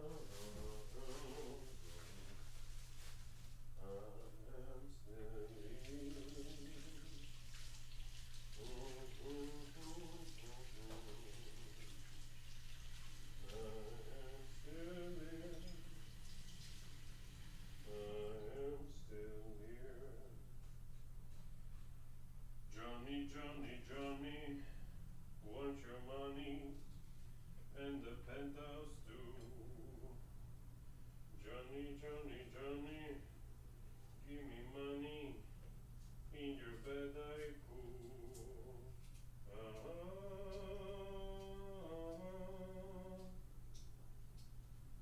All I can do to get a little money from my Johnny, in your bed I poo.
Welcome to the second hour of For the Record here on the Law and Crime Trial Network. I'm Anjanette Levy, and I'm coming to you live from the Fairfax County Courthouse in Virginia, where we're on a lunch break in the trial of Johnny Depp versus Amber Heard. It's a defamation case, a Hollywood defamation case, and we've been listening to cross-examination of defendant and counterclaimant Amber Heard all day long. And with me here is our good friend, Gene Rossi. He took the shades off. We've got a little bit of shade, doesn't need him anymore. He's a former federal prosecutor and also practices right here in Virginia, so he knows a lot about the law and defamation law. So as I mentioned, we are talking about cross-examination now of Amber Heard. And you probably recall on direct examination, Amber Heard made this allegation against Johnny Depp that when they were at this trailer park in Hicksville or something, apparently it's like a fancy trailer park, that he did a cavity search on her for her cocaine.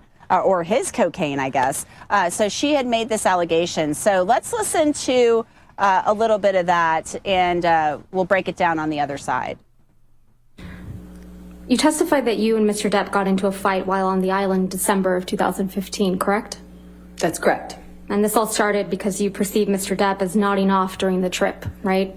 I thought he was passing out again in a similar fashion to what he had done the previous year. And when he nodded off, he spilled wine on you, correct?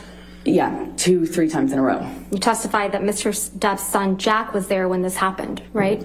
At the beginning, he was there. He was there when Mr. Depp allegedly spilled wine on you 2 or 3 times, right? He was there for that because he offered me help. Right.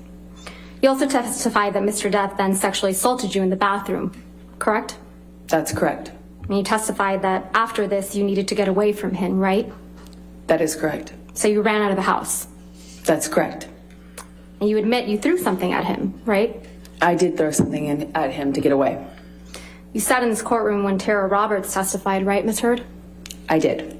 She's Mr. Depp's manager on the island. Yes, that's correct. You heard her testify that she witnessed an argument between you and Mr. Depp on the island in December of 2015, right? Yes, that's correct, yes. And you heard her testify that Mr. Depp was trying to escape you, right? I don't know if she characterized it like that, but that was the gist of it. She kind of misrepresented it to seem like that, yes. She misrepresented it. How convenient. That's correct. Okay, so let me clarify. I misstated that. That was the Bahamas incident where Heard claimed that Depp sexually assaulted her in December of 2015.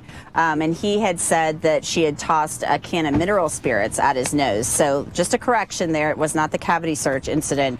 So now let's look at an audio recording. We're going to listen to this audio recording where Heard and Depp talk about this incident.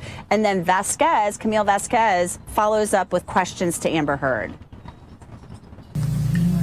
When I say I'm going to try and change X, Y, and Z thing or work on blah, blah, blah, I can only do those things. And since I have been doing this thing... I'm still here, guys. Thank you. What things have you been doing? Second. Working on this thing, not doing this sort of thing, trying to change it's less several times. Hence screaming when I spilled wine accidentally on you for falling asleep, and screaming in front of my kids and freaking Jack out. And that's trying. We'd appreciate it. Yeah, you're right. You're right, Johnny. That f***ed him up, you know. I'm sorry I f***ed your son up. No, it weirded him out. He'd never... I'm so sorry I f***ed kids up. He didn't f*** my kids up, but it was pretty weird for him, you know. Because I jumped up and screamed because I had one. Oh, that's amazing. Yeah. You're right. I'm surprised he's so for the counselor. I'm sure that's terrifying. I don't need your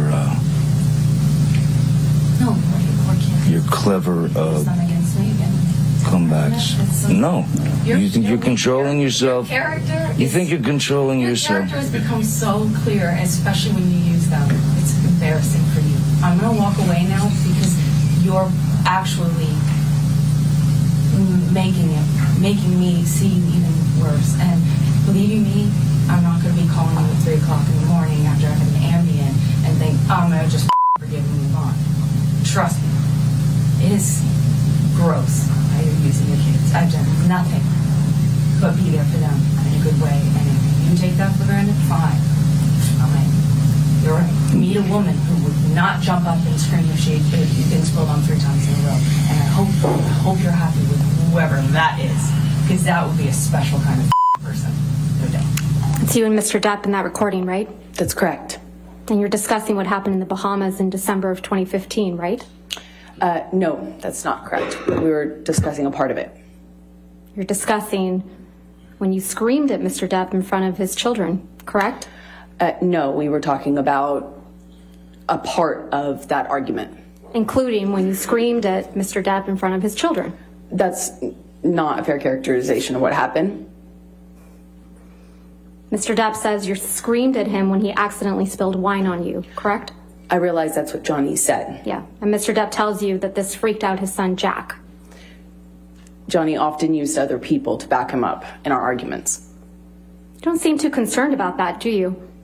I had a lot of concerns. You don't mention Mr. Depp sexually assaulting you in this recording, do you? That was not the point of that conversation. If I had gotten into the details of what happened to me with him, it would have been another fight. You just accused Mr. Depp of, quote, using his kids, right? In that recording. He would often use other people, yes. And you challenge him to find a woman who will not, quote, jump up and scream if she has been spilled on 3 times in a row. That is correct. Not a woman who would put up with sexual abuse, right? I was pointing out the ridiculous nature of him expecting me not to react to something that basic. Okay, so that's Amber Heard answering questions on cross-examination about this December 2015 incident in the Bahamas, where she claims that Johnny Depp had sexually assaulted her. Johnny Depp had testified that he had been the one assaulted by Amber Heard. And then we hear this conversation between the two. Gene, Rossi, your thoughts on this? I mean, he's saying in this recording that you freaked my kid out. You know, Jack, I don't know how old Jack is. He's, I think, an adult now, but he would have been, gosh, that's 6 years ago, 6.5 years ago, would have been like a kid. So your thoughts on that whole thing we just listened to? Well, on that audio and all the other audios, and I'd love to talk to the jurors after the verdict, you have Amber Heard in the witness box, cool, calm, collected, almost an Academy Award performance, if you believe her. But on these audios, there's a completely different person in the guise of Amber Heard. Her tone of voice, her antagonistic manner, and I'm wondering if the jury is going to be turned off by what they hear on the audio because it's 180 degrees different than her description. That's what I take from these audios, and that really is the best thing they're getting out on cross. All the other stuff to me is sort of important, but that's the gestalt, if you will, of these audios. They show a different Amber Heard outside the courtroom. Jurors may not like that. And that's I think, a really good point, Gene, because is the real person the person in the witness box, or is the real person the person on the recording arguing with her husband or having conversations with her husband? Who is the real Amber Heard? And does Johnny Depp, I wonder if they'll do a juxtaposition and think, does Johnny Depp sound the same on the recordings as he does in the witness box? I got a comment on that. Johnny Depp does sound in the courtroom the same way he does on the audios. That's good for Johnny Depp. All right. We are taking your questions live on YouTube, Facebook, Twitch, Twitter. Submit them, and we will do our best to get to them. Apparently, this is from T, a $10 question on YouTube. So I hope if you paid for us to answer a question, thanks. You didn't have to do that. The question is, and I'm going to throw this to you, Linda Kendi Bodden. What is your opinion on Amber's counsel rarely objecting during cross? Is it airtight questions from Vasquez or a lack of awareness on Heard's side? Linda, what do you say about that? Interesting area, because she has objected, and the problem is she objects the time that it looks like Amber Heard is in great trouble and needs to have a little bit of a respite. So she'll object and then ask for a sidebar, and something that's ridiculous, quite frankly, to ask for, as Gene pointed out. So she does object, but I also think the judges knows that these questions are very tight. Camille Vasquez has these questions extremely, extremely tight, and that really is something amazing to watch in that courtroom. Yeah, and another thing, too, she cuts her off. She says, requests to strike stuff from the record, Linda, because it's like it's a yes or no question, and she tries to kind of expound upon it. which is not what you're supposed to do in court. All right, Marie Pereira, this one's coming to you, a criminal defense attorney, former prosecutor. Could they, the plaintiff's lawyers, Depp's lawyers, contact and retrieve records from her, Amber's medical spa, to show dates when she received cheek filler? And this apparently comes from someone on Facebook. We don't have an exact name. They could have subpoenaed those records, but I would think that by now, if those records existed, the Depp team would have gotten their hands on those records already. But then again, the case is not over. I think we still have to wait. There's much more evidence to be produced, and we'll just have to wait and see. But anything could happen, yes, sure. All right, let's go to our next question. And Jean, this one is for you, from Michelow Jensen from Twitter. Michelow is asking, Camille Vasquez seems to use great tactics in cross-examining Amber Heard. Could you please explain some of the tactics that you have seen thus far? Well, my buddy Linda Kenny Bodden hit the nail on the head. You have to be focused. You have to be clear. Your questions have to be short and to the point, and one new fact per question. And she is doing that. You shouldn't ask long questions. The other thing she's doing is, Camille Vasquez, is she's reining her in, and she's not crossing that line between being aggressive but obnoxious. She is being aggressive by telling her to answer the question, and she's doing a very good job. I'm a Monday morning quarterback. There were a couple things she did that I wouldn't have done, but that's me, okay? But she's doing an excellent job. All right. Linda Kenny Bodden, now back to you. This is a first-time chatter from Twitch. First-time chat and viewer. Yes, welcome, Lisa C. Morgan. Thanks so much for joining us. We appreciate it. All right, many of the photos Depp's team used show Heard at public events. The Met Gala, the Rickles thing, the Don Rickles tribute. I almost took my grandma to see Don Rickles at the Golden Nugget one time. That's an aside. But celebrities almost always have their makeup done by professionals for these events or fittings with designers. Wouldn't it be prudent for either side to call any of these designers or makeup artists to testify? Oh, yes. That's a great question, Linda. That is a great question. We've heard about the beauty routine. Because you're absolutely right, although Amber Heard seems to suggest that she does her own makeup and that she never goes out without putting a tinted moisturizer on. But you're absolutely right. Usually professional makeup artists are the ones who do that. Perhaps they couldn't get the names of the makeup artists who were doing that, given the fact the litigation started in 2019 by Depp. Maybe they couldn't find out who it was. But those photos are truly amazing, aren't they? Because their photo documentation very clearly that there were no bruises on Amber Heard at the time of those photos. Yeah, they were interesting photos. And I just want to add on to that very briefly that we've heard testimony about Melanie Iglesias. During Isaac Baruch's testimony, he talked about Melanie Iglesias having come to the penthouse, and he witnessed her put makeup on both Johnny Depp and Amber Heard when they were going out to an event. So maybe we'll hear from Melanie Iglesias. We'll just have to wait and see. Okay, we are taking your questions, as I mentioned. So submit them on YouTube, Twitter, Twitch, and Facebook, and we'll try to get to them. Marie Pereira, this one's for you from Pranatek, I think, from Twitter. I hope I'm pronouncing that properly. Can Camille bring up the ex-wife abuse case just as she brought up Kate Moss? And that's talking about Amber Heard. She had this like domestic relationship, domestic partnership, wife thing. I don't know if they were legally married, but can she bring that up? That's what this question is really referring to. Or can she come testify since nor Elon or James did for her? So what do you think about that? Because did Amber Heard open the door with the Kate Moss comment, Marie? And will we see the ex, this Tasia Van Ree, the ex of Amber Heard, come in and testify? I don't think that we're going to see that ex come and testify unless her testimony would be relevant to what's going on. I think we already discussed this, and I think they had an argument. There were no charges filed, and I don't think it would add or remove anything from their cases, respectively. I don't think they'll be calling those people. Okay, very interesting. Quite possibly. So we're going to take a quick break. Stay with us here. YouTube people, stay with us. We have to take this break for the network. Keep those questions coming on our YouTube chat, Twitter, Twitch, and Facebook. You are watching For the Record live from the Fairfax County Courthouse on Law and Crime.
Welcome back to For the Record here on Law and Crime. We are coming to you live from the Fairfax County Courthouse. We're on a lunch break in the trial of Johnny Depp versus Amber Heard.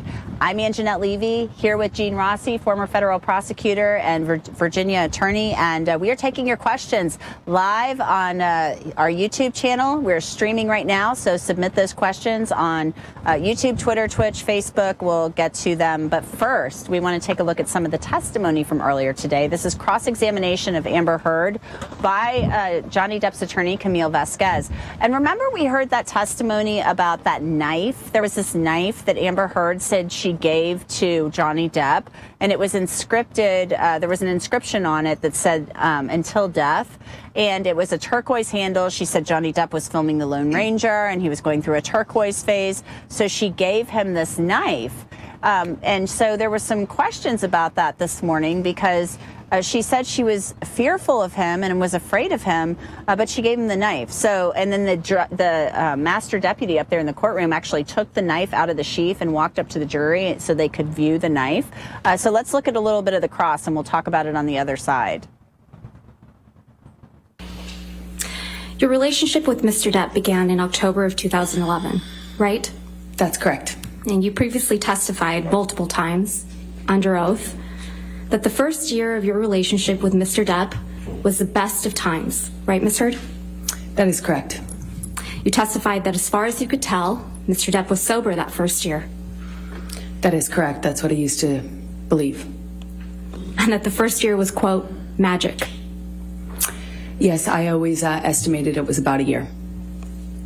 But now you've told this jury that Mr. Depp was being violent with you throughout 2012, haven't you, Ms. Heard? No, he took a break in the middle of 2012 when he was sober. You told them that he was hitting you in 2012, though. Is that right? He was hitting me in 2012. He just took a break in the middle. He was smashing things around you, right? He did. And you told them that Mr. Depp was in and out of sobriety in 2012. That is correct. You told this jury that, in 2012, I was in the beginning stages of this, just learning these patterns. I was learning that drinking kind of correlated with the violence, end quote. Is that right? That is correct. So it was during these cycles of violence in 2012 that you gave Mr. Depp a knife as a gift. I gave him a knife, I think for a birthday present early in our relationship. I believe it was around 2012, but I'm not certain. We've seen a picture of that knife, but I think we should bring out the real thing. Master Deputy Halusa, Master Deputy Sheriff Halusa, may I please have you show the knife to Ms. Heard?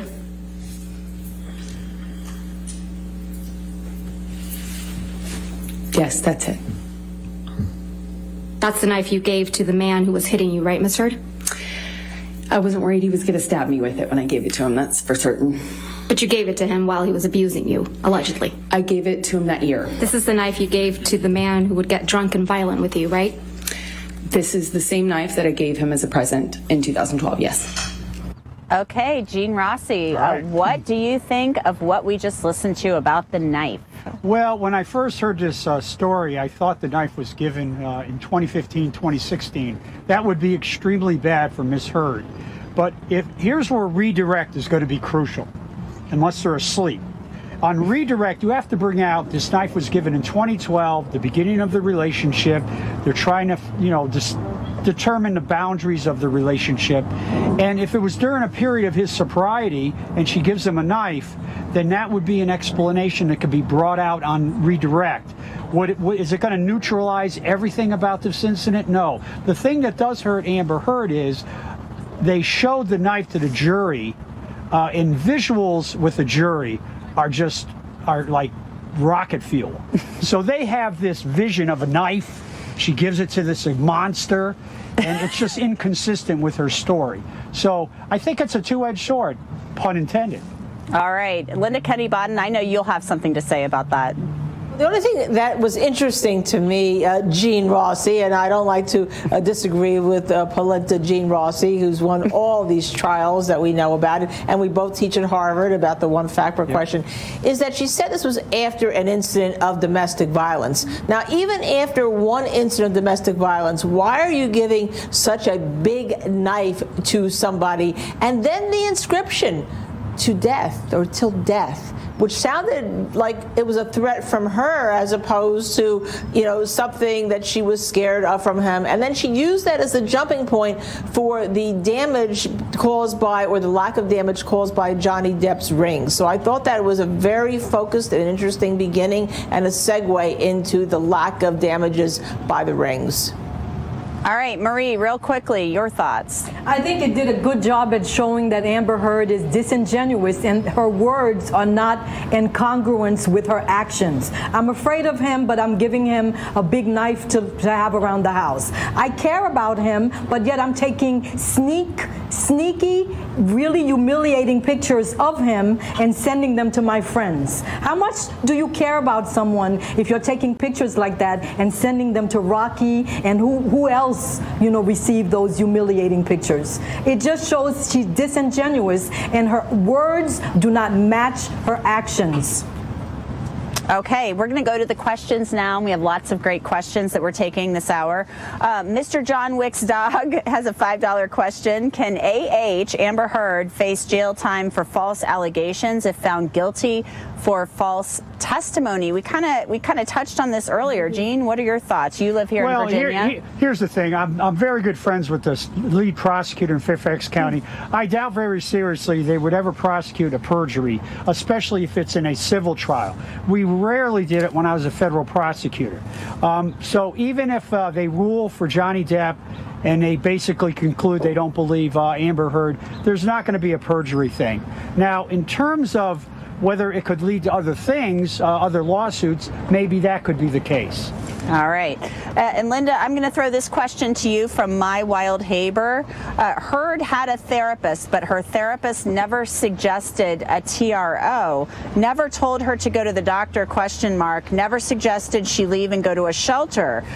So what are your thoughts on My Wild Haber's questions? Well, it was interesting because it was touched upon, wasn't it, a little bit in court, that somebody had filed a complaint against the license of one of the medical providers, whether it was the nurse or one of the doctors, for not reporting as a mandatory reporter domestic violence. So that leaves the question as to whether or not they even believed that she was the victim of domestic violence or not. And the only mention we heard about it then was in the marital counseling, if you recall. And the marital counselor, yes, she asked whether or not, Amber Heard asked her whether she would have a leg up if she went and filed a TRO, whether she'd have a leg up at a divorce settlement. And that was the only thing we really heard.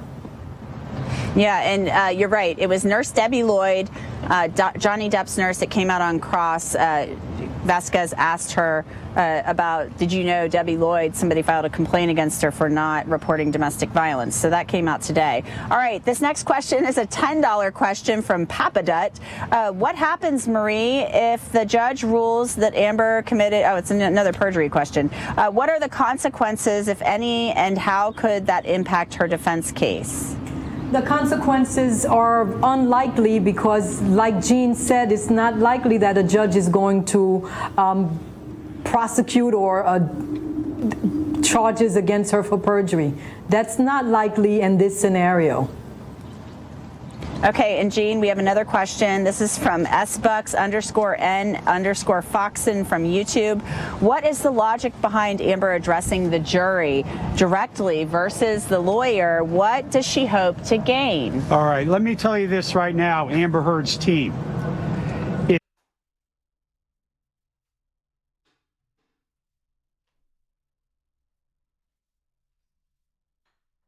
Attorney asking a question and turn to the jury periodically. I see this with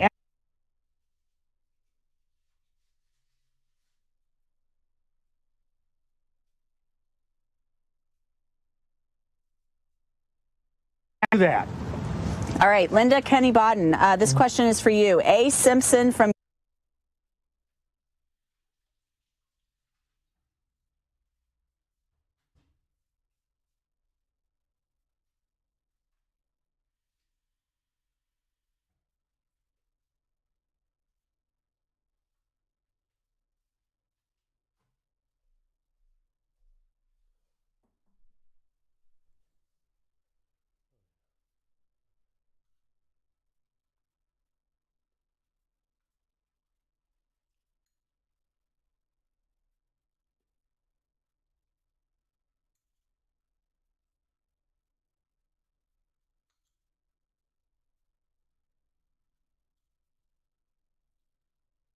have not been in there, but I would hope to be able to tell you that another time. Hopefully I'll get in tomorrow.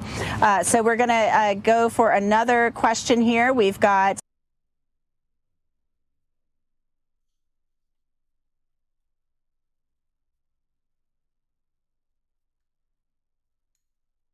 and we say, hello, I'm over here. I ask the question when it's too much. And it can be intimidating to the jury. They don't like it so much because it does look rehearsed, because it's every single question. And she can't differentiate between which one she should go to the jury and which one she can't go to the jury. And it could easily offend the jury easily.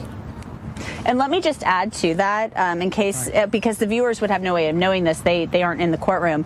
The witness box is really close to the jury box in that courtroom. I mean, like the jury box is right here, and then here's the witness box, right? Wow. So it's very, very close. And then Johnny Depp's table is like right here. So, you know, here's the witness box, here's Depp's table, and there's the witness box. So we're going to take a quick break. Keep your questions coming on YouTube, Twitch, Twitter, and Facebook. And we have to take this break for the network, so just stay with us. Hang on YouTube. You are watching For the Record here on Law and Crime, and we're coming to you live from the Fairfax County Courthouse in Virginia.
Welcome back to For the Record here on the Law and Crime Trial Network. I'm Anjanette Levy, and we are coming to you live from the Fairfax County Courthouse in Virginia. And this is where the trial of Johnny Depp versus Amber Heard is in a lunch break. Gene Rossi, a former federal prosecutor and Virginia lawyer, is here with me, and we are taking your questions. Linda Kenny Bodden is in New York, and Marie Pereira, a criminal defense attorney and former prosecutor, is with us as well.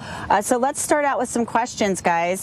Gene, I'll throw this one to you. Okay. True Justice asks, this case is about the article only, the op-ed. Camille is no better than an ambulance-chasing lawyer. You cannot badger a witness and make snide comments trying to influence the jury. Case for a mistrial, is that valid? No. If there was a mistrial every time an attorney was obnoxious, rude, or inconsiderate, then you'd have a lot of retrials in the United States of America. And on a scale of 1 to 10, 10's the worst, 5's average, Miss Vasquez is probably a 4. And it doesn't bother me. It may bother some people, but this is what you do on cross. You have to control the witness. It's not for people who are weak and timid. And Miss Vasquez is doing the right thing by trying to rein in Amber Heard. And this is really the nature of cross-examination, I want to add as well. Yes. This is how it works. This is how cross-examination, I mean, this isn't, you're not having tea. Cross-examination is the greatest legal tool to get out the truth. It's a beautiful thing. But you can't cross that line into being obnoxious, and Camille Vasquez is far from crossing the line. She's doing a very good job. Linda, your thoughts? Say is that when she makes the comments, how convenient, which she's made a couple of times here, the attorney for Amber Heard then should be jumping up and saying, Your Honor, this is inappropriate, we'd ask it to stop. That's the only thing I think that is being allowed to happen, because I know if I try to make those comments in court, people be jumping up all over me and not letting me do it. You can't even say okay when an answer is given sometimes after, because you're either validating the witness or it's considering arguing with the witness. Yes. Okay, so we're awaiting the court should be coming back from lunch here any second now, any minute. So we just want to let you know. So stay tuned for that. We have another question, Marie. I'm going to send this one to you.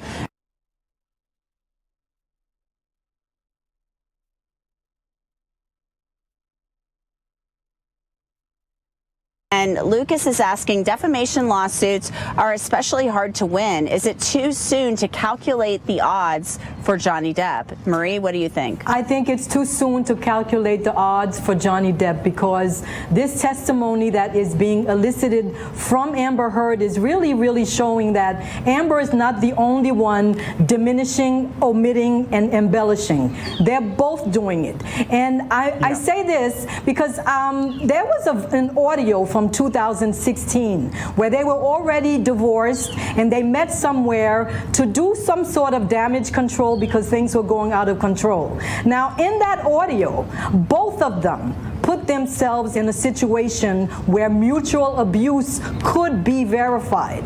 Johnny says, I don't want this to go any further. She says, I know you don't, because they're making me out to look like a liar, and I have all the evidence. And he is saying, you know what, it'll be bad for you too, because we both were guilty in a way. Now, you know what? It's not over until all the evidence is produced. All right. Yeah, it's not over till it's over, and we're still, it might not seem like that long of a time until it's over, but it's still a while. Closing arguments are next Friday, May 27th, so we still got some time. And, you know, the pendulum can swing back and forth in these things. There's an ebb and flow to it. Gene, I'm going to give you this question from Stephanie Gowdy. It's a $5 question on YouTube. Amber said she submitted everything to her lawyers. Can her team bring out new pictures that her team has not seen on redirect? They could, but they have to make sure that they provided those photos to the other side. They can't blindside the other side. But they could on redirect try to bring in some photos, but If they weren't listed as exhibits, the judge may not let them in. All right. And we want to let you know that the court, everybody's back in the courtroom except for the jury. There's a sidebar going on right now, so everybody is up at the bench, the attorneys and Judge Askarati. Let's go now, Gene. This is from C.Per, $5 question on YouTube. Why can't we hear anything when lawyers ask to approach the judge? Is that stuff that stays off the record or? The sidebars are where the rubber meets the road if you're an attorney. There's some things that happen in the sidebar that the public will not know, but it's pretty important. So those sidebars are sealed, if you will, from the jury. They may eventually become public after this trial's over, but that's where legal arguments are made, evidentiary arguments are made, and some very pointed arguments are made that attorneys don't usually make in front of a jury, right? But they do in sidebar. It can be a little more coarse up there, yes. I think, a little more like we're at the bar hanging out. I'm not a big fan of sidebars unless the judge puts it on the record later. But speaking of something I am a fan of regarding sidebars, Law and Crime Sidebar Podcast. You guys, we love putting this together for you. We've been doing it for several weeks now, and it's available on Apple, Google, Spotify, and YouTube, wherever else you get your podcasts. It's a great listen. Jesse Weber and I work hard on this every day, and we try to bring you the very latest information. I put together something that I think is out right now, just came out in the last hour or so, on Amber Heard's direct from yesterday and then the beginning of the cross. So there's some goodies in there. You won't want to miss that, so check us out. Again, we are waiting for court to start over again. Oh my gosh, we have to start up again. This is from Twitch, Toto Rock, like Toto the band, I don't know. Hello, thank you for all the work you've done. I was wondering, what is the impact about Hollywood articles mentioning that Amber Heard became a figure of anti-domestic violence and link with current case? And this is from France. Toto Rock is from France, so thanks, Toto Rock. Gene, I guess I'll send that question to you. Could you repeat that question? Okay, yeah, sorry, I was a little all over the place. I was wondering, what is the impact of Hollywood articles mentioning that Amber Heard became a figure of anti-domestic violence and link with current case? So there's a language difference there. So okay. Will the articles, the Hollywood articles saying that she was an anti-domestic abuse champion going to be introduced at trial? Maybe not, but she's already described that, and her op-ed basically speaks for itself that at some point in 2018, she wore a mantle of someone who was against domestic violence. So that's very important for the jury. It may come out in the next couple of days, the articles themselves, but maybe in closing referred to. I think Camille Vasquez might have brought them up, like when we were kind of getting out here for lunch. I think maybe one of them came up, and it was stuff talking about Amber Heard, these articles, and about Johnny Depp being a victim of domestic violence. All right, Aaliyah Henderson Carter, Linda.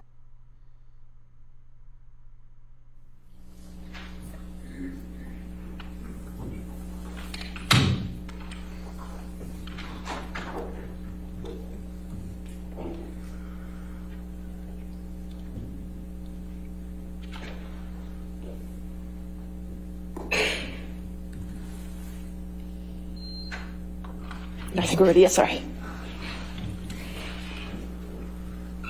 Here we go. Guys, please don't forget to hit the like.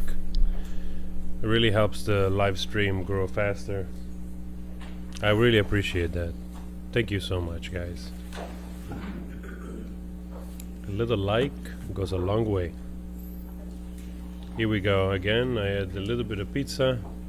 I even had a little bit of ice cream. How about that?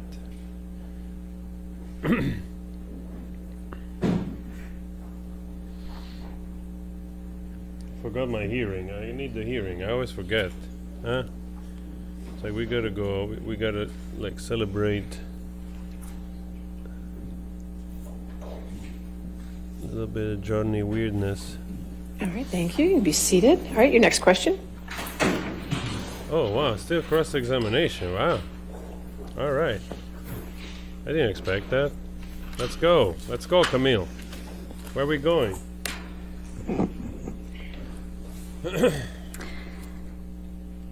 Tom, may I please have you put up Plaintiff's Exhibit 881A.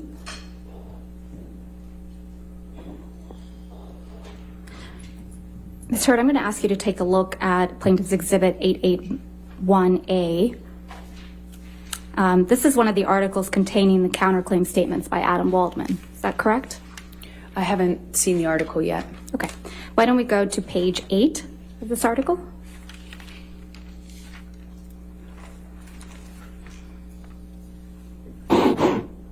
Oops.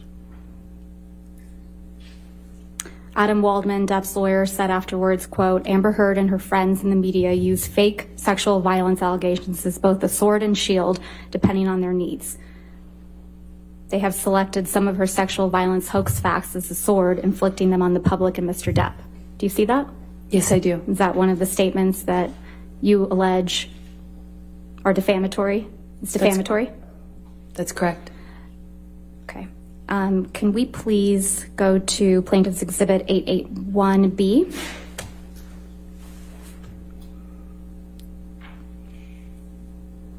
And if we could go to page 10 and 11.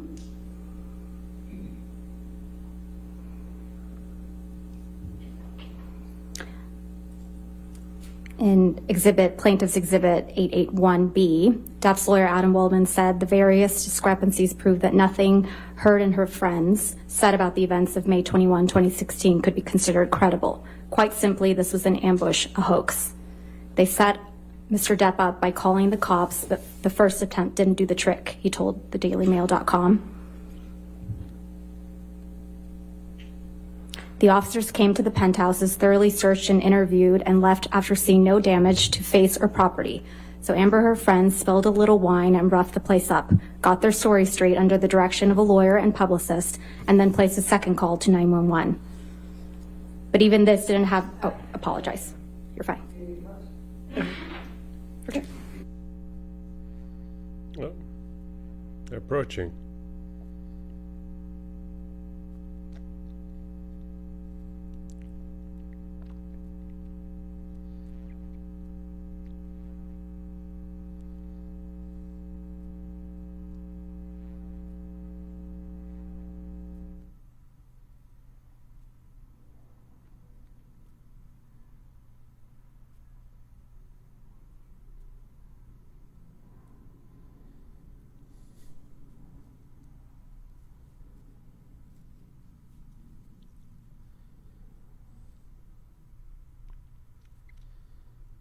Oh man, that was fantastic before.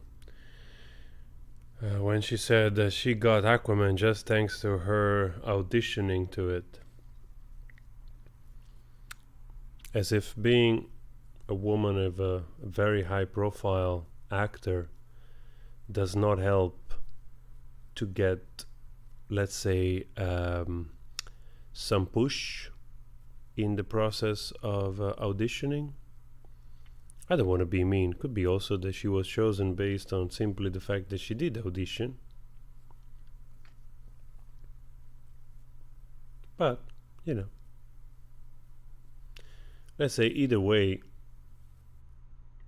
to be already with one foot in the door, it's always kind of helpful. You know the right people.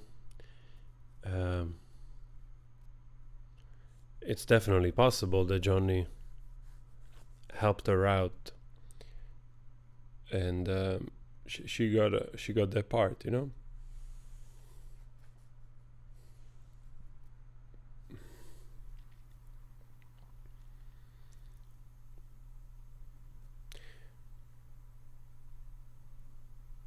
Michela Lovato, a disposizione Michela per I sottotitoli.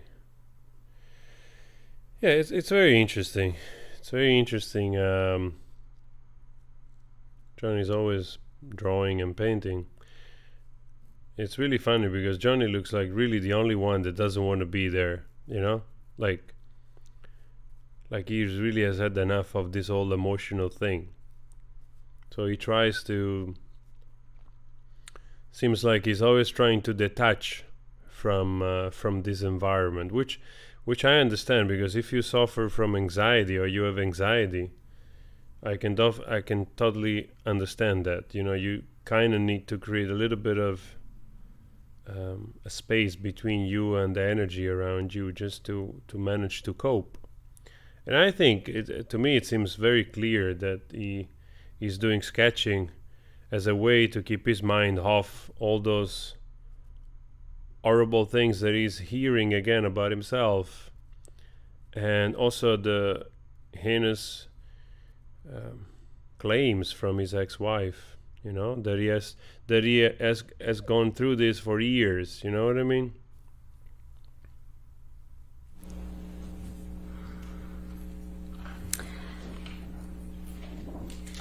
Okay, and if we can please pull up Plaintiff's Exhibit 881C.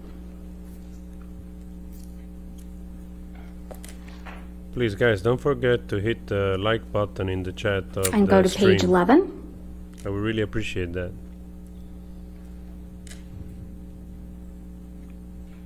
This is another article, Ms. Hurd, where you argue that Mr. Waldman's statements are defamatory, correct? I don't know if this is taken from that article because I can't see the article in full. It's page 11 of the article. And the statement reads,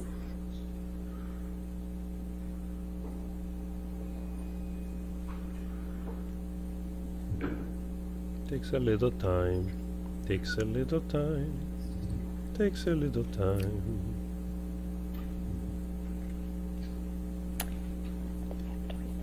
Takes a little time.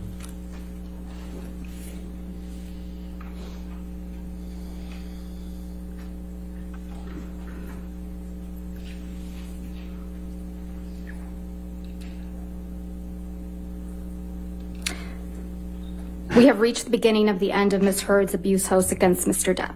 Is that correct? Is that one of the what you claim is one of the defamatory statements sent by Mr. Waldman? I believe so. Okay, thank you.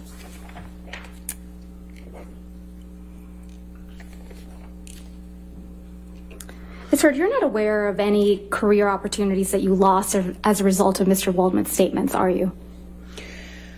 Well, it's kind of hard to point to the jobs you're not offered, Right. to the gigs you don't get.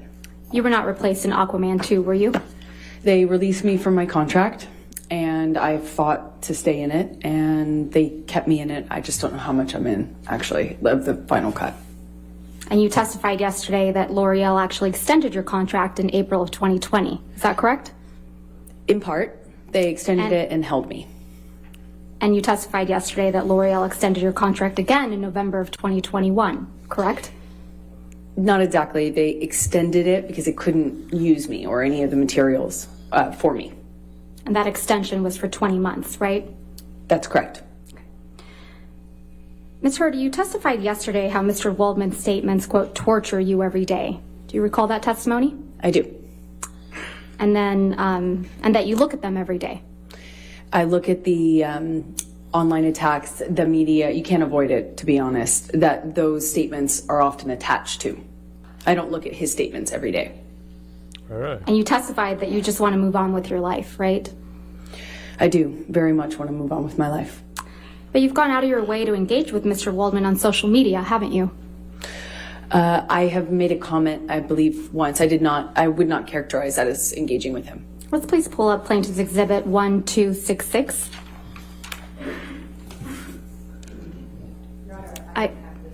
It's right there. Your microphone. Yeah. Your microphone. I don't have this yet, so I'm asking for it to right be there. given to me before. It's a photograph. I think it's just a... This is your tweet, right, Ms. Hurd? That is correct. I'm going to move to admit and publish this tweet. What object on relevance? The objection, I'm sorry, what's the objection? I'm sorry, relevance? All right, I'll overrule the objection. 881C in evidence. Is that right? I think also the Can you judge please have it published to the jury? can't wait to end this. I'm sorry, 1266. I apologize. Thank you. Thank you, Your Honor. This is from March 26, 2021, right? That's what it looks like, yes. And this is after he made the statements you claim are defamatory, right, Ms. Heard? 21, yes. Ms. Heard, you tweeted at Adam Waldman, quote, "Yes, Mr. Waldman, I may be wearing makeup on this occasion, but on every occasion you will still be short." Did I read that right? Yes. That's actually funny. We can put this Probably the guy is short. Thank you. Ms. Heard, since your relationship with Mr. Depp ended, you have completed your level 3 sommelier training, haven't you? I haven't completed it yet. I You're just on level stopped. 2? No, I'm on level 3.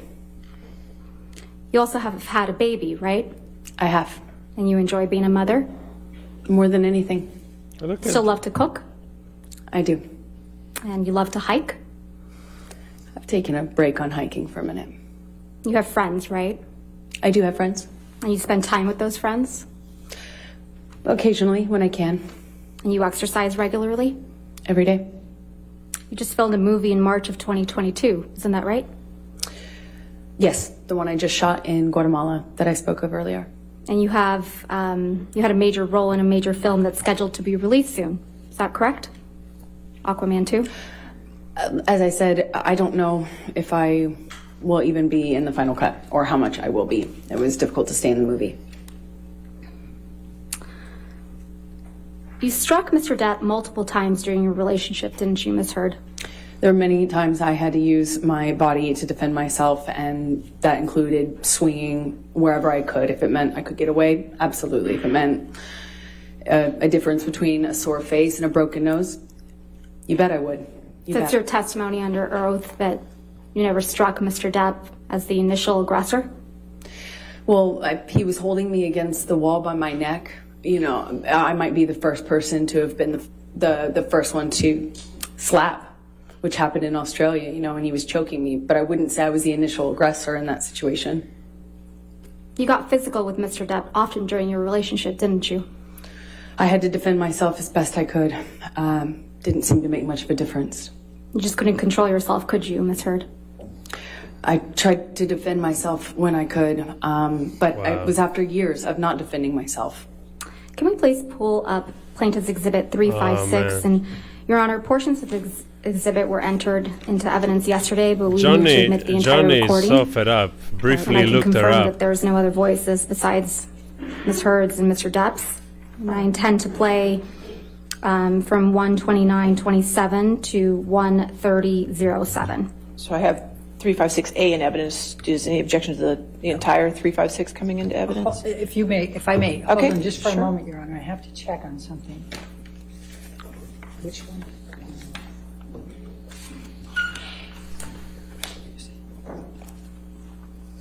Which one is the one? I like that Johnny just looked at her for a second, and then it's like it's really like it's just cringing inside Johnny listening to this woman. Excerpt for now, and we'll double check our notes on that, because there was one that had something in that couldn't go, and I just can't find my notes on that We'll just call it 356B for now. That's fine. and Thank you, then- Your Honor. Could you just give me the times again? Yes, of course. 1:29:27 to 1:30:07. All right, and I'm just told that we already have a B, so you have to do 356C. Okay.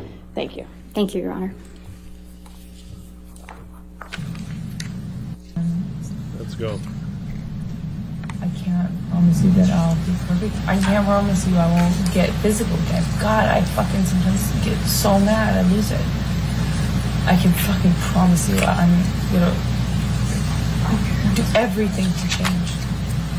Promise you. I'm not gonna throw around divorce. I will not say divorce unless I leave. Unless it's it. And then I hope you leave me. I'm not going to, and me too. I will leave you. It's fair.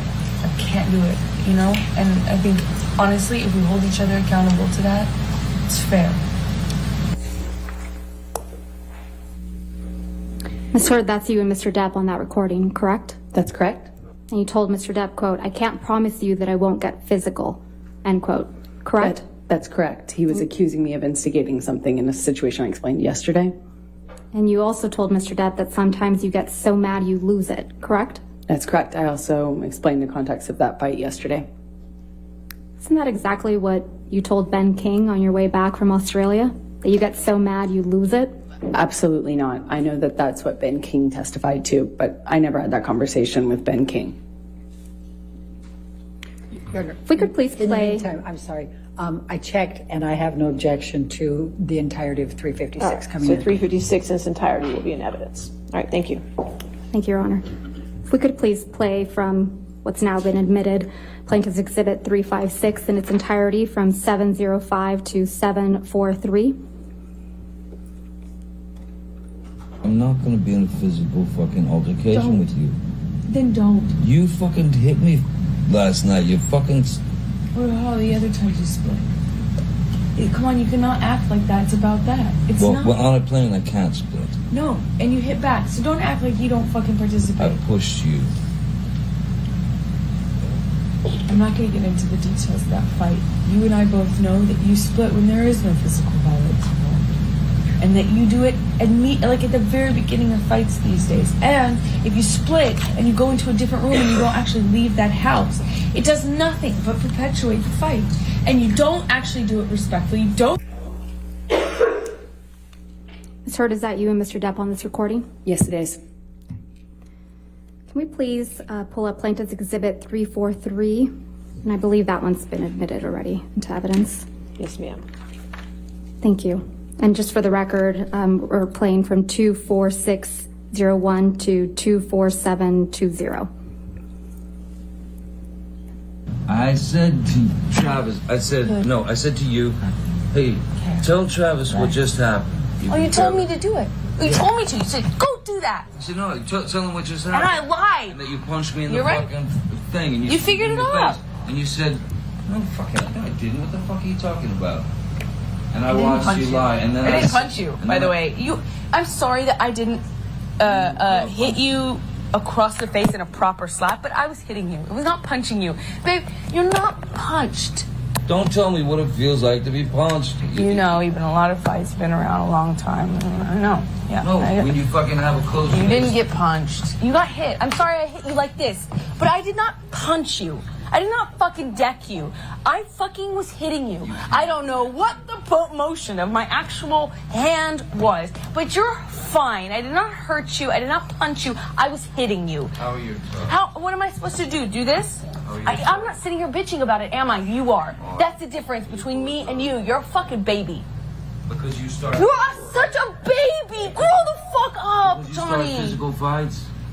I did start a physical fight. Yeah, you did, so I had Because- to get the fuck out of there. Yes, you did. So you did the right thing, the big thing. You know what? You're admirable. Wow. That's you Explain and Mr. Depp that. on that recording, right, Ms. Hurd? That's correct. Explain You said that. You hit Mr. Depp, right?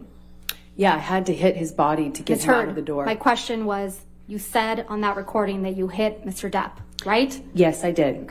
And you accused him of being a baby for not wanting to be in a physical fight with you, right? Incorrect. I accused him of being a baby for complaining about me hitting him when he was trying to get through the door. I was trying to barricade.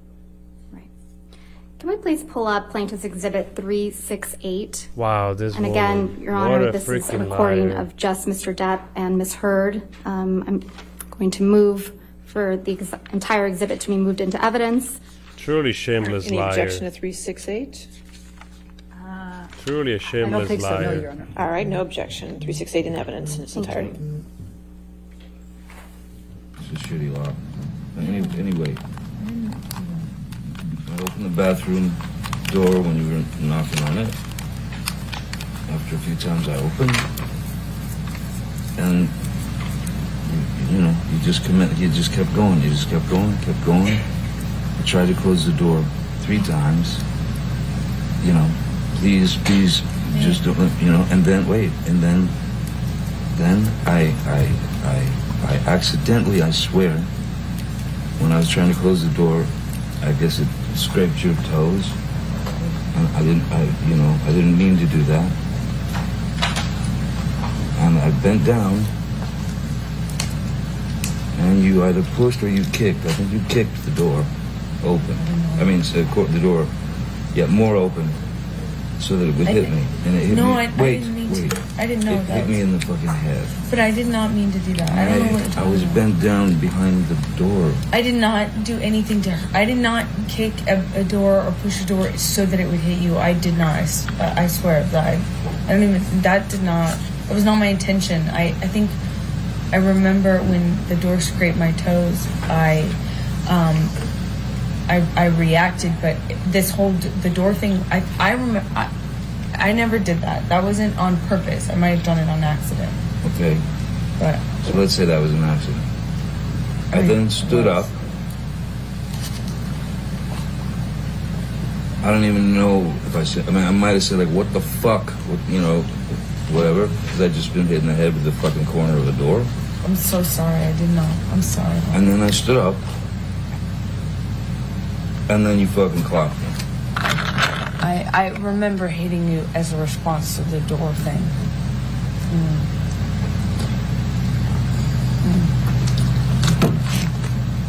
And I'm really sorry about hitting you with the door or hitting your head. I did not mean to, nor... You didn't mean to hit me in the head with the door, but you meant to punch me in the jaw. I meant to hit you, and I did not do this thing with the door. I do remember, I did mean to hit you. So that you didn't mean? The door? No, God, no, I didn't. But punching me in the jaw. I didn't. Okay, I'm sorry I hit you. I did mean to hit you, but it was in response. I just reacted in response to my foot. I just reacted, and I'm sorry. It's below me. Your foot? That was why you punched me? Yeah. But I'm sorry. I'm sorry if I... Wow. Explain that. Again, that's you and Mr. Depp on that recording, right? That's correct. And Mr. Depp was hiding from you in the bathroom. Isn't that right, Ms. Heard? Incorrect. Well, Mr. Depp said on that recording, I opened the bathroom door when you were knocking on it. Doesn't he? I don't know if he said that, and I didn't hear that. And one Mr. detail. Depp said, when I was trying to close the door, I guess it scraped your toes. He says that, doesn't he? Correct. And then you kicked the bathroom door into his head, didn't you? No, I didn't. And then you punched him in the defended jaw. myself in that audio. You can hear it for yourself. Right. And then you punched him in the jaw. I also did not do that. I tried to make that clear on the audio tape, too, in futility. So Mr. Depp said, you meant to punch me in the jaw, right? Are you asking me what he said on the recording? Yes, he said that. And then you respond, I meant to hit you, didn't you? As I explained yesterday, I was trying to get him off the door. And you said, I remember, I did mean to hit you. Meaning the door. The door was on my feet. I reacted instinctively to that. Yeah, you've heard this audio before, haven't you, Miss Heard? Yeah, we've already had this trial before. Yeah, it was played for you when you were deposed in 2016 in connection with your divorce from Mr. Depp, wasn't it? That's one of the times I've heard it, yes. Okay. So you've had plenty of time to think about how to respond to this recording, haven't you? I don't know what you mean by that. Well, let's take a look at how you responded to it the first time. Can we please pull up what will be marked Plaintiff's Exhibit 1261? Go, Camille, go! Oh man, she's so full of it. I'm going to play Your Honor. Okay. As Hugh. All right. Another new. Oh, if you want to come, George. Oh man.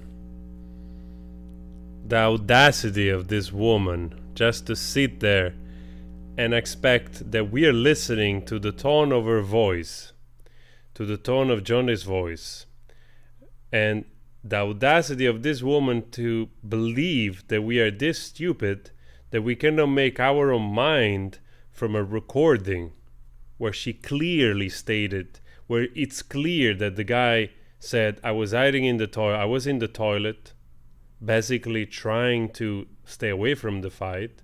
You knock on the door because you want to get in. By accident, by keeping the door, I scraped your foot because probably was trying to push the door back, right? And then she kicked the door, hit his head, and then punched him because she was pissed off that she got the toe scraped. And she has the audacity to think that we are this dumb that we don't hear what we just hear in that audio. Oh my God. There should be a punishment for something like this, you know? I mean, I don't want to be too harsh, But I think that maybe 5-6 months of jail will help a little. I don't know. Maybe a little bit of reforming.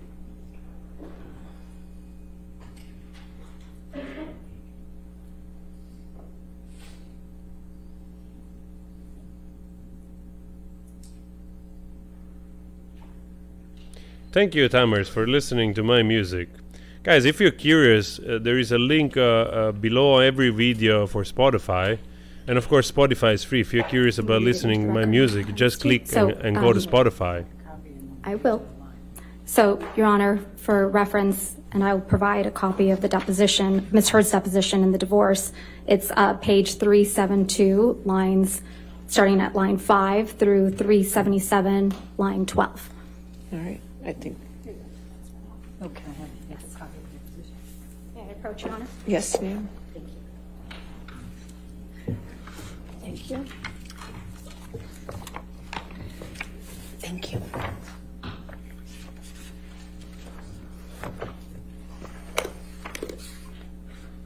Your Honor, with permission, may we please play? If we just get to that page, make sure everybody's at the. Oh, could you say the page number again, Yes, please? absolutely. Page 372, lines 5 to 377, line 1 is what I have. 12, line 12. All right, 372. If we could have a moment, Your Honor, to read it before it's played.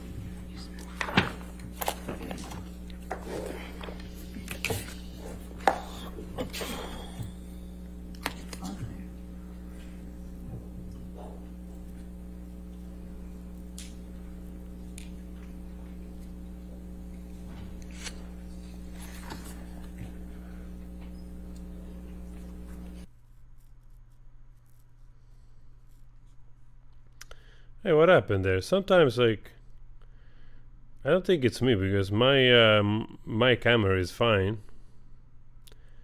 so there's no lagging coming from my stream. I guess it's sometimes, I don't know, maybe this stream to get here.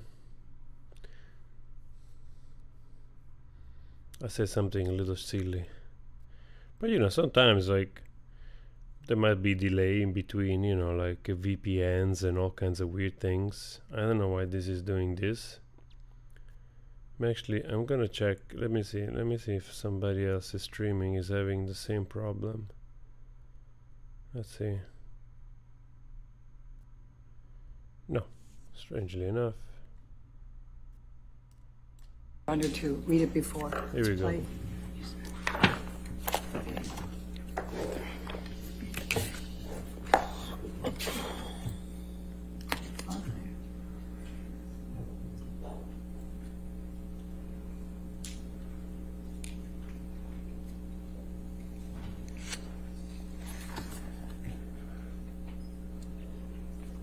We're back.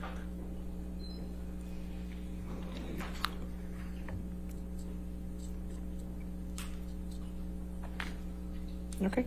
Thank you, Your Honor. If we can please have it published to the jury in the gallery. All right.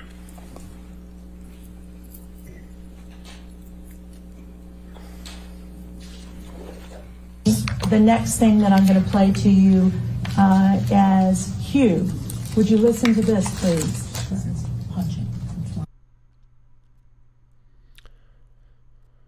Oh, for crying out loud. What are you doing, internet? Come on. Huh? What's up, man? Come on. Okay. Thank you, Your Honor. If we can please have it published to the jury in the gallery. All right.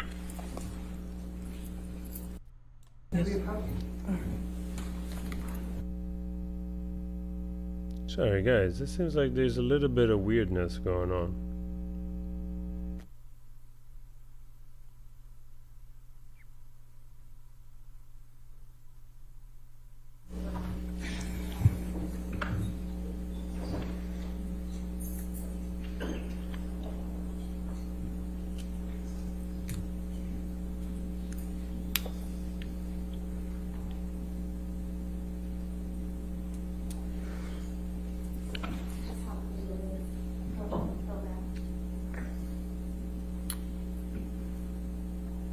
and they can do they can do it through reading the deposition, Your Honor. They don't need to do that.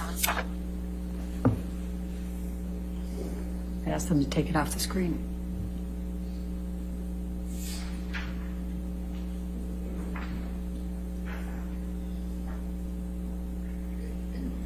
Could you take it off the screen?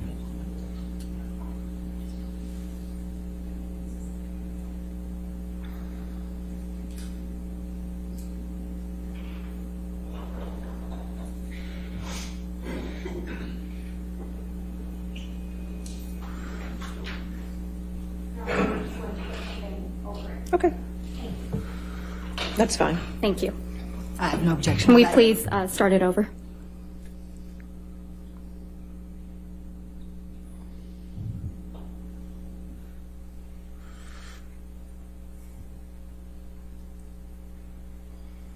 The next thing that I'm going to play to you as Hugh. Would you listen to this, please? This is punching. It's one of the right. Punching. Let's keep on. Anyway, the bathroom door There's the desk. You just kept going.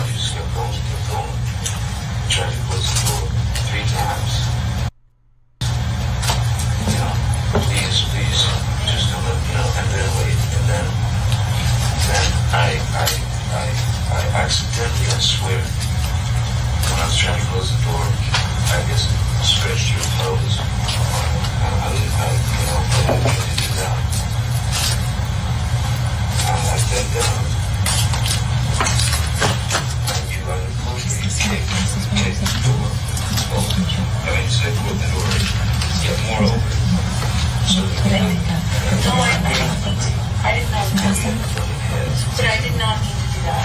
I was bent down behind the door.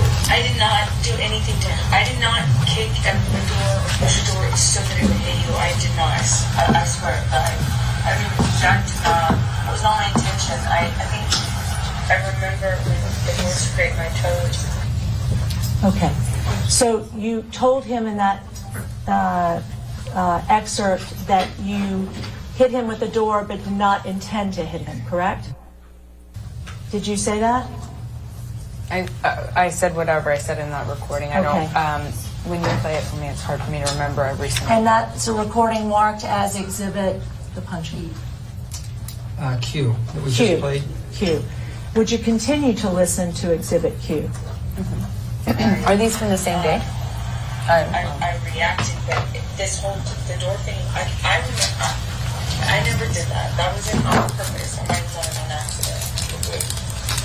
Let's say that was an accident. I then stood up. I don't even know if I said, I might have said, like, what the fuck? Look at the face of that woman. Look at the attitude. How is different? And then you got the clock. I remember hitting you as a response to the door thing. That's exactly what I just told her. And I'm really sorry about hitting you with the door or hitting your head. I did not mean to, nor... You don't need to hit me in the head with the door, but you meant to punch me in the jaw. I meant to hit you, and I did not do this thing with the door. I do remember, I did mean to hit you. For that you didn't mean? The door? No, God, no, But punching me in the jaw. Okay, I'm sorry. So on the tape, you tell Johnny Depp that you did mean to hit him. And it also misrepresents what actually happened, which is him trying to get into a room I'm trying to keep him out of. And then he runs the door over my toes, trying to get into the room. I tried to push him out of it, which is what the hit is referred to. And Johnny, whenever he was injured or touched, it always referred to it in these ways of punching or clocked or whatever. And whether you discussed it with him or not, the last thing you do in talking to him afterwards or trying to reconcile with him is to get into what the definition of those words mean to him. I never even addressed it. If he was ever pushed, it was a quote. He called it a cold clock. I mean, it's just very dramatic. Isn't it true? Wow. He's very Smiling as that audio recording is being played in your deposition, aren't you, Ms. Heard? Not smiling because of the audio. I'm smiling because of what's happening around me. You even roll your eyes at one point, don't you? I was sitting opposite a whole table full of lawyers who were snickering, laughing, and rolling their eyes at me while I was talking. Is there something amusing about kicking a door into your husband's head? No, I was rolling my eyes and commenting on what I was experiencing at that time in recounting the story. Is there something amusing to you about punching your husband in the jaw? That is not what I was smiling about, and no, I do not think it's amusing. Ms. Heard, you testified yesterday that all you want to do is move on. Do you remember that testimony? Yes, I do. Yeah, your exact words were, quote, "I just want him to leave me alone. I want to move on with my life, and he won't let me." Do you remember that? Yes, that is correct. But that's not true, is it, Ms. Heard? It is very true. You just haven't been able to move on with your life, have you? From Mr. Depp. Oh, I'm here, aren't I? In fact, on October 11th, 2018, you actually commenced an arbitration action against Mr. Depp for defamation, didn't you? I don't recall that, no. Your Honor, may I approach? May we approach? Man, it's also like very interesting because you start to really see the profile of her character. And I think Dr. Curry probably was really spot on, and probably she even held back. I think this woman has really deep difficulties, no pun intended, to let go of rejection. And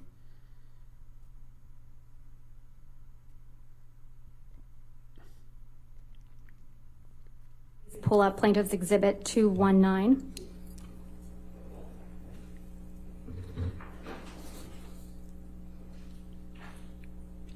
And Ms. Heard, if you could please read to yourself the first page of Exhibit 219. All right.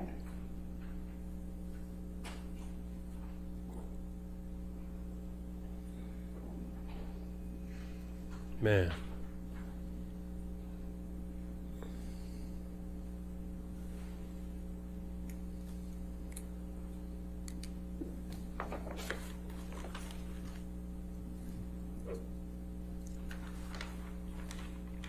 And if you can also read to yourself the second page of Exhibit 219.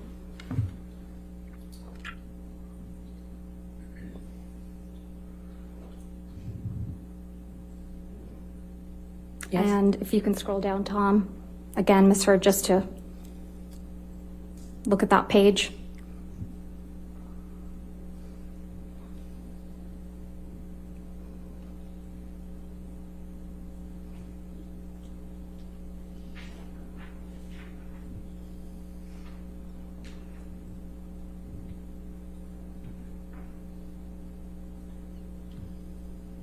And then scroll down to the next page, please.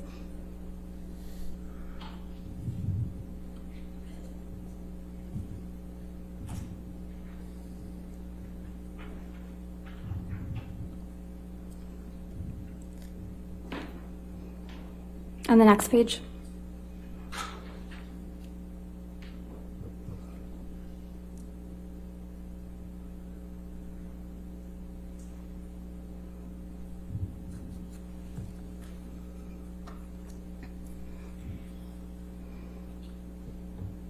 Guys, don't forget to like the chat. I would really appreciate if you hit that like. Or if you're not subscribed also, you're welcome to the channel. Does that refresh your recollection, Ms. Heard, that you did, in fact, in October of 2018, 2 months before you published the op-ed in this case, that's the subject of this case, you initiated an arbitration against Mr. Depp for defamation? It's not my understanding I initiated an arbitration. It's my understanding that our lawyers sent a letter to his lawyers after he called me a liar again, effectively, in an interview. And that's 2 months before your op-ed that was published in December of 2018, right? That is correct. And that's 6 months before Mr. Depp filed this case against you, correct? That's correct. So you fired the first shot, not Mr. Depp. I disagree. We sent a letter. Thank you. I think the reality is also that once she was out of his life, she was also out of despite the fact that she had ruined him, you are out of the privileges of knowing so many people in the business. Ms. Heard, isn't it true that you once filled out a customs form falsely so that you could get... May we approach? Okay.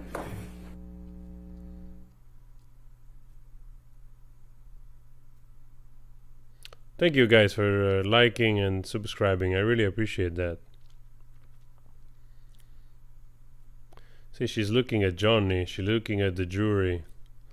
I've said this so many times. And like Camille said, you're not afraid of Mr. Depp, are you? I have said this so many times. By the first time I've seen her standing there, and I didn't even know anything about this woman. I saw her, the way she behaved, and my first gut feeling was like, if an abused person behaves like this in front of the abuser, I'm out of here. She just looked down on him all the time. And to me, that's a clear sign of not being afraid. Like, Johnny always gives me more the impression of being... And of course, that could be coached as well, right? From Johnny's part. I understand that. But you see countless times now and hours where she's standing there. She's just looking around, checking everybody, especially the jury most of the time. Looking down on Johnny very often. To me, that's a clear sign of somebody that really has nothing to fear of that person. And then after listening to all the audios, wow, it's so freaking clear. It's so incredibly clear. She's just playing this whole thing about Johnny being a drug monster that goes into kind of blackouts of whatever that is induced by drugs. But I hardly believe that. Thank you for the super chat, IT. Thank you very much. 7,000. Yeah, it's amazing, man. It's amazing. It's really great to see all of you here.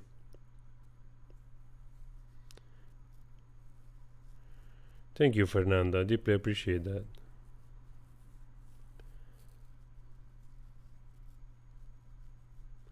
This is really the story of a pathological liar, narcissist that truly has her own issues managing her life.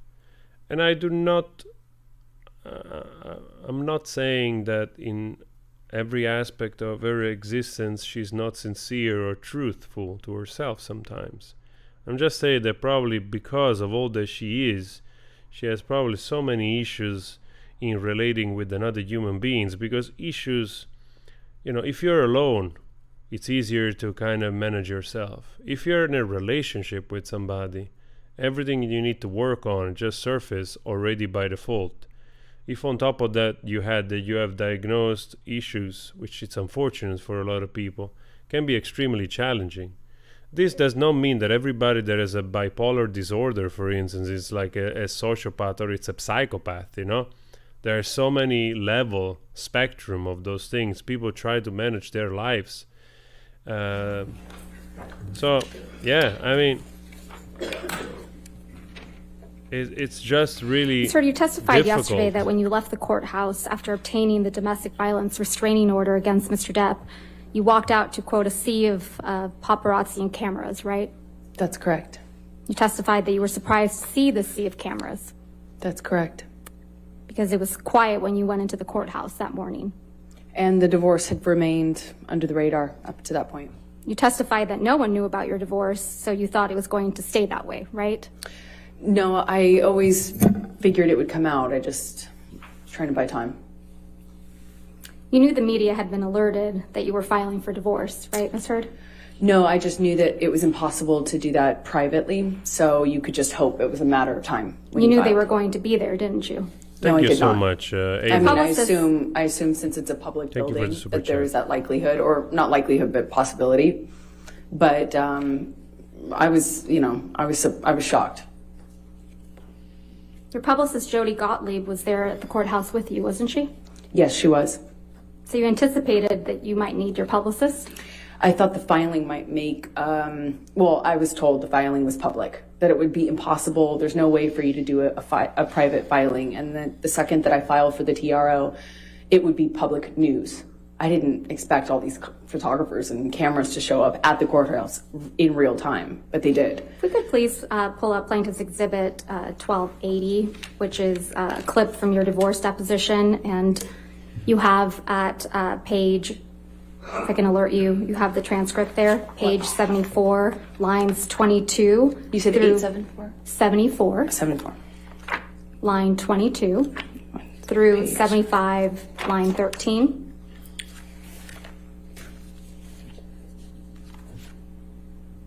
I'm sorry, just 72 line. 74, line 22 through 75, line 13.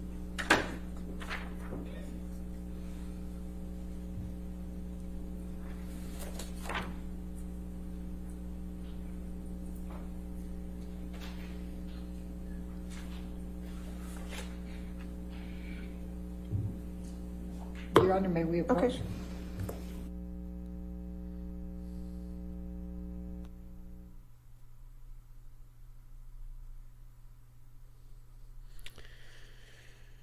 Yeah, she's relentless. She's not letting. Of course, what do you do?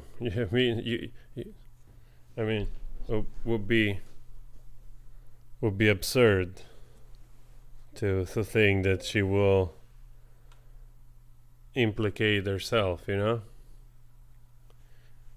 just that Camille is doing really a good job so far, to my understanding. Of course, I don't know the practicalities and the expertise of interrogating somebody or cross-examining and so on, but seems she's doing pretty good at least raising good points so that the jury can see, they can have a little bit of balance between the way she's portrayed by her counsel, by her lawyer, that the let her speak and so on, to the cross-examination.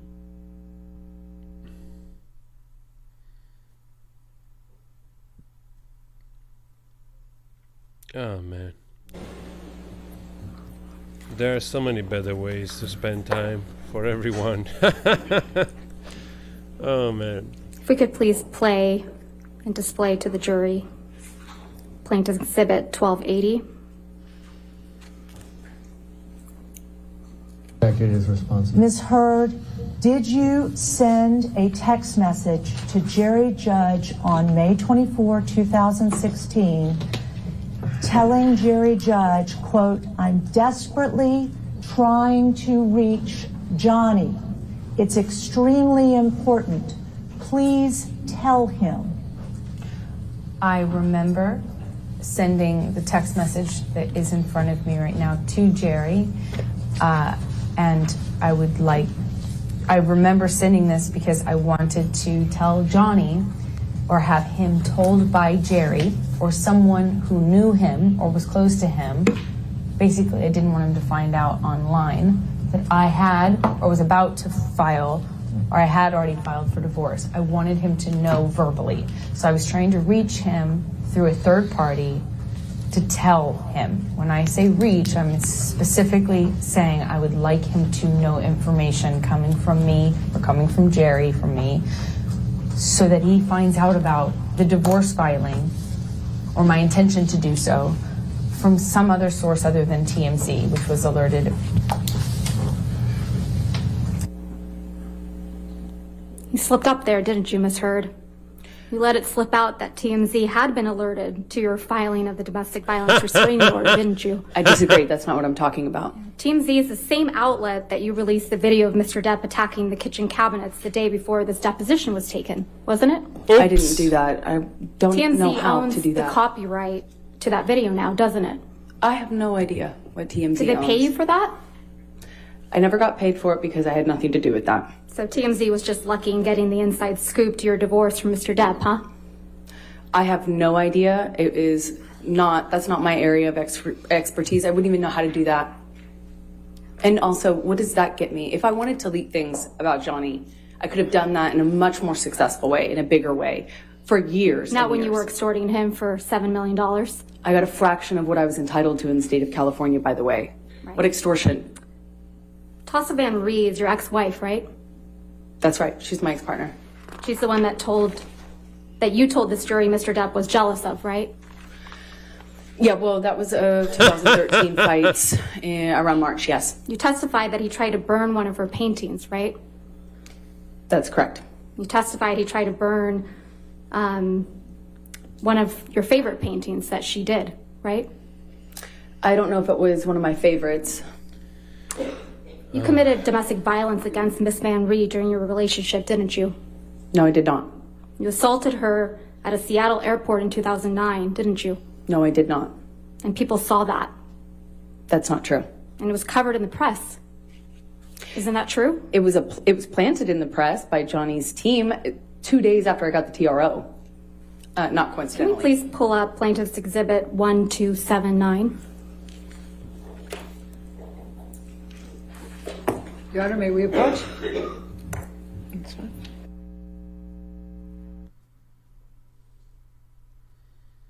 Oh man, if the jury doesn't manage to see through this bullshit, I don't know what will, honestly.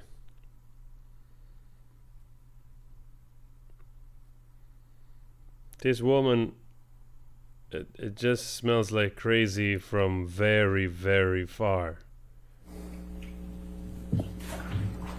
I mean, please have that article displayed for the witness. This is an article from 2 years ago, correct, Ms. Heard? I don't know when this May was. of 2020. That's not when it came out, no. This story started getting planted after I got a TRO, after I got a restraining order against Johnny. The headline says, Amber Heard Objection, allegedly Your Honor. struck. Objection, Your Honor. I think Your Honor ruled she can't say that. If you want to approach again. Thank you, Hi. Thank you so much for the super chat. Oh man, I mean, this woman really smells crazy from very far. So much so that I'm sitting on a couch and I double locked my door. Wow.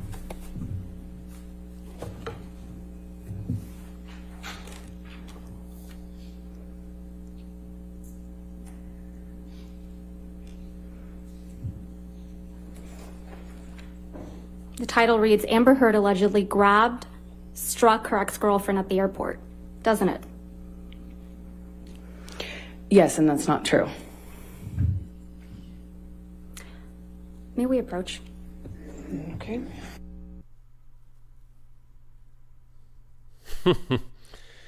Oh man, resistance from the other side as well.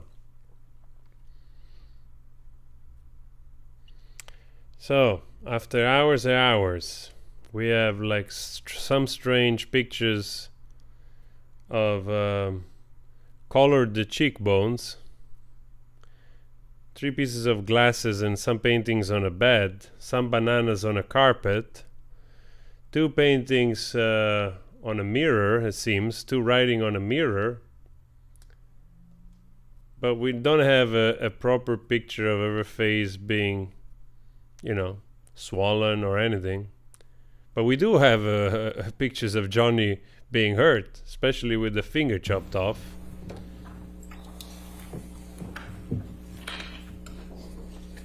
I mean, even if you're on nobody's So side... the article, the title is Amber Heard allegedly struck her ex-girlfriend. She's already... No, overruled. Go ahead. Thank you. If I may start over. Amber Heard allegedly struck her ex-girlfriend, Tassa Van Ree, at the airport in 2009. Did I read that right? Yes, this is another example of the smear campaign.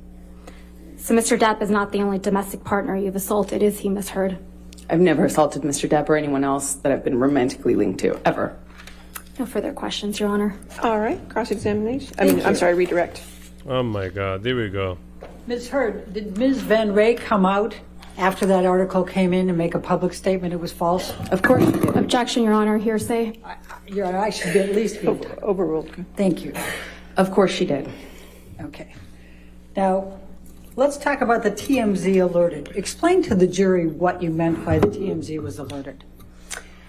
So when you make these kind of filings, meaning divorce, marriage, things like that, they are public record. I'm already And puking so in my mouth. When we filed for divorce, when I filed for divorce, I asked my team to file in the most discreet way, literally to put it under a stack of papers and file it at the end of day, so kind of had more of a shot of being missed by the paparazzi and by TMZ and those sorts of publicity outlets. I believe that we had been remarkably lucky following the divorce, that it wasn't picked up, and that it gave me a precious few days of peace at that really fragile time. When I found out that they were going to run the story or that they had the information, I was trying to get a hold of Johnny to clarify that I did not do this in a punitive way. I didn't want him to be mad at me. I didn't want him to find out in that sort of context online. And who had connections to TMZ? Objection calls for speculation. Do you know? I do know. Johnny and I just spoke about it. Your Honor, calls for speculation. The objection. Did Mr. Depp tell you about who had connections with TMZ? Yes, we talked about it. His lawyer, Laura Wasser. Okay. Now, I'm going to start at the very beginning here.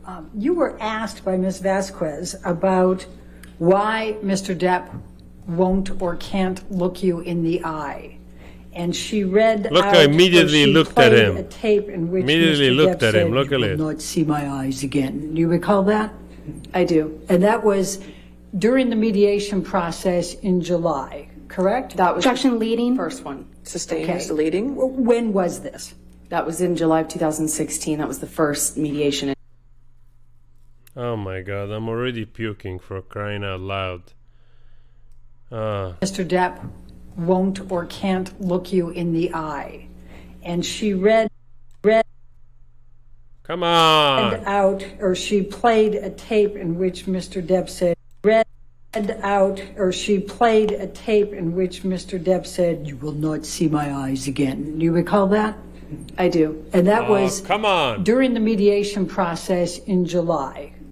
Read out, or she played a tape What the in hell which is Mr. wrong Depp with said, you? "You will not see my eyes again." Do you recall that? I do. And that was during the mediation process Oh, sorry, in July, guys. correct? That was Objection leading. first one. Sustained is the leading. When was this? That was in July of 2016. That was the first mediation. And we had a short exchange, and he put a note in my pocket that said, "I'll love you dead or alive." I'm sorry? What the hell you doing, YouTube? What is this? Just skipping and jumping? Do you recognize?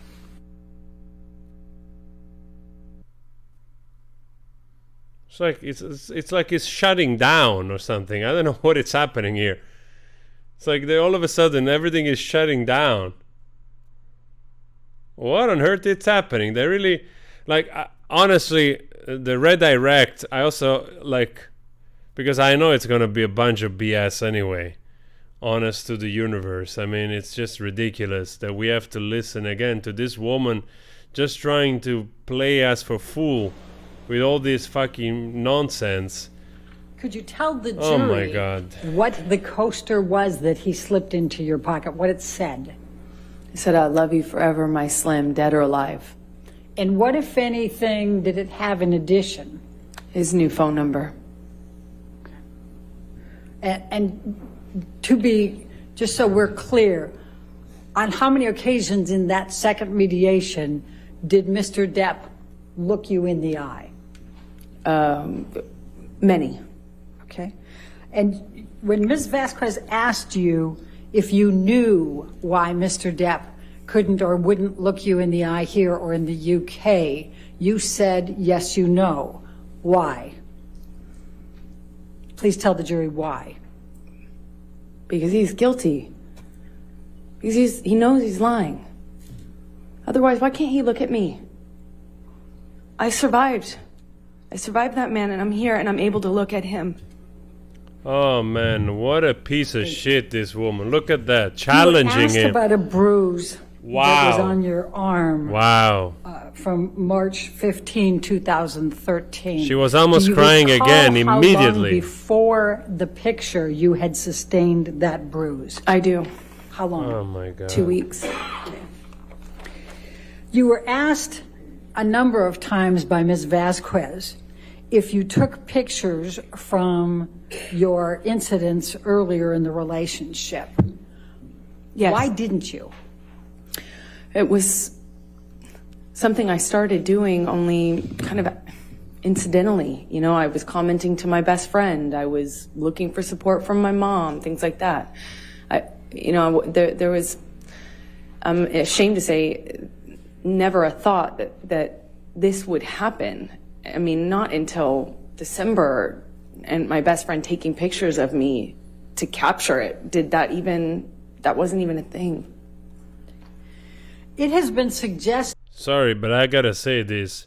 This person has disorder personality 100%. Immediately, her behavior has changed. She's not even aware of it. We see it.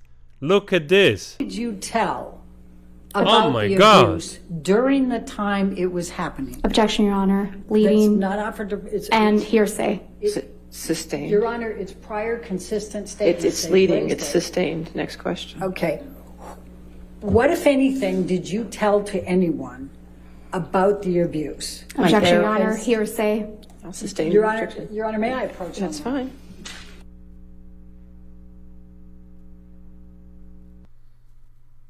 Wow, it's really like I don't understand. You don't even like there is no specialist need here. We literally are seeing like her behavior giving her away.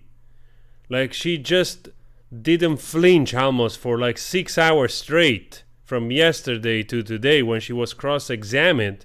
And then the moment she's she's guided again by her lawyers, she dives back into the character, like not even 5 minutes passed and she was already like doing the pity party with the crying. I can look at him, Amir, I can look at him. That's what somebody with post-traumatic stress disorder wouldn't do. Challenging. There was a challenging look in my book. There's a rhyme somewhere there. Oh, my freaking Lord. If there was a really heavenly law of justice somewhere, this woman should be like held accountable at least for a while, you know? Some spiritual purgatory or something.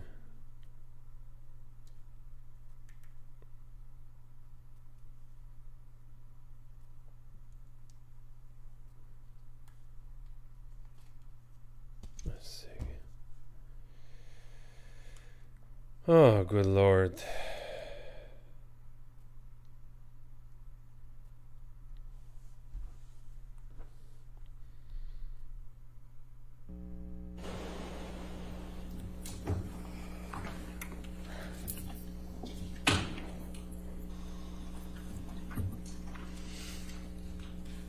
You got to be kidding me, man.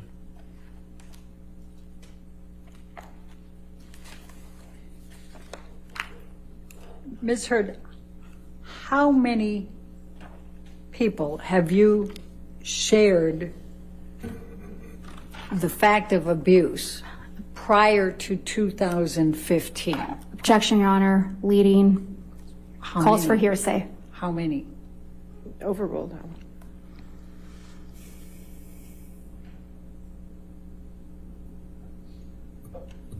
Roughly about 10.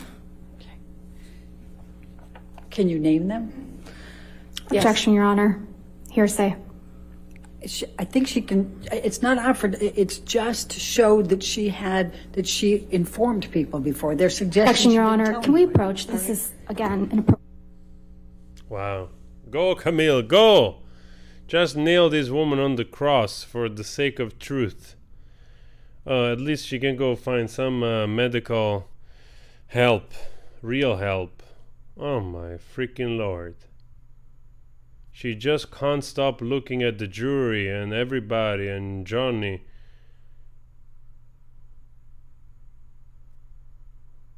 Wow. To me, like, it's almost disturbing the way she switch. It's like switching like flipping a switch. Bam. She dives back into this character with the exaggerated facial expression. Whether you had consulted a medical doctor about any problems with your nose, correct? That's correct. And you indicated that you in fact had after the divorce, Objection correct? leading. Did you or did you not consult an ENT after the divorce? Objection leading. Did you produce medical records to the defendants relating to this? Objection leading calls. Right, I'll sustain the objection. Thank you. It's leading. Next question. Your Honor, if we could, the witness could be instructed not to answer until I've lodged my objection. Wait for the objection, please. Could we bring up Defendants Exhibit 1077? Do you recognize this document? My screen is black. Oh, sorry. Wait. Yes, I do.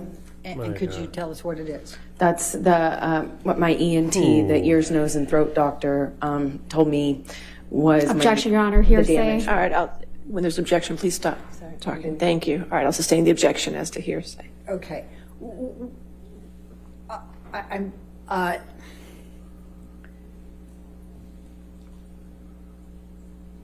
What, if any, you were asked if you had, it was suggested that you had not produced this in discovery. Is that true or false? Objection, Your Honor. Leading. Your Honor, she absolutely did that. It's leading. It is leading question, though. I'll sustain the objection as to leading.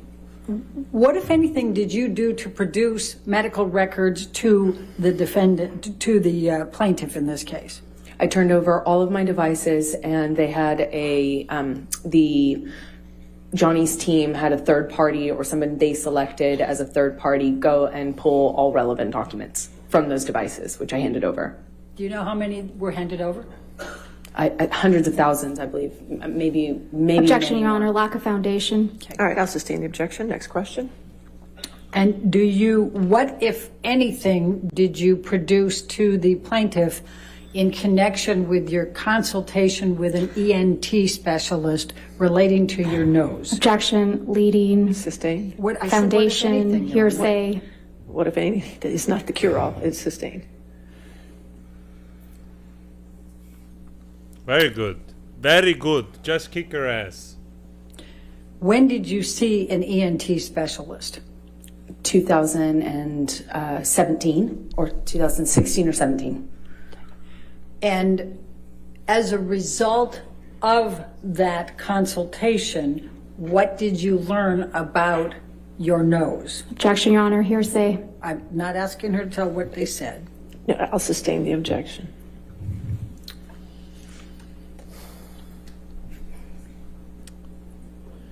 Yep. Give up. Let's What, move if any, on. production did you make to the plaintiffs of your medical records with the ENT? Objection, Your Honor. Lack of foundation. If you want to lay a foundation. Do you know whether the medical records from your EMT were produced in discovery? Objection, Your Honor. Lack of foundation calls for speculation. I'm I'm asking. overruled if she knows. Thank you. Yes. And do you recall? I'm trying. Oh, Ellen, you need an holiday. You need an holiday. Did the medical records reflect about your nose? Objection, Your Honor. Hearsay. I'll sustain the objection. Do you have injuries to your nose? Yes. Please describe those to the jury. I have I'm going to a bunch of scar tissue. I'm going to object to the extent it calls for hearsay and lack of foundation. Overruled. And improper expert opinion. Well, she can certainly testify too. We'll see where it goes. Go ahead. Okay, go ahead. I have a significant amount of scar tissue in my nose. Objection, Your Honor. I'll sustain the objection. What, if any, difficulty do you have breathing? Objection, leading. What, if anything? And that does cure on No, it doesn't, but I'll overrule the objection. Thank you. Do you remember the I have a significant amount of trouble breathing at night, and I've been putting off having surgery for it. Oh my God. Everything that cannot be seen for whatever reason. Oh, a lot of scars the inside. Everything is broken. Now, somehow, you were asked not a shred of a medical about piece December 15, of evidence. 2015. And Ms. Vasquez suggested that you did not Oh, report man. the abuse or the injuries to Aaron Falati. Do you recall Objection, that Your question? Honor, leading. Your Honor, I'm entitled to go into what Ms. Vasquez asked. The objection is leading. I'll sustain the objection. Okay. Did you report, what, if anything, did you report to Aaron Falati about the abuse you sustained on 12/15/2015? Objection, leading and hearsay. Oh my God, they're trying so hard to lead her because they want her to talk. I'm not sure, what's the technical term for this, but they just want to, keep going with the PT party so that she can tell her side of the story. Yes, I have scars inside my nose. I cannot breathe. I didn't take the picture because it was something that I didn't think of doing, whatever. And all of a sudden I realized that I was with the monster and I needed to make pictures. Oh my God, I'm just puking inside my puke. Even my puke doesn't want to puke. Even my puke is puking. They're arguing who has to puke more. Oh, Jesus. Good mother of the universe. How the hell did you end up like this? What kind of chemistry imbalance do you present into your body that this brain doesn't work? Oh my God.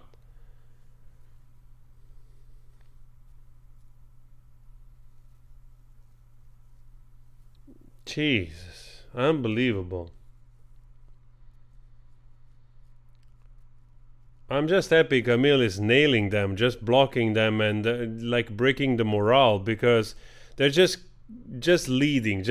We don't want to hear this BS because we truly see through this BS, We have been sitting here for 17 days and we haven't seen no pictures. All the audio that we see are just saying the same thing. She's the bully. I mean, how much evidence do you need? Seriously. She's twisting this pancake so many times that the pancake, I don't know, disappeared. My God. The pan, she's lonely on the stove. He's like, where's the pancake? Oh my God.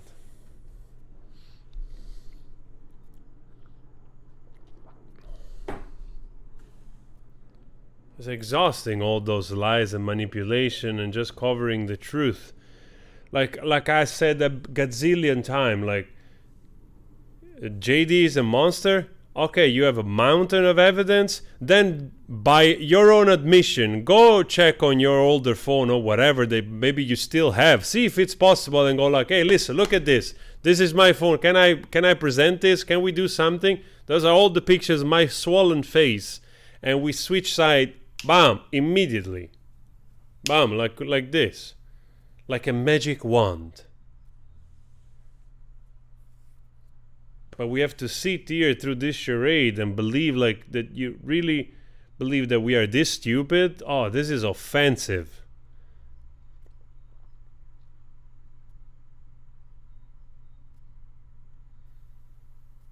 Man, and even if you don't understand, because of course you understand the tactics of both lawyers, obviously. But at the same time, you also see so much leading on one side and just, doing the PT party. And on the other end, you see facts. You see things that can be corroborated, that even the best, even the most skeptic is going to go oh, wait a second. He punched you like a madman.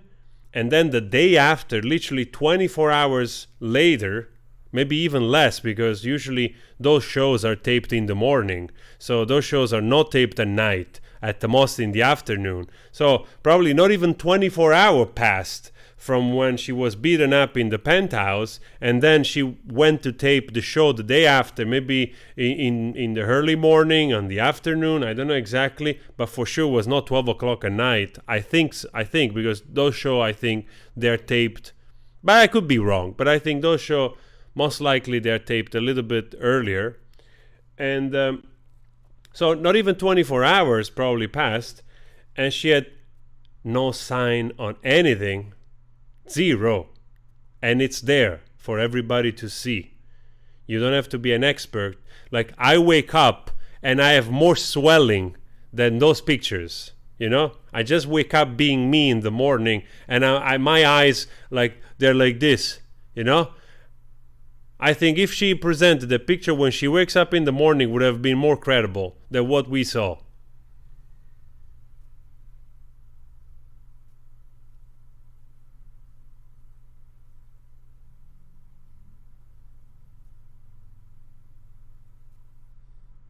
Yeah, exactly. Also, scar tissue in the nose, probably because she burned it by all the coke that she did.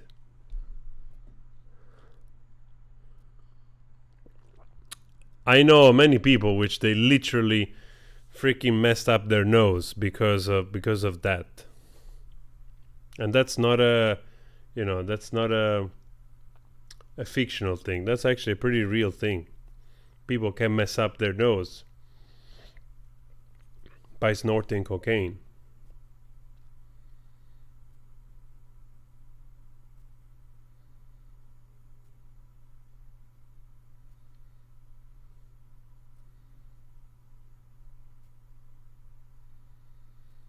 My God, seriously, this woman, the audacity of sitting there. Here we go. Let's hope that we get to the end of this. Helen, I'm sorry you picked the wrong side to be a lawyer.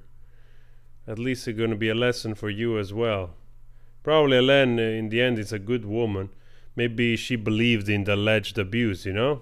Because sometimes you also have to think of this. Lawyers want to get paid. But you know, you never know the charm of a narcissist, what it can get. 12/16/2015, about the injuries you sustained from the 12/15/2015 attack.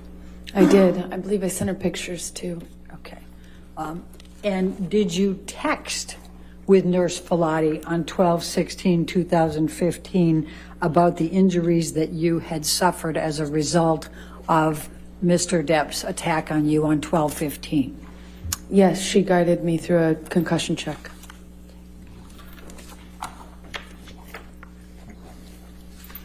And did you tell Connell Cowan about the injuries you sustained? Objection, Your Honor.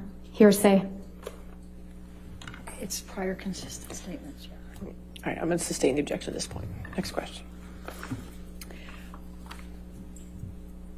Do you recall Dr. Laurel Anderson testifying that she saw two black eyes Objection, on Your Honor. 12/17? Leading. Sustain as to leading. Okay. What, if anything, do you recall from Laurel Anderson's testimony in this case about what she observed on 12/17/2015? Objection, Your Honor. This is outside the scope of cross-examination. It's prior consistent statement. I'm going to sustain the objection. It's observations for I'm the gonna 12/17, the same day. Sustain the objection. Next question. May I approach? Okay. The judge even is getting irritated. It's like, please. I had enough of those two. I judge, you know. In case one day you'll see this, I'm on your side. I can understand. I think probably also the judge has already made up her mind.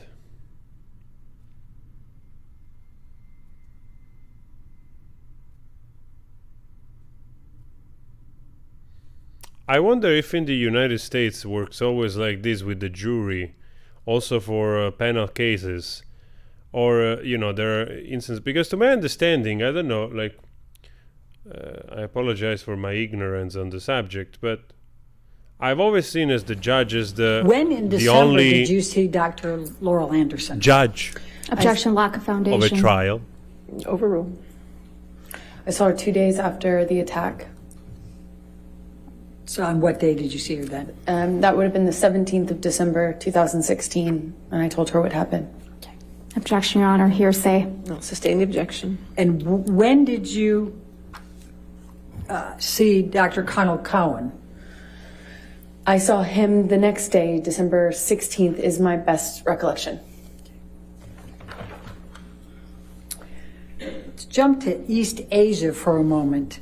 And we saw a number of pictures from the backless dress. What, if any, motivation would you have to claim that Mr. Depp was kneeling on your back, knowing you had a backless dress? Objection, Your Honor. Leading. I think I can bring calls for this out. speculation. It's still leading. I'll sustain the objection. Okay. Why did you say that Mr. Depp was kneeling on your back in East Asia? In the closet of the hotel room in Tokyo, I said that because it happened to me, and it would have been much more convenient if I was making it up to not include that detail, knowing I had a backless dress and I walked a press line and got photographed. Oh my God, the audacity of this woman. Now, we've heard testimony about Mr. Depp making a total of $65 million in 2015 and 2016 from his experts. Objection, Your Honor. Why leading? I haven't asked the Hearsay. question. Very good, Johnny. I mean, Why did you not ask for $32.5 million from Mr. Depp? Your Honor, leading. I said, why did you not ask? Irrelevant. I'll sustain the objection. Sustain the objection to leading. Next question. They want to make her look like. Why can I just ask? Why did you not ask for 30? Oh man, we don't care. Please don't make her look like as if she was entitled. You know, just because you marry somebody that is rich and the law says like if you divorce and you didn't do a prenup, you're entitled to the money. That doesn't mean that you're really entitled to the money, even though you are by law entitled to the money. But we got the point here. You're just trying to make her look like as if she was like benevolent towards Johnny, asking only for freaking $40 million.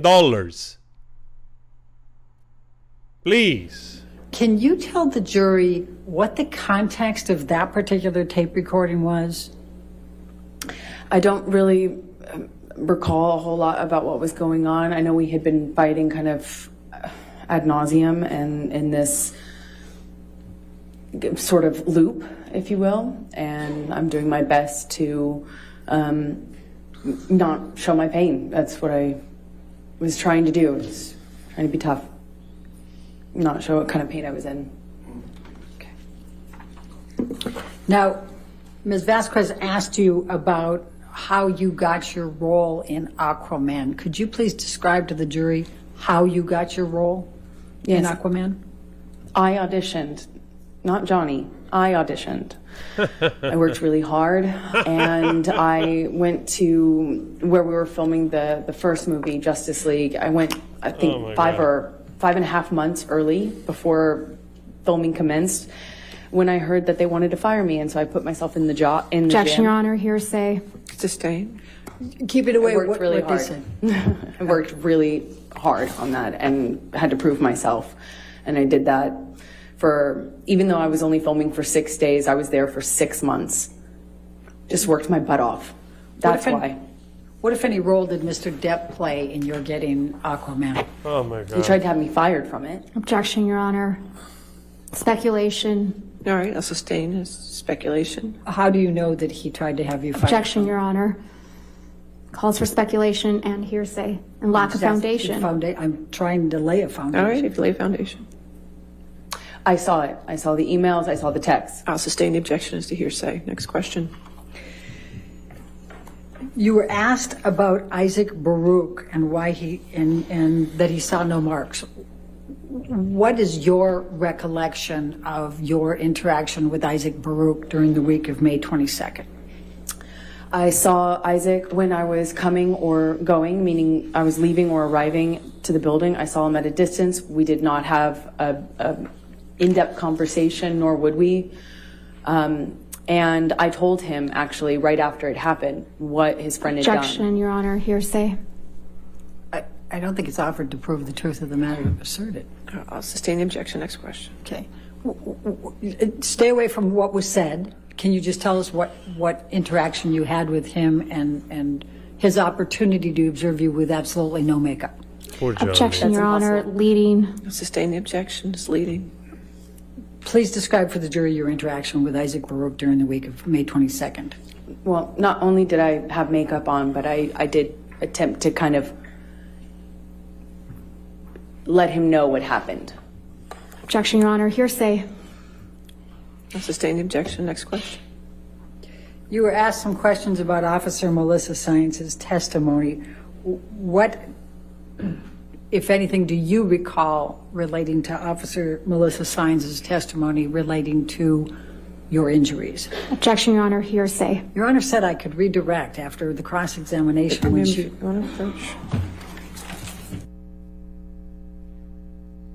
Oh, they're upset. Oh, I love that they're not managing to fix all the damage that Camila's done. Damage in a positive way.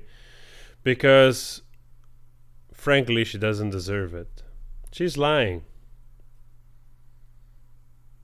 She switches personality. It's under our own eyes. We can see this. It really doesn't take an expert to see it.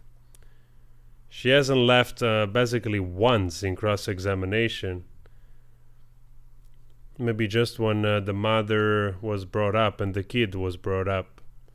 Seems like those automatic responses to something that it's supposed to be cutesy. Oh man. Tough to be a judge, man. Tough to be a judge.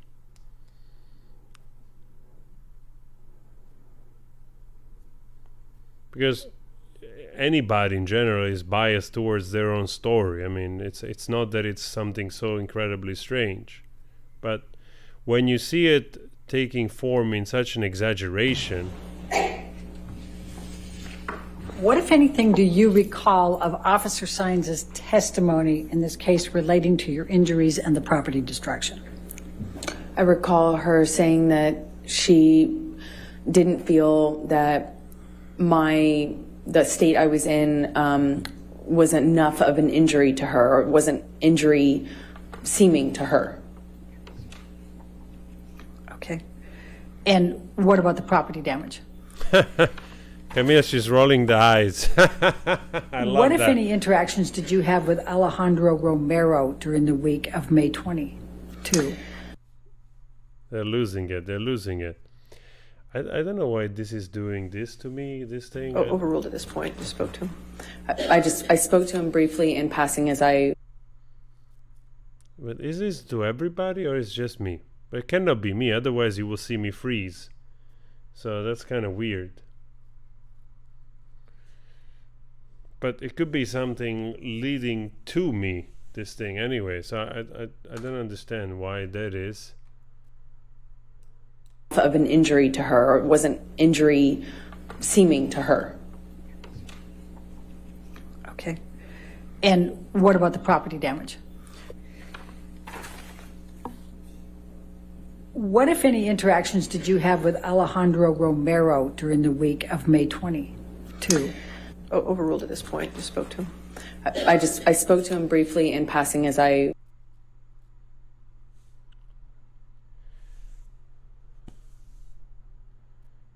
So it's the same spot as before. I don't get it. He, after seeing my face...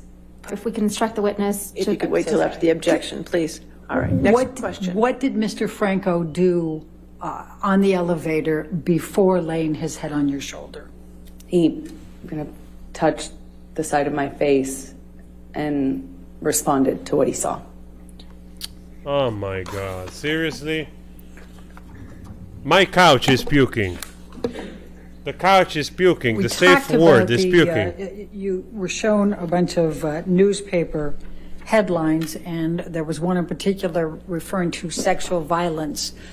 What, if anything, did Mr. Waldman do to you relating to that article? Objection, Your Honor.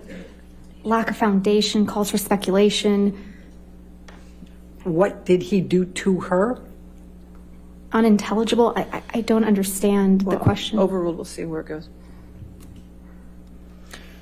He was carrying the paper that had that headline on it that he leaked and threw it.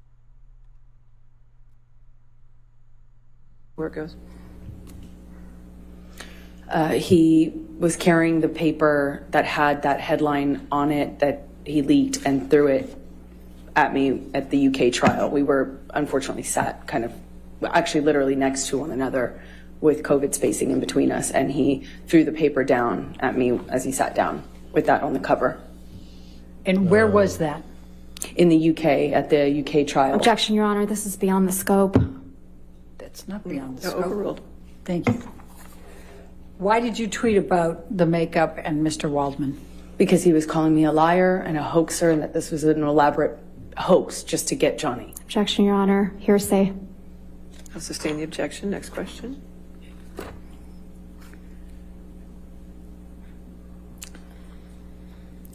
Next question. Yeah, okay. Elaine, just go sit I don't have any down. more questions, Your Honor. Asaf Amaral. And you can have a seat next to your attorney, okay? It's finished. Oh my God, it's finished. You can go and have a seat next to her. That's fine.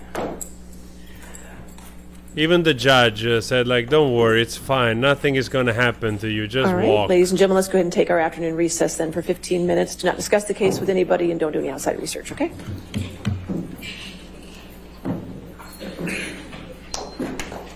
Oh my God. Oh man, actually I'm happy that the redirect just failed. Just failed miserably in my opinion, and I'm not even an expert, but just failed miserably, and I'm happy about it. Is your next witness a live witness, remote witness, or deposition? Deposition. All right, so we'll get the TV set up for that, and let's just come back then at 3:30, okay? Wow, All right, thank you. did the woman just rush out of the... Wow, that's actually important. It's like really a sign of disrespect. She was so pissed off that she just walked out of the place, and she didn't even wait for the jury, for everybody. Look at Camille, like, look at that, so nice. The hug is gonna be like, oh, come on. Now that's gonna be a meme like, whoo. Johnny is so embarrassed, you know, like he checked his collar, you know, he's embarrassed. He's a shy guy. Oh, that was awesome. Man, I can tell you right now, that bit where they're hugging and everything, tomorrow it's a meme. Like if I had another setup that I could download already my stream and cut that out, I will upload it right now. Guys, we gotta make this channel bigger so I can hire somebody to help me out. Oh, that would be so cool. Hey, thank you so much for the super chat, Jim. I really appreciate it. Reduce the quality of the stream. You're watching the court feed, so stop the loading. Yeah, I don't know why it's that strange. Like, because the quality, it's not even that much. It's 720, and my connection should be, I don't know, good enough. Maybe I can just close some windows or something. I'm checking a cameras, so I can just close some of this. And where is the live stream? Yeah, let's clean this. This is the Reddit. It's actually always a lot of fun. I think that part already made it to the Reddit. Fair play, Bella. Amber Story be like, I was saving children from burning bus when Johnny came and broke my leg. I'll never forget my vintage Versace sunglasses smashing on the ground. That's exactly what I said in another video a few days ago. That's exactly what I feel. Like the absurdity of this woman. It's just hilarious. Oh my God. Oh, we're gonna do the memes later. I'm gonna keep the memes for later because I love... Sorry guys, I love to do memes. And yeah. So we have a little bit of a pause now.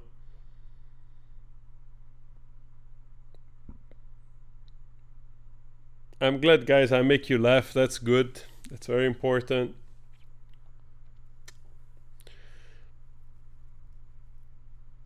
Yeah, they really seem like to be out of option, you know. They're really trying their best to showcase if she's this angelic woman that has never done one wrong in her life and has just been abused by this man for 4.5 years and has destroyed her life without career possibility and so on and so forth. Oh my God, believe whatever you want to believe. I mean, I'm really sorry that in this trial they didn't show the audio where JD is basically telling her, please, you know, we do this, there is no turning back. This is going to damage you as much as it's going to damage me. You know, and then it becomes too late. I mean, the guy was being honest. And, it would, you know, even if he said just to save also his ass, but it was correct. It was correct. It was still a good advice. You know, even if it came from a place of, you know, if you want to be mean and think like he's also a pathological narcissist, but still, it's a good advice. If we do this, it's going to damage us both. And, yeah, that's what it's doing. You know, the only problem with her is that she probably forgot that people can see a behavior of somebody else. You know? Doesn't matter what you say. Not everybody falls victim to like a narcissist, to a sociopath, to somebody that has, you know, personality disorders or whatnot. You know, there's a lot of people out there that can see through others. They understand the energy. They understand the behavior. You look at them and you go like, oh, wait a second. And that's what we did. You know, there is no much need for explanations. Just you see the difference between the UK trial, the way she behaved, you know, and every time was always somebody else. In their room, there were her lawyers and his lawyers. So there were her lawyers protecting her and his lawyers asking questions, but there was no jury, there was no theater. So she could behave in the snarky way that she knows how to behave, very arrogant. And all of a sudden, with the jury, when her counsel lets her speak, she's always like pitiful and one step away from crying, with facial expression exaggerated to the point where you're like, what the hell is wrong with this person? It's like she's trying to figure out for the first time how emotion works or something, you know? And all of a sudden she's cross-examined and her, like 90% of emotions out of her face disappear, you know? For the good time of 6-7 hours or so. Then all of a sudden when she has the chance of doing the you know, their whole like character play, she dives straight into it like bam. She was crying, not even recollecting any particular like abuse or whatever, and she didn't even flinch multiple times, innumerable times. Every time some like really quite bad actually recollection of those abuse, she didn't even flinch. You know, matter of fact, she was like also very challenging and brave. I'm standing here. I am the one that can look at him. Look at me. Look, I went through all this horror and I'm still standing here looking down. I can look at him despite everything. Please. Get out. We had enough. And we have to do this for another 2 weeks almost. Oh my God. She literally flew out of the door as soon as this finished. She flew out of the door. She didn't even wait for the jury to stand up. I hope the jury saw that as well. That's really a big sign of disrespect. And the reason is because she was so busy with herself, you know? So busy with her feelings, with herself, that she forgot about the surrounding for a moment. Boom. Step out of it.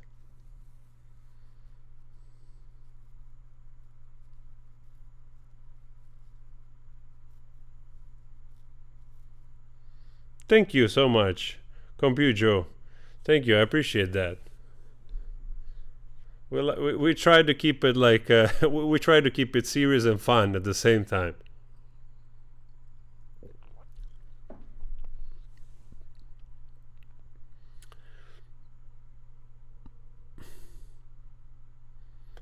I mean, honest to God, if this woman wins, really, we all lose.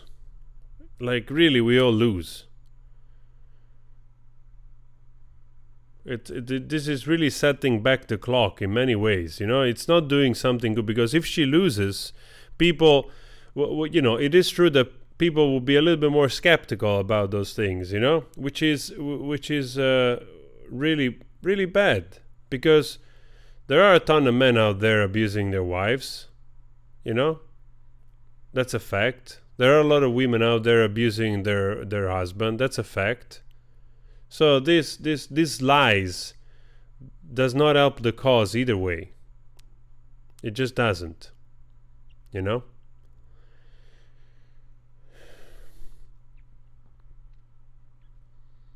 I mean,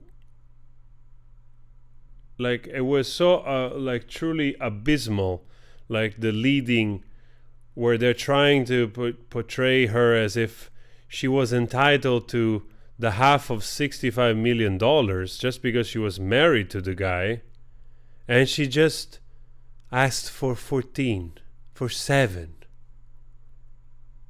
What? Oh my God. I understand those are laws, fine, of course. We are not children, but laws are made by people, you know? They are not the laws of physics, which they're unchangeable. We come up with those things. In one state is this, in another state is that, in one country is this, in another country is that. So, okay, in California you were entitled to that, okay, fine. But were you really entitled to that?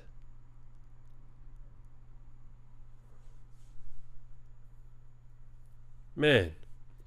And the sad part is that this woman got the money despite the fact that tortured this freaking guy for years. She literally tortured this man for years, and she still managed to swindle the guy out of $7 million. Don't forget that the guy had to sell all the penthouses. You know? He doesn't own those penthouses anymore. He sold them. I think he sold them, I said before, like for $11.5 million. He bought for 7 or something. So he made some profit, but probably between taxes and giving her the money, basically the penthouses. And in a way, I probably understand also, maybe he wanted to get rid of those things just to forget about the memories of living there with this freaking woman, you know?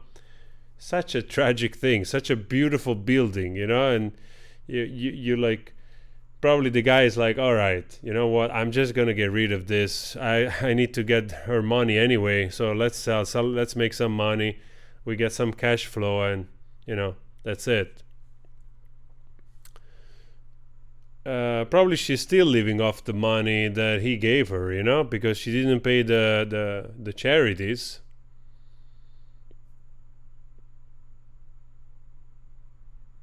Wow. This type of people will celebrate on top of your corp. You know what I mean? To get where they want to go. To get to their final destination of whatever their ego tells them to be or something. Phew. It's hard to watch. Really hard to watch. I find it really strange that, you know, the truth is, to my understanding, she had to produce the evidence, and she had to give in, to bring in probably some phones and some tablets, I suppose, to Johnny's team. But, you know, before you do that, there is so much time that you can either send pictures somewhere else, delete things which they're uncomfortable, you know. The only way that you can truly have access to somebody like the truth, that what they have, the innermost secrets, so to speak, on their phone, is if before everything you kind of sneak into their phone. Otherwise, if you give them 2 weeks or 2 days or 1 day or 3 hours to bring in your phone, there's plenty of time to do a phone swap. You know, you just buy a new phone, especially with nowadays technology, which was available also 5 years ago, with whatever phone. You just probably with iPhone was even easier. You just pass everything on another phone, and then you erase the stuff that you don't want in the other phone, and you just bring it in. You know, so big deal. Probably there is like a ton of other audios that she recorded, because I'm pretty sure she recorded more audios than the one which was leaked out. Much more. And probably she erased it, because most likely we would have heard much more of the same rant and arguing. One thing is for sure, that she has like only 3 pictures of her face with a little bit of something on. That's it. That's it. You can turn it whichever way you like it. There are those pictures from different angles, but it's the same picture where she has this little blush on one eye here. It's literally blush. There is no swelling nowhere, you know. And the picture in the courthouse, I think, where she has a little pimple here or something. Some scratches on the arm here, which most likely are self-inflicted, which, yeah, they also don't appear very often in other places. And that's it. And there's a lot of pictures, official pictures, with the date, which were not taken by her, of official events, which prove that it's impossible that she was it to the degree that she declared she was, that she alleged she was. You know, the story just doesn't match the evidence. It's just a fact.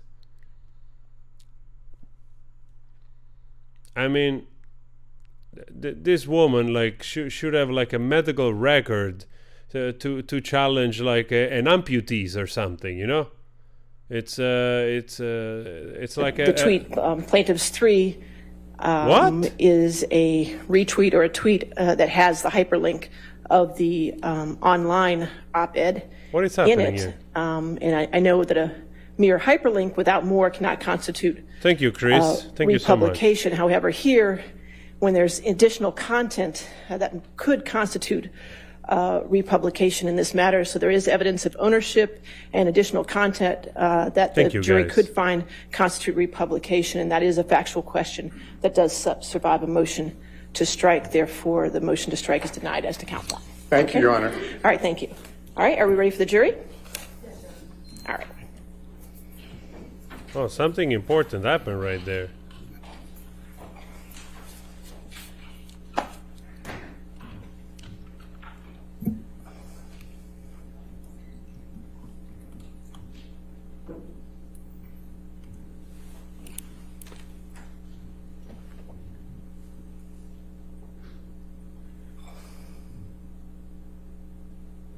All right, here we go.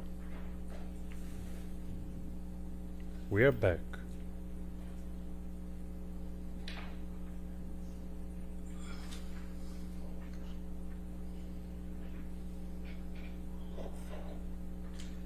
Guys, don't forget to like the stream or subscribe if you're not. I would really appreciate that. Very, very much.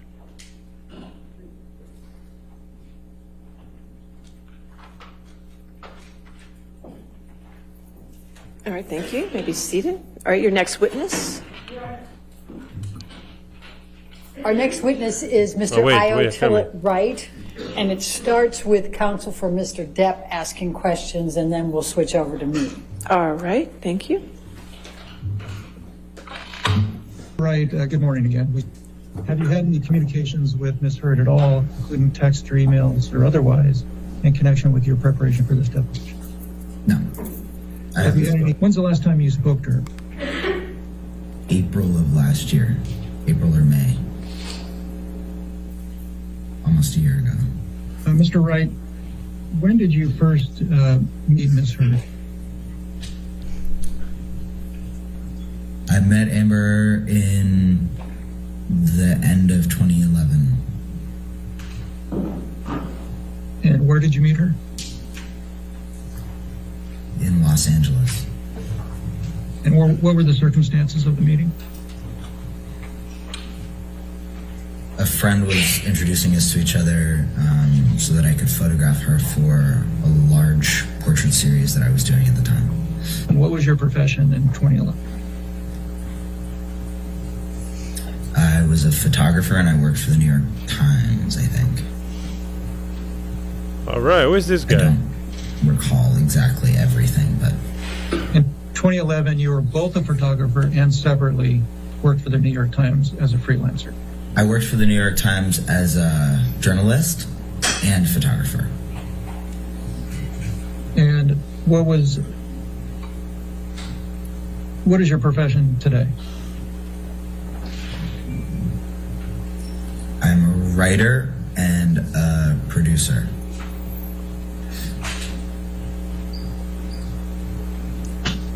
And between 2011 and through the present, have you had any other professions other than photographer, writer, or producer? Yes. And what are those? I've hosted a television show or two. I made some podcasts. I wrote 2 other books. Where is this guy? 2 books, 3 books. 3 books. I've written 3 books. Thank you, Merlin. A number of things. I don't know. There are more things, but I've always been a multi-hyphenate person. To the best of my recollection... Oh, this is Ayo? We initially met at a mutual friend's house, which I think I already stated.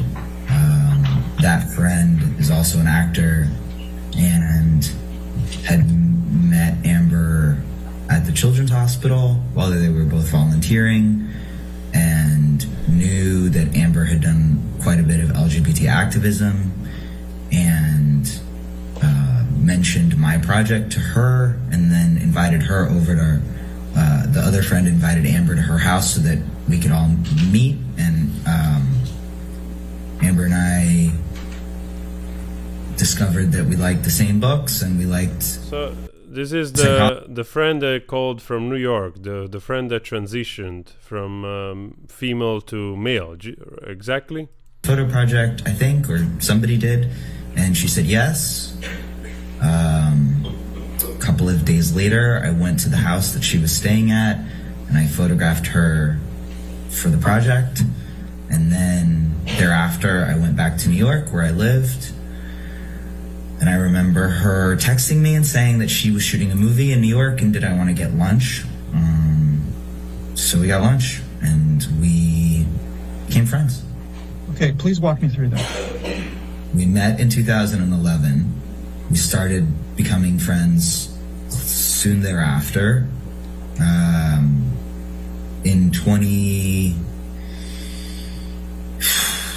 Very early in 2013, I came to LA to spend a couple of months with my then, I don't know if she was my girlfriend or my fiance at that point, but the person that I was in a relationship with, in a very serious relationship with. And during the time that I was in LA, I spent more time with Amber. We both spent more time with Amber. And I was introduced to Johnny. And the summer of 2013, I ended up moving to LA, during which Amber and Johnny and I got even closer, very, very close. And then we remained close, the 3 of us, for 2-ish years. And then all of this happened, this nightmare, and Johnny and I stopped being friends, and Amber and I stayed friends. And then Amber and I were friends up until the date that I told you that we last spoke. And at some point in time, did you live on the same property as Johnny Depp and Amber Heard? Yes. And when was that? It was August 2013 until was good to leave for free. June 1st of 2014. I moved into my own house, so 9 months. And why is it that you left that property, left living there? Because I didn't want to live for free in someone's property, and I wanted to have my own house and support myself. And for how long after that did you stay close with both Johnny and Amber? I stayed close with both of them. I don't remember. It was sometime in 2015, I think, late 2015 maybe. Johnny and I were no longer. I think the period when I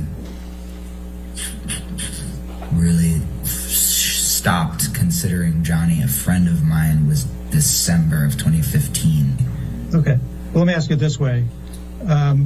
You never saw Mr. Depp assault or beat Ms. Heard on any occasion, correct?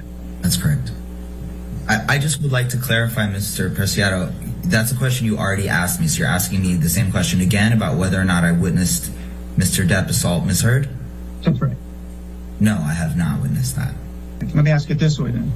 Have you ever personally seen Mr. Depp assault or beat Ms. Heard on any occasion? No. Now, back to this same paragraph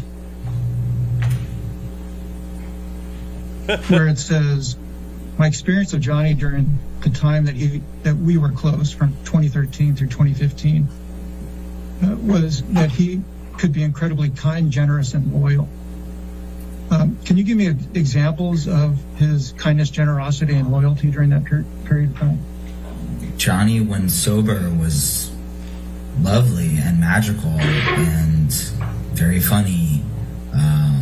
Look at the script. They all share the same script. When sober, was incredibly lucid and imaginative, and I felt a kindred connection with him and a shared perspective on the world that I've shared with very few people in my life. Johnny, when sober, understood how much influence he had over people, and he was very kind to them about it and generous with talking to them about whatever came up. And he was also, when sober, very he made time for people's nervousness around him, which I witnessed on a number of occasions. He also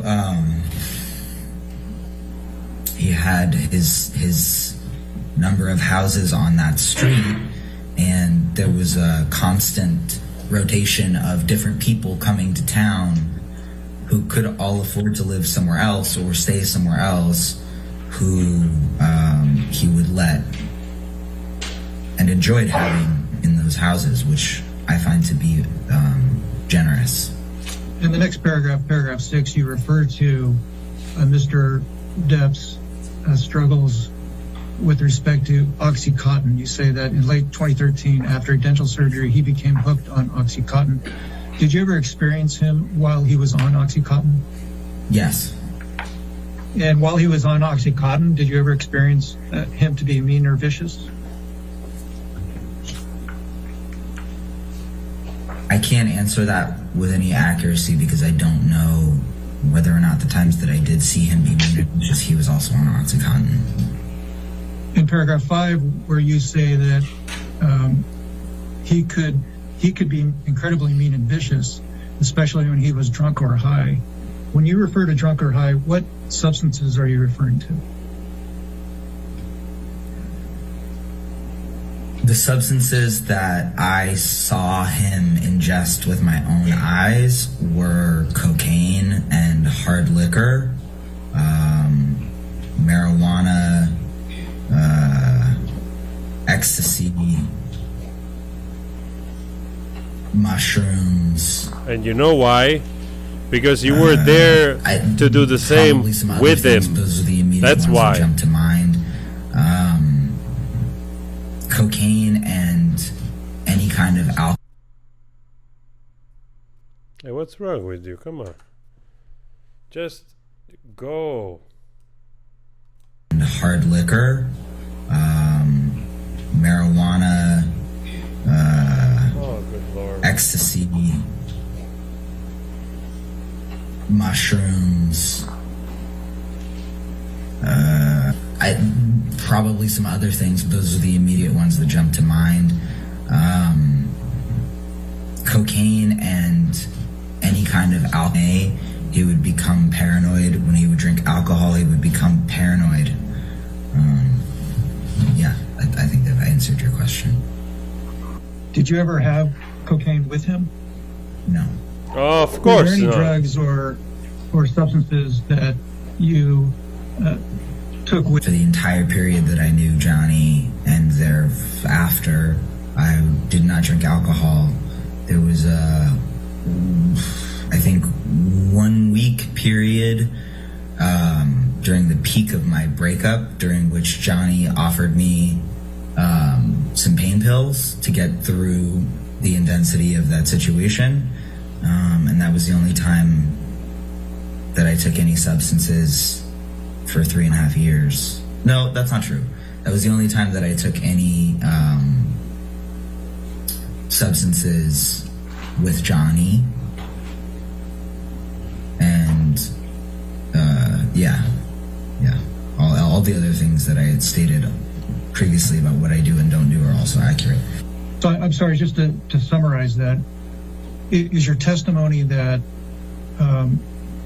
when you witnessed Mr. Depp drunk and high, you were not also either drunk or high?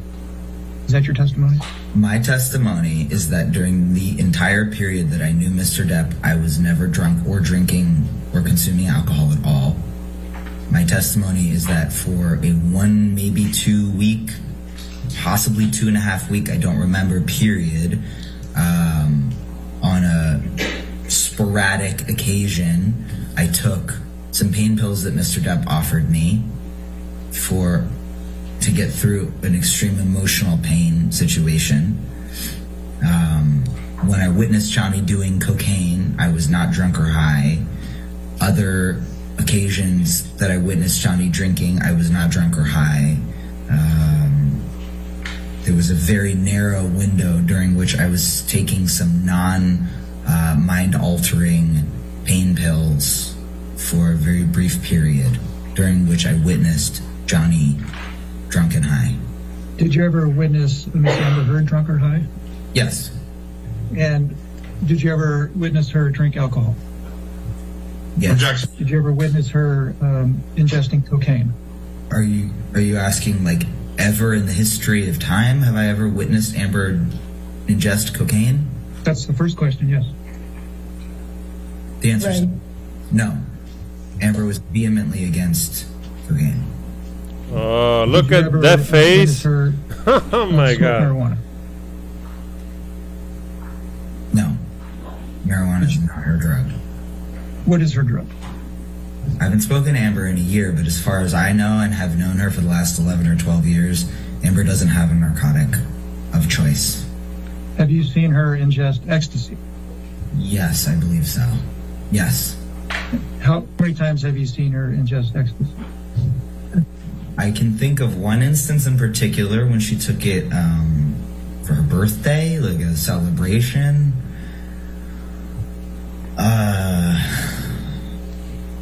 Wasn't Do you recall what year that was? Common event. Other than the narcotics and alcohol that I mentioned, did you ever witness Ms. Heard ingest any other drugs? Are you asking me if, other than, what did you ask me about? Cocaine ecstasy and mushrooms. I've witnessed Amber taking any other illegal narcotics, or are you asking me about prescription medications? Can you clarify? Narcotics other than prescription narcotics. I don't know, but I don't actually think so, no. Okay. Amber drinks red wine when she's not training, or let me rephrase that. Amber, when I knew her, drank red wine in the evenings fairly regularly, with the exception of when she was training for an acting role.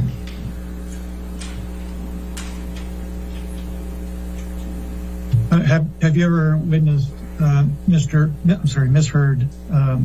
intoxicated? Yes. And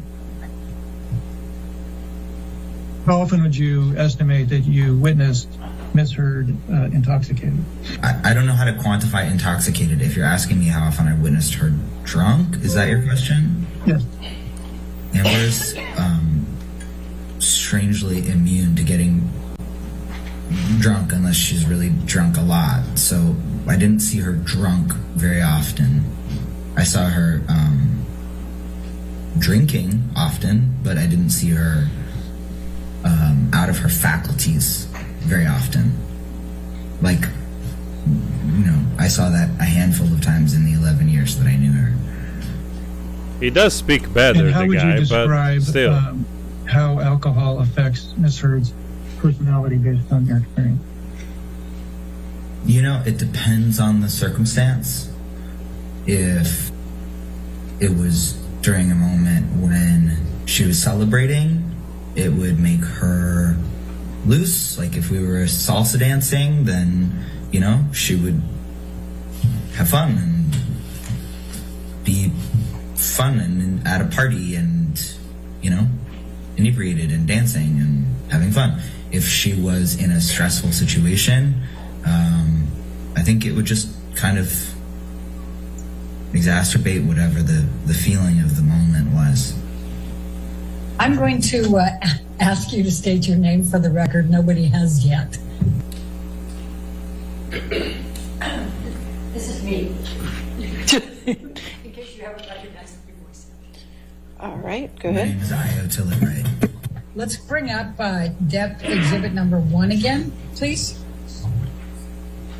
Mr. Tillett-Wright, you were asked some questions by Mr. Presidio.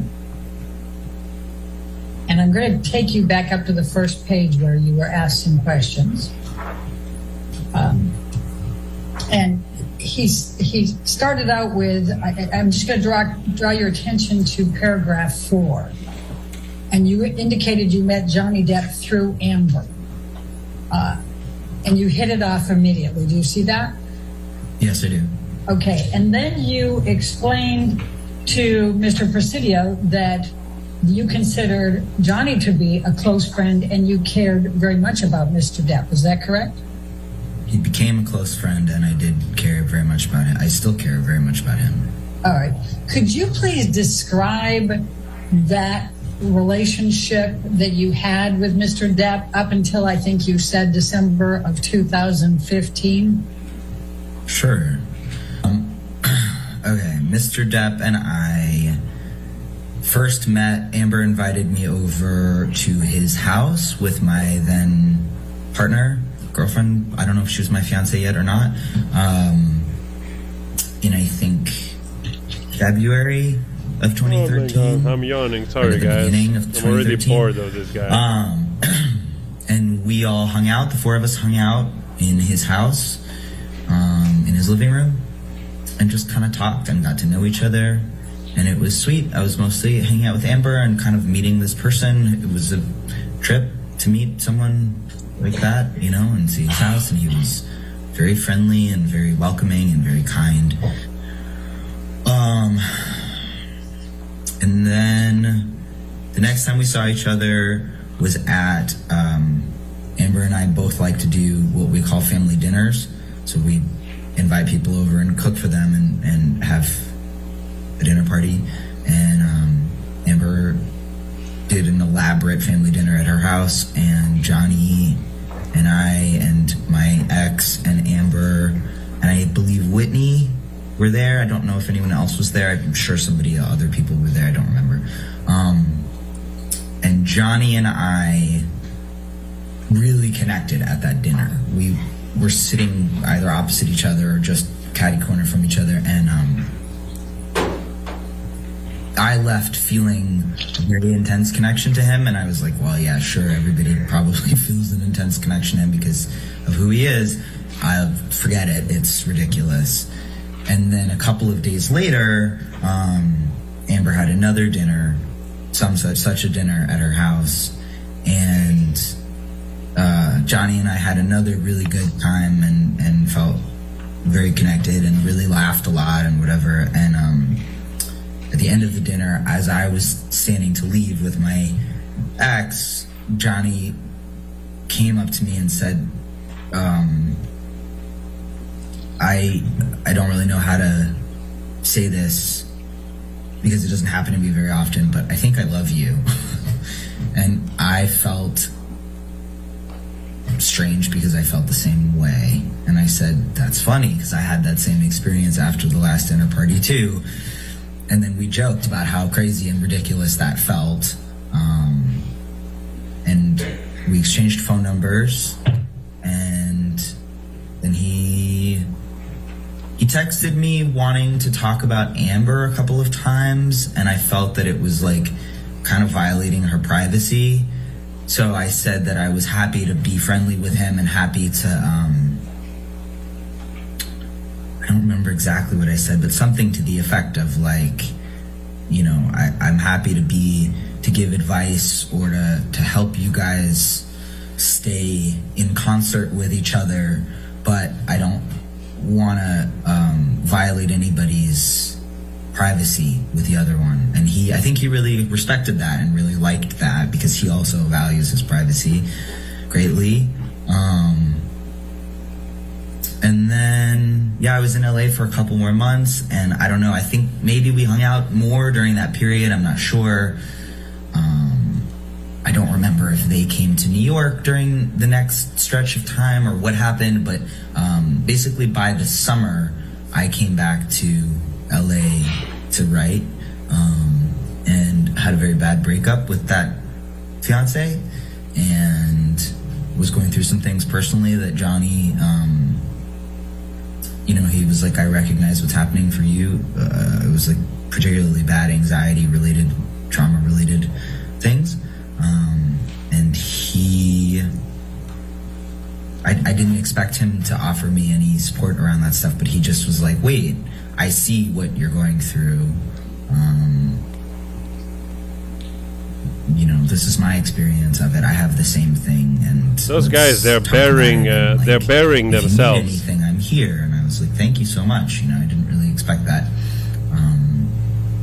When I went back to New York to be with my family for a couple days or maybe a week or something, and it was very painful to be there, and he had said, if it's painful to be there, just let me know and come back and stay here. And so I did. And I came back, and I originally was going to stay at Amber's house because she kept her apartment for a number of years while they were together, even though she stayed at his house a lot, that she paid for, etc. And she was, the person that I'd known longer, so I felt more comfortable being at her house. And then the consensus was that I should be closer to them. And so they said, oh, there's this house that's just sitting empty at the end of the street. Just stay there. And I was very hesitant because I didn't want to take advantage of him. And he was insistent, and he was very kind about it. And he said that he understood fully what having PTSD and anxiety could do, and that he wanted to help. So I went and I stayed there, and then that was, I'm guessing, in August of 2013, and then in September, I think, Amber went to England to shoot a movie. So I was there, and Johnny and I would hang out on our own, and Johnny doesn't have a ton of friends because he can't, and I would go up and hang out with him. We really enjoyed each other. We really liked each other. And so we would just hang out, on a daily basis, eat dinner or watch movies, and I'd hang out with his kids, and got, you know, very like into like a very sweet uncle niece nephew relationship with his kids, and they called me Uncle Io. And Mr. Tillett-Wright, did you ever call Mr. Depp brother, or your brother, refer to him as your brother? Yes, I did. Now, I'm going to take you to paragraph 5 of Depp Exhibit number 1, and Mr. Presidio asked you about this paragraph as well. And at the end of it, you had said, and he could be incredibly mean and vicious, especially when he was drunk or high. What did you mean by that? What I meant by that was,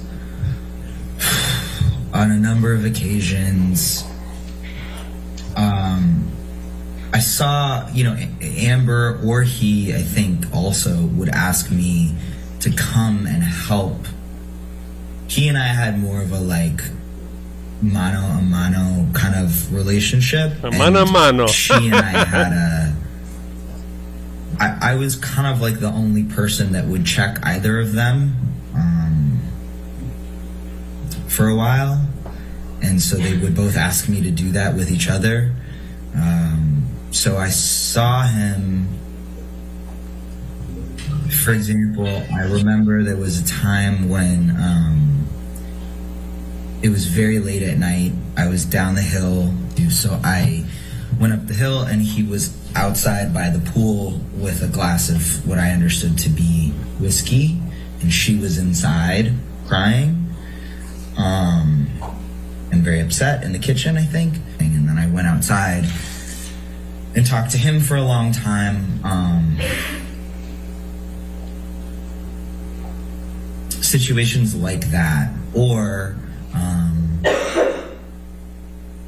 and he would say things. He said something to me that night that I thought, that night by the pool, where I thought, Jesus Christ, you know, things like,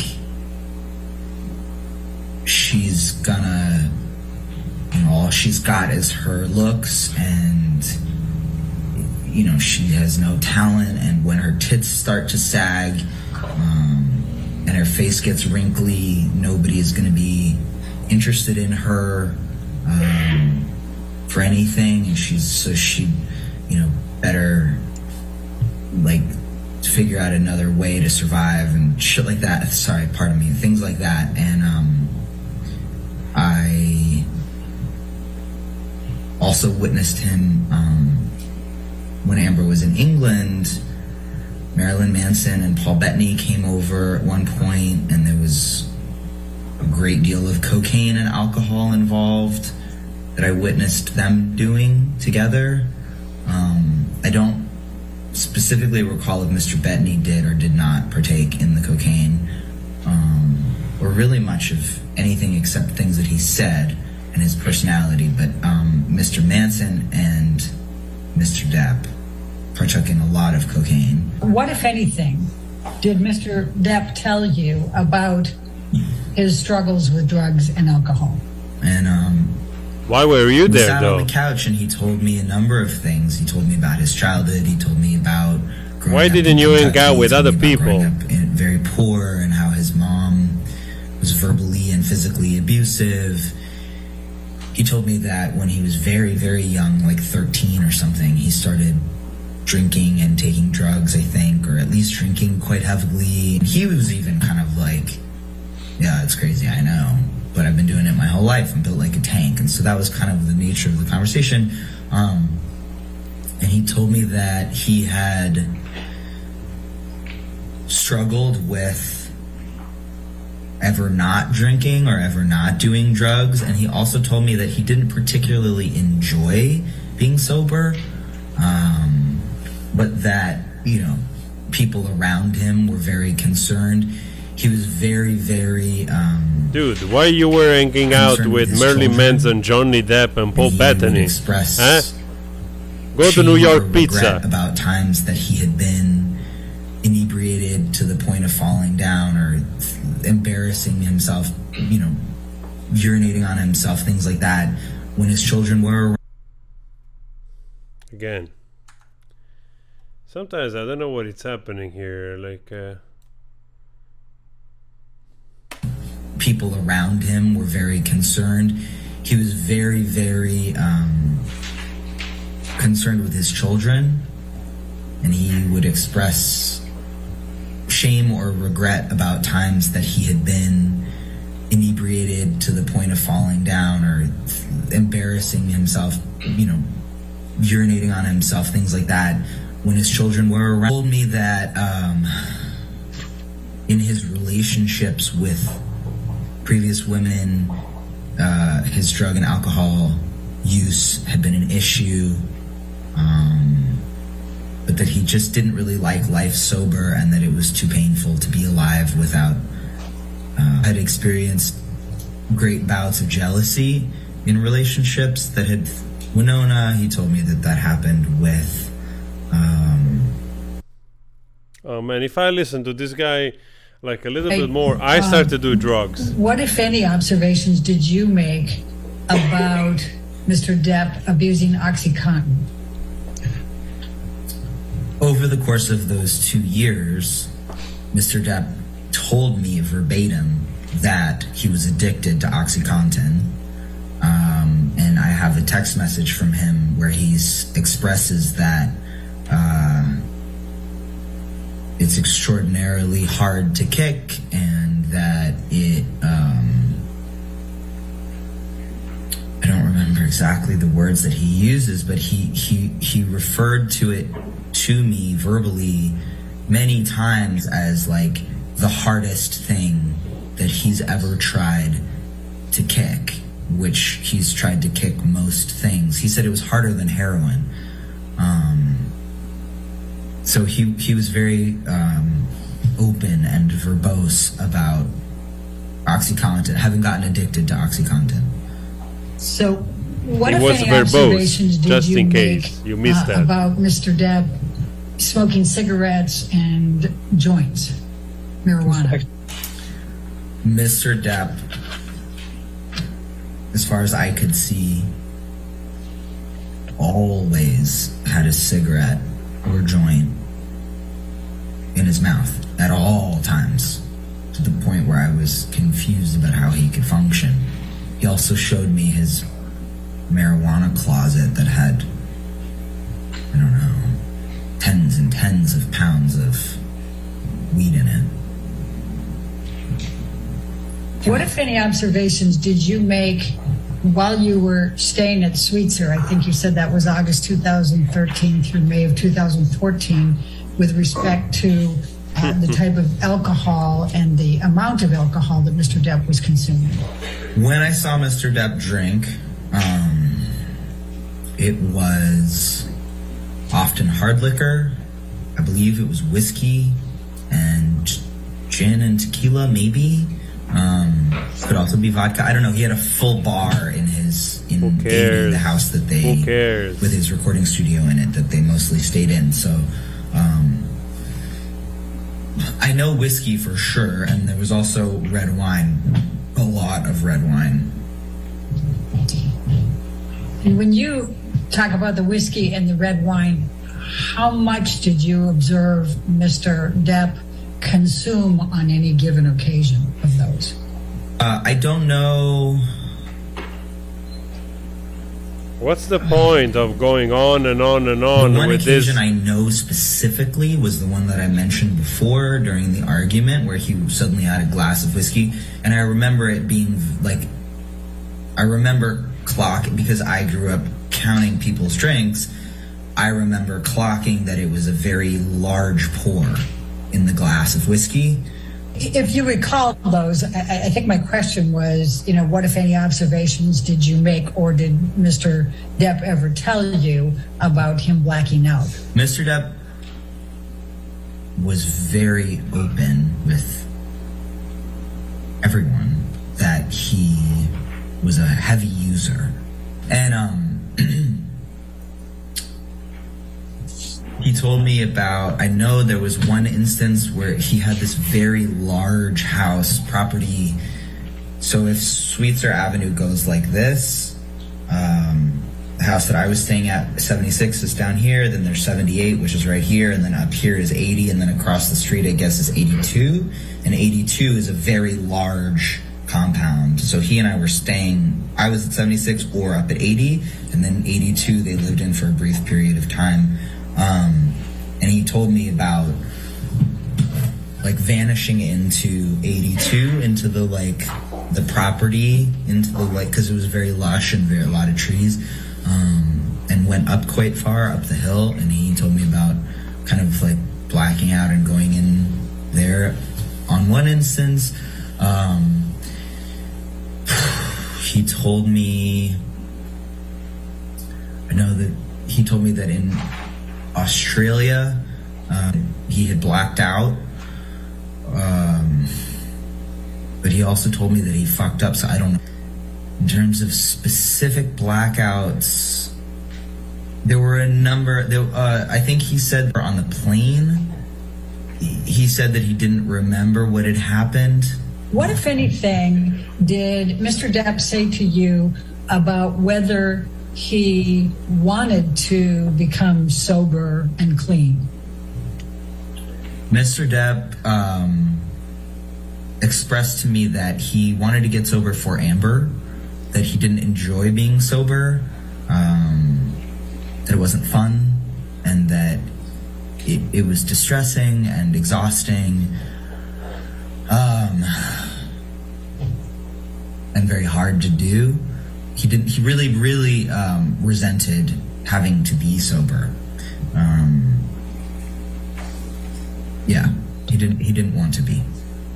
And what, if anything, did Mr. Depp say to you about his perception of Amber's role in him becoming sober and clean? He expressed a number of times that he felt like she was his leash and she was holding him back from doing what he wanted to do in terms of substances and alcohol. I just want to go back to another incident that I remember. He told me he blacked out, was on the island. He went to the Bahamas. There were two different instances. One, and she gave him Xanax all the time. How about that? They had only recently met, and he told me that he passed out face down in the sand while his kids were there, and that the staff had like whisked his kids away so that they didn't see it. Mr. Tiller-Wright, when you said that Mr. Depp used the term monster, what do you recall him saying about that? And the language that ended up being kind of settled on was that there was a side of him that was the monster, and that it was not who he was, but it was something that lived within him that he had to battle. And the language that he always used was that of battle and battling the demon, battling the monster. Wow, Jimmy. So that the monster, he would say things like, the monster will not win. I will not be that type of man. I don't want to be that type of man or husband. I don't want to hurt. He would call her Slim, our Slim, our girl, referring to all of her friends and him and her and I. Yeah. What, if any, observations did you make of Mr. Depp, both in terms of physical as well as temperament, when you perceived him as having too much to drink? Mr. Depp would drink and or take drugs. He would get very mean, very surly, very paranoid, extremely paranoid. He would weave these elaborate situations in which Amber was having affairs with every man that she ever worked with and every woman she ever came in contact with. He became very demeaning. Johnny is incredibly intelligent, incredibly smart and witty, and he would point his jokes at people, Amber's appearance, her talent, her lack of talent as he perceived it, why he thought that she was actually famous, which he always implied was just because of her looks. And because he thought that everyone wanted to have sex with her, and he would insult his fans. He called them, I remember he called them remoras, which is a type of sucker fish that attaches itself to the hull of a ship and puts a hole in it and then sinks it. He would rail against his mother and his sisters, pretty much, you know, anyone that he felt had crossed him or could cross him, he became very nasty about. What, if anything, do you recall Mr. Depp saying about his mother and comparing his mother to Amber? Mr. Depp told me that his mom was viciously cruel to him during his upbringing, and that she was also viciously, like, violent with him and with his siblings and with his father. He referred to her, pardon my language, as a bitch and a cunt a lot. And Johnny's saying it's not true. I never said that about my mother. Seemed to kind of compare them in the sense that he said at one point something to the effect, it's right here actually, I already have a mom who was a bitch to me, I don't need another one in my life. I agree with him. There was a fair bit of that kind of, like, you know, my mom's been awful enough to me already, I don't need another woman who's gonna also be awful to me. Why would he?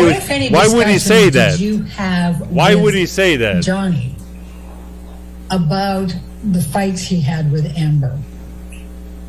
We had a lot of discussions about his fights with Amber.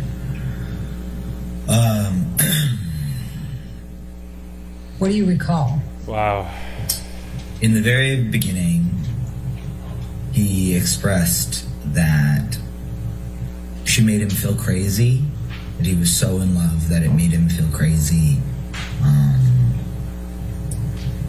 The very first time that I mentioned, September of 2013, when he and I were alone together a lot, he expressed that he thought that she was cheating on him and sleeping with her co-stars in England on the films. And I said to him, or in the film, and I said to him, listen, you know, I know her, I think, pretty well, and I talk to her a lot, and I think if she was having an affair, I would be one of the very few people that she would tell about it, and I don't hold secrets or lies for anybody, and I would tell you if that was happening so you could make your own decisions. But as far as I know, that's really not the case, and I think that she's really in love with you, and I think that she also is worried that you are having affairs because both of you are used to being sex symbols on Earth, and both of you need to just accept the fact that you're really in love with each other and lean in and be together and love each other. And he told me that sometimes his jealousy would make him feel crazy and outside himself, and that he had to get it under control, and that it would cause them to fight, to be specific in regard to your question. He told me about the fight that they had the time that I went up there. Are you asking for specific instances, or are you asking about the nature of their fights? No, I am asking for what he told you about their fights and specific instances, yes. So to continue with what I was saying from before, he told me about the fight in the middle of the night when I was living down the hill at Sweetser. When I mentioned that I saw him with a heavy pour of whiskey, I went outside to the pool and spoke to him, and he told me about the argument that they had and that she gets mean during fights, and that it really hurts his feelings, and that he then lashes out at her, and that, you know, she called him old, and he then calls her soon to be ugly and talentless, and that they get really ugly with each other. He told me about a fight that they had. We went to England that September. It was Whitney's birthday, I think. Amber's sister, Whitney. And Amber was stuck working. My birthday, Raquel's birthday, and Whitney's birthday, the three people who she was the closest to, all have birthdays in September. Raquel's just before at the end of August, whatever. We're all Virgos, and she couldn't be with any of us on our birthday, so we all went to England to surprise her. And during that trip, Johnny proposed to her, and they then, I'm pretty sure that night after the proposal, got in a huge fight, which they both told me about separately. And he said, I'm pretty sure that he trashed the hotel room. Let's see. I spoke to him after, I went and talked to him after their fight on the plane. So that's the Boston, LA plane incident, is that right? That's correct. So Mr. Telleright, I'm going to ask you about the Boston, LA flight incident. You talked about it a little bit earlier, and you just said now that you spoke with Mr. Depp about it. Is that correct? That's correct. Okay. What do you recall of your discussion with Mr. Depp about the Boston plane incident that happened in May of 2014? And I went upstairs to his bedroom, which was like blacked out, and I woke him up. I remember shaking his shoulder and saying to him, hey buddy, like wake up, which was not something that a lot of people did to Johnny, wake him from his slumber. And he woke up and we had a conversation about what happened on the plane. And he didn't really remember being on the plane. He didn't really remember getting off the plane. He didn't really remember much detail of anything, and he swore up and down that he was going to stop, and he was going to stop drinking and taking drugs, and he was going to never do it again. That was that incident. What if any meetings related to alcohol did you and Amber attend in this time frame? I understand, because we didn't go to many meetings. I took Amber with me to Al-Anon, which is it's like a sister program to AA for the family and friends and loved ones of addicts and alcoholics, which I regularly attended. So she came with me to a number of Al-Anon meetings, and she also had, I think, 1 or 2 phone calls with my dad's wife about how she dealt with helping him get off of his drugs and drink less, and she read a number of books about it. She was watching documentaries about it. She would listen to any radio show she could get on, like anything she could get her hands on that would give her some tools for how to deal with this, she consumed in that period. What, if any, communications did Johnny have with you in this time frame about wanting to get back with Amber after the Boston plane incident? We went to New York, and I remember we were staying at the Ace Hotel in Midtown. And Johnny started reaching out to me. He went eventually back to Boston to start filming again.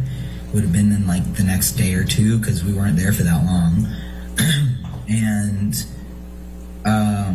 he reached out to me and basically said something to the effect of like, you know, I have to fix this. I will do anything that I can. And then while he was in Boston, he let me know, and I think he was trying to reach Amber too, but she wasn't ready to talk to him. He let me know that he had engaged Dr. Kipper, and that he intended with every fiber in his being to get sober, and that the nature of the conversation at that point was that he was going to beat this thing, you know? Yes, please describe for me what transpired, what you discussed with Johnny and Amber relating to Australia in 2015. After they were married in February and they went to Australia in the spring. You know, I'm going to interrupt you just for a moment, and forgive me, I just want to keep it chronologically there. You described earlier that you were present for the wedding, correct, in February of 2015? Yes. Okay. And you also had discussed about Amber wanting Johnny to be sober for the wedding. What, if any, observations did you make about Johnny at the ceremony and with respect to whether he was sober and clean?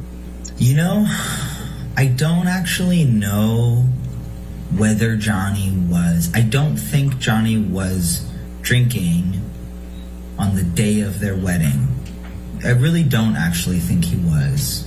Let me rephrase that. Before the ceremony on the day of their wedding. Because I was going back and forth between their respective, like, private preparation quarters where they were getting ready, because I was technically her best man and his son Jack was his best man, but I wasn't one of the girls and felt more comfortable over there with them, but I was helping all the girls. So I was running back and forth on this golf cart between. I was also taking pictures. I was one of two people who was friends with them that had worked as photographers, so I volunteered to take pictures. So I was very intimately with Johnny and Jack leading up to the wedding, and he wasn't drinking, I don't think. I don't remember seeing him drink. And then let me ask you this. After the ceremony, as you were walking to the reception, what, if anything, did Johnny Depp say to you about Amber? As we were walking back from the ceremony, we were coming into Cafe Los Cabrones, which is where the party was happening, and I was walking with Johnny and congratulating him that they pulled it off and that they did it, you know. And he said, we're married, now I can punch her in the face and nobody can do anything about it. So I'm going to now turn your direction to Australia. What a BS. Roughly a month later, after the wedding. You weren't present in Australia with Amber and Johnny, correct? That's correct. I'm showing you what has been marked as exhibit number 3. Do you recognize anybody in this picture? I do, yeah, myself and Miss Heard. I do, yeah. Please describe what you see. I see a number of long, thin cuts. And what, if any, similarity are those to the ones you just described, having seen after Amber returned from Australia? Same cuts. Very similar. All right. Because they're the same. Were they different ones? I would have no way of knowing if they're the same or different ones, but they're similarly long, skinny cuts like the ones that I saw after she came back from Australia. Because most likely are exactly the same cuts. I'm going to show you what has been marked as exhibit number 5, and it's a text message exchange. Do you recognize this text message number here below Arrow's Arc? That's my old phone number, yes. Okay, so does this represent the text message exchange between you and Amber Heard on 12/16/2015? Yes, it does. Okay, and I'm going to start you at the top with the blue. Do you recognize who is sending that message? Yeah. Mr. Tillerette, I'm going to ask you to take a look at what has been marked as exhibit number 6. Do you recognize the person in this photo? Yes, I do. Please describe what you see in this picture. I see Amber Heard. Fingernails. That's what I see. An injury to Amber's scalp. An injury. And what, if anything, do you recall about seeing anything similar to that when you arrived in December 2015? I have an injury. At Amber's penthouse. Look, this is an injury. Can you see this? Injuries that I was shown an injury. when I arrived at Look at this. Penthouse 3 at the Look how Eastern big Building this injury on is. December 16th, 2016. And does this picture that's marked as exhibit number 6 accurately depict what you recall seeing? I remember this being one of, I think maybe 2 scalp injuries that there were. Mosquitoes. There was another one. Mosquitoes create bigger injuries. Another one was on a different part of her head as well. Do you recognize the picture that is set forth as Oh exhibit man, number this guy 7? just. Yes, I do. Please describe for me Oh my what God. is depicted in this picture that you recognize. This was a picture of Amber's scalp. And does this accurately depict what you saw when you were shown it, as you testified earlier in December 2015? Yes, it does. Mr. Tillerwright, I'm going to show you what has been marked as Deposition Exhibit number 8. Do you recognize this picture? Yes, I do. Please describe what's depicted there. Dry This is lips. Amber Heard's face with a very swollen lip. And does this accurately depict With a you very. observed? The guy said with a very swollen lip. In December 2015. The woman has like dry lips. Yes. Look at that. Like I'm going to show you you can what has see been she has marked dry as lips. Deposition Exhibit number 9. Do you recognize this picture? Maybe Yes, I instead of Please drinking describe. so much wine, This drink a little bit is more the water. clump of hair that I was shown, I believe, when I arrived at Penthouse 3 on the night of December 16th, 2015. And does this accurately and genuinely depict the scene that you recall seeing? Yes, it does. Thank you. Old news. Now, Old news. What if any plans was there as of December 16, 17 of 2015 for Amber to be spending Christmas with Mr. Oh Depp my and his God. kids? Do you recall? Taking the pictures down while we talk. Yes, I do recall. There was a plan for Johnny and Amber and Lily Rose and Jack and Raquel and her boyfriend or fiance at the time, Josh. Let's not forget that this guy used the term injury for a pimple. The Bahamas. Let's not and spend forget that Christmas on the ever. island together.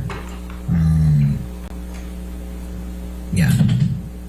Mr. Tillerwright, I'm going to ask you, what, if any, conversations did you have with Johnny Depp about the December 15 incident? I don't think that I don't know that he and I had a direct conversation about it. I'm not sure if he and I had a direct. So what, if any, I'm going to show you, Mr. Tillerwright, what has been marked as Deposition Exhibit number 16. Do you recognize this document? Yes, I do. It's a text exchange. It starts out, hi, Steve left me a voicemail at 5 a.m. And that's from you, correct? Oh, come on. Yeah. Yeah. Johnny.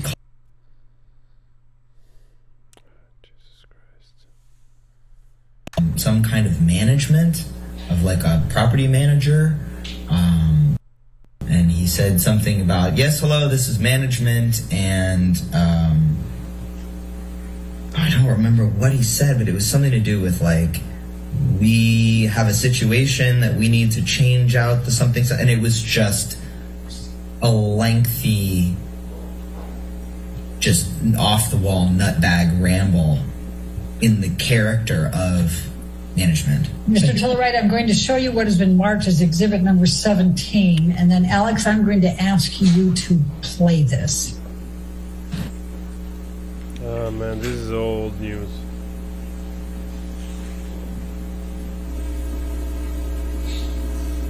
Seriously? We're gonna see this again?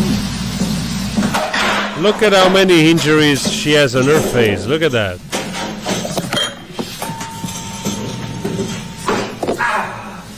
Motherfucker! Motherfucker! What happened?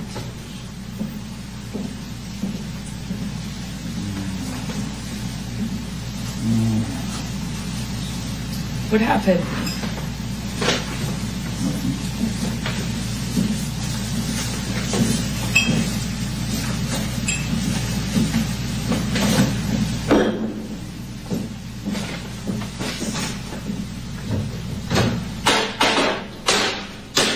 We have to watch this again. Come on, yeah.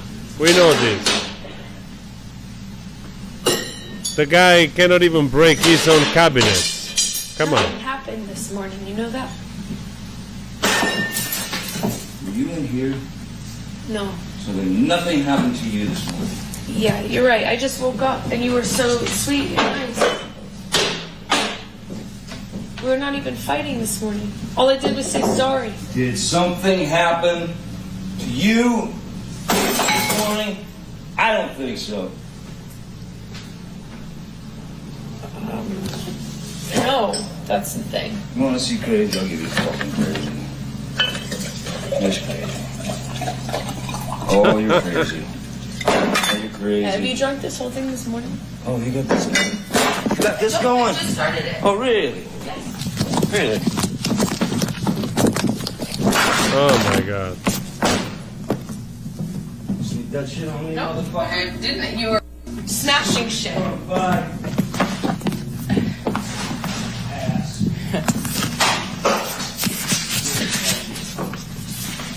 And she's smirks at the end of it.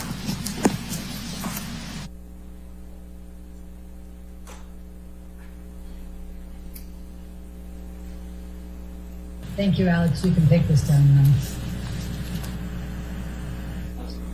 Mr. Tillerite, do you recognize that video? Yes, I do.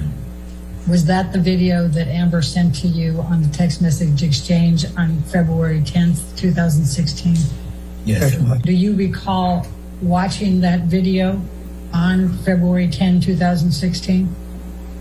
Yes, I recall watching that video at the time that I received those text messages. So I'm going to take you to 21 May 2016.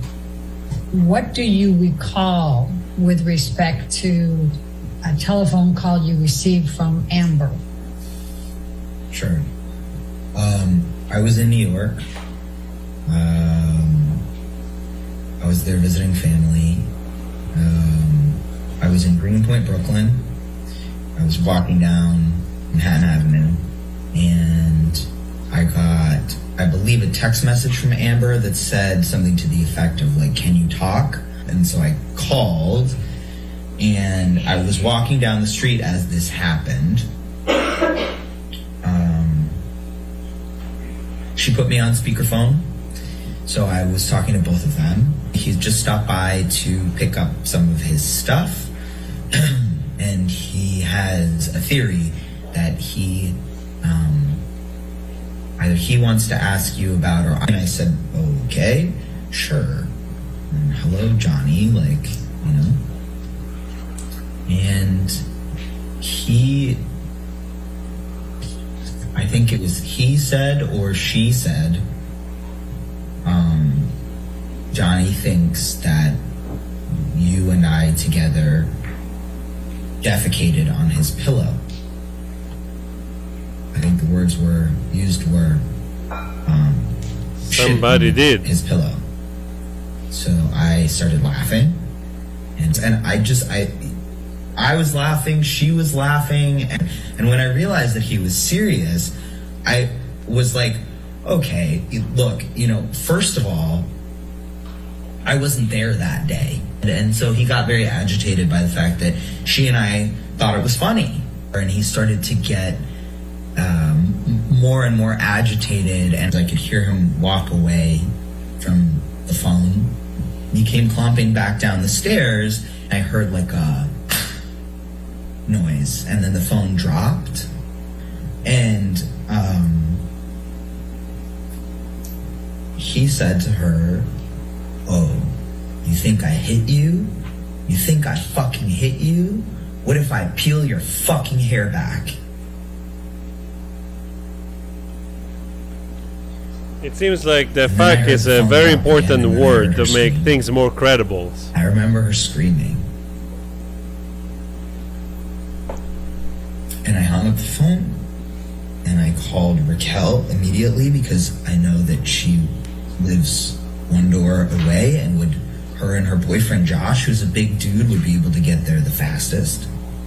And I called her, texted her right away, and I hung up with her and immediately called 911 in New York. And then I called a friend of mine in LA who I knew had met Amber a number of times. And why is he crying? I may have placed a second call to NYPD. Now I'm all frazzled and I don't remember, but I think I called NYPD. Mr. Waldman made some statements in April and June of 2020 that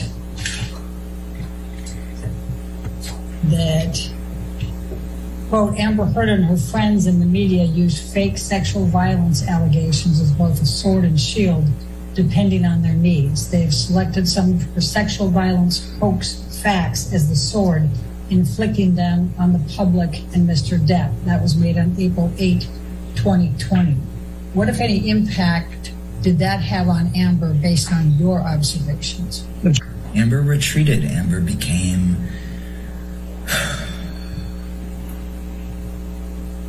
isolated, embattled, extraordinarily distressed. And then on June 24, 2020, Waldman accused Amber Heard of committing a, quote, abuse hoax against Depp. What were your observations of how this impacted him?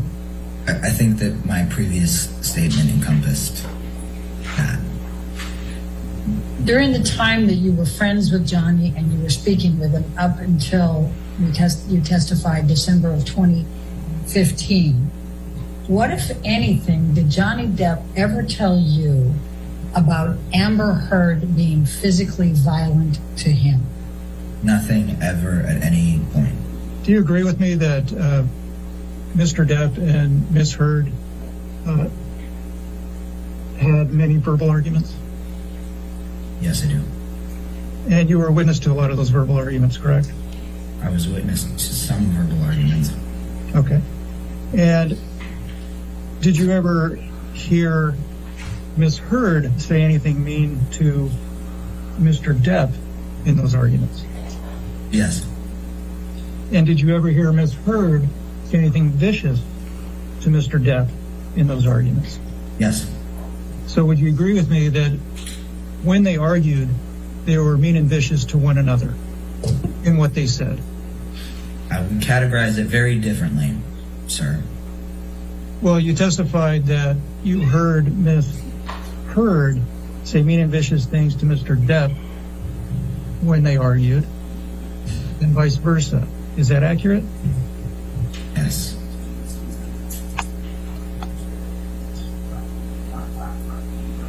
And although you witnessed arguments, verbal arguments between the two of them, where they exchanged mean and vicious statements, you never saw Mr. Depp assault or beat Ms. Heard on any occasion, correct? Objection. No, I never saw either of them physically assault the other one. Did you ever experience him become violent as a result of or because of smoking cigarettes or joints?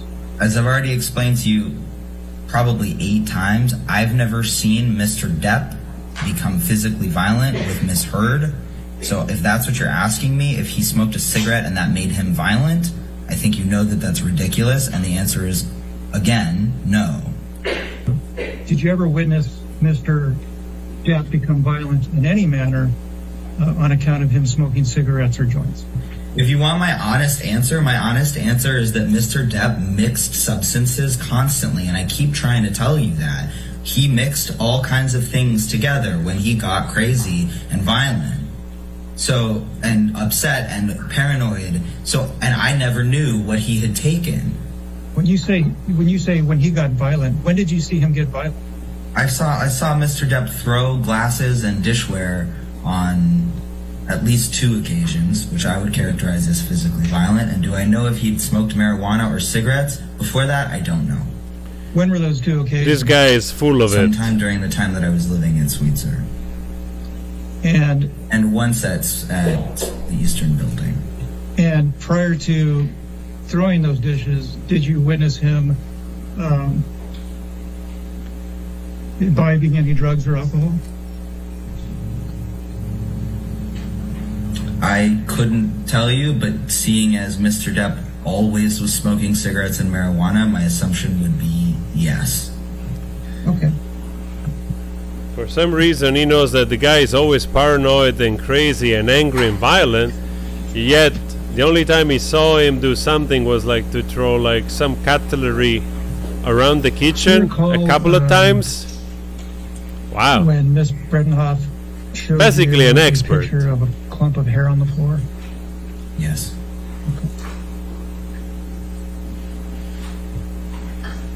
When you saw that, that was more than a day after it was allegedly pulled from her head by Mr. Depp. Is that right? Well, if you want to get technical, my understanding was that their fight happened very late at night, which is technically the morning of the 16th. And I arrived at her house around midnight, the night of the 16th. So technically, it's not more than a day after. It's in the same 24-hour period. So technically, the answer to your question is no. Okay. So I'm just talking about the hair on the ground that you saw. When you saw it, was it your understanding that it had been there for more than 20 hours? I have no idea what time their fight started or ended, so I don't know if it was 20 hours or 16 hours or 13 hours. But my understanding, again, was that they had gotten into a fight sometime in the morning of the 16th / late at night on the 15th. I don't know at what point during that fight in which the clump of hair was ripped out of her head, but it happened sometime then and there. So yeah, sure. My understanding was that that clump of hair had not been moved since it was ripped out of her head. Wow. All right. Completes. All right. Who's your next witness? We have another video deposition, Raquel Pennington. It's a long one, so we could listen to some of it. All right. Let's tonight, go ahead and start. Okay. We'll go ahead and start it today. Same At two least 30 people minutes in. over and over and That's fine. over Yeah. and All right. over And Your Honor, over. just for your benefit and the jury's benefit, the questioning starts with Ms. Vasquez on behalf of Mr. Depp, and then I question Ms. Pennington at some point, which will probably be tomorrow. Okay, thank you. Thank you. Hey, Rottenbone. Can I please have you state your name? No offense, Rottenbone, but you're very unlikable. My In apologies. what city and state do you currently reside? Los Angeles, California. Go, Camille, You've been go. deposed before, right? Yes. And you were deposed in Ms. Heard's divorce proceeding for Mr. Depp. Is that correct? Yes. Have you been deposed in any other matter? No. What was the purpose of the declaration that you submitted during Mr. Depp and Ms. Heard's divorce? The purpose of the thing that I wrote, which I don't know if it was technically called a declaration or whatever it was to write down my account of events as fresh in my memory as possible. And Ms. Heard asked you to write down your witness account. Is that correct? I do not remember actually. Why would you write down your witness account if nobody Did asked Mr. Depp you? ask you to write down anything in support of any legal filings? I don't remember.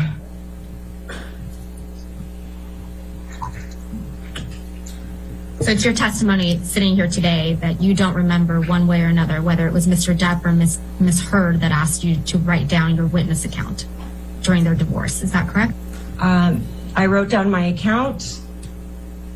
That is the memory that I have. I wrote down everything as clearly as I could remember it, as soon as I could. You provided a witness statement in the UK proceedings. Is that correct? I believe so. Do you recall how many witness statements you provided? Just one. And you provided this witness statement to the son's attorneys? I don't know who it got provided to. Did you testify in the UK trial? Yes. And for which party did you testify for the UK trial? I believe it was the publication. And by the publication, you mean the Sun? Yes. When was the last time you spoke to Ms. Heard?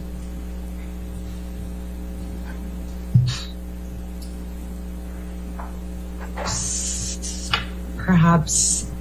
Yeah, very selective 6 months amnesia. ago, maybe more. What did you and Ms. Heard speak about?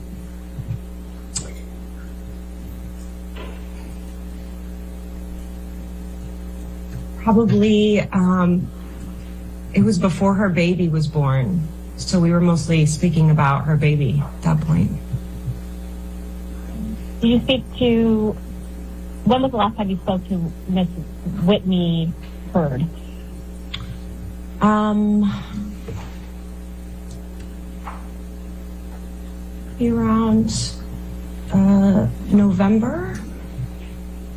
October, November of last year. And when you say last year, you mean 2021? Yes. When did you first meet Ms. Amber Heard?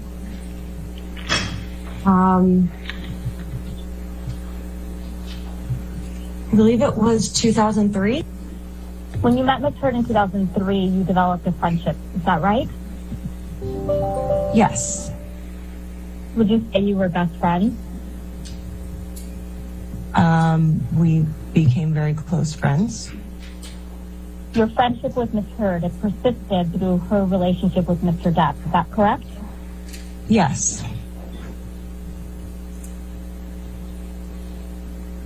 And you were friends with Ms. Heard through her divorce from Mr. Depp as well. Is that correct? Yes. Other than when you lived at the Eastern Columbia building, which we'll get to, did you ever live with Ms. Heard? Yes. Yes. When was this? It was nice to live for free. 2017? 2017 to 2018. Yeah. Where did you both live? We lived on Holly Drive. Was that a home? Yes. And did you pay rent? No. No. I could have answered that, right? Yes. Sitting here today, do you still consider Ms. Heard a friend?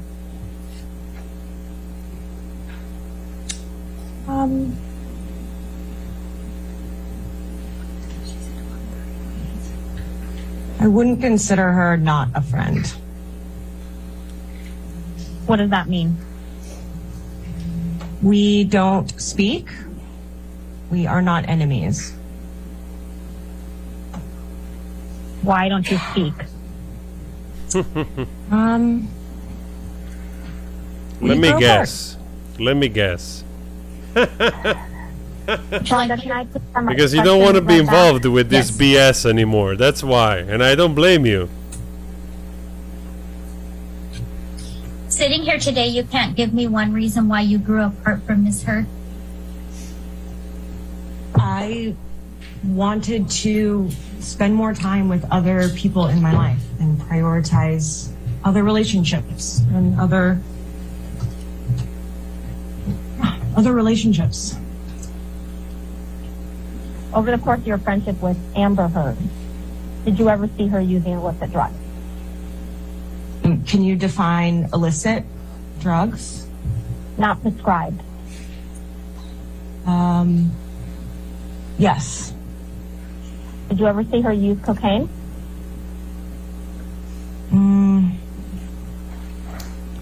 Come on. Yes. How many times?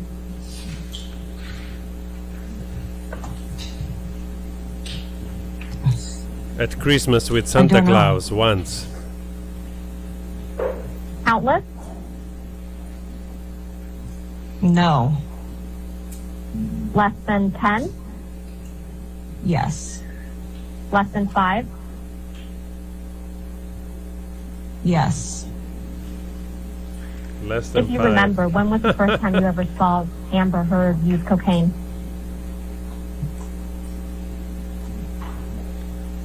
I don't remember.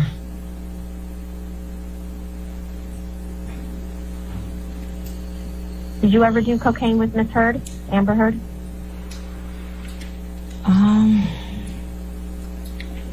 Wow. Yes. How often?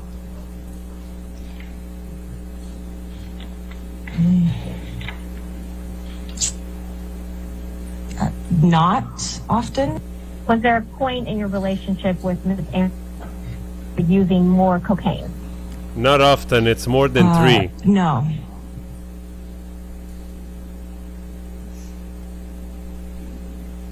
Did you ever see Ms. Amber Heard use cocaine while she was in a relationship with Mr. Depp?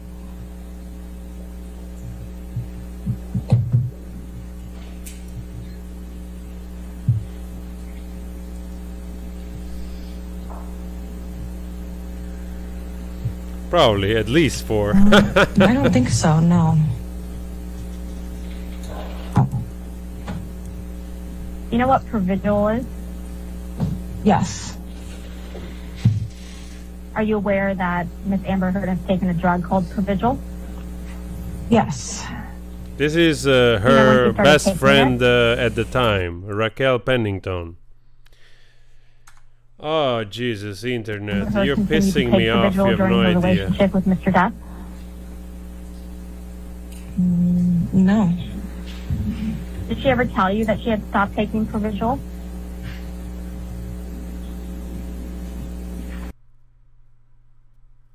She never told me that. Are you familiar with any of the side effects of Provigil?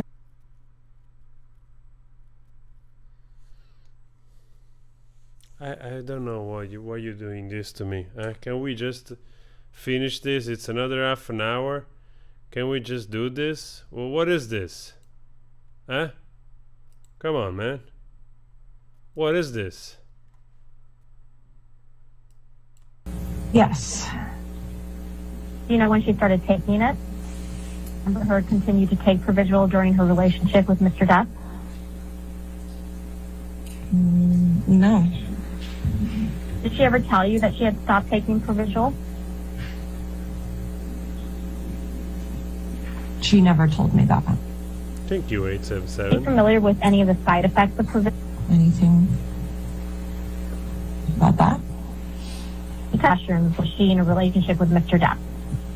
Do you recall the specific occasions when you saw Amber Heard use mushrooms while she was in a relationship with Mr. Depp?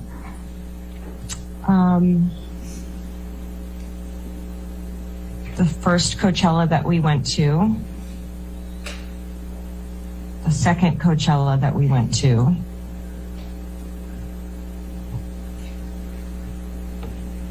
and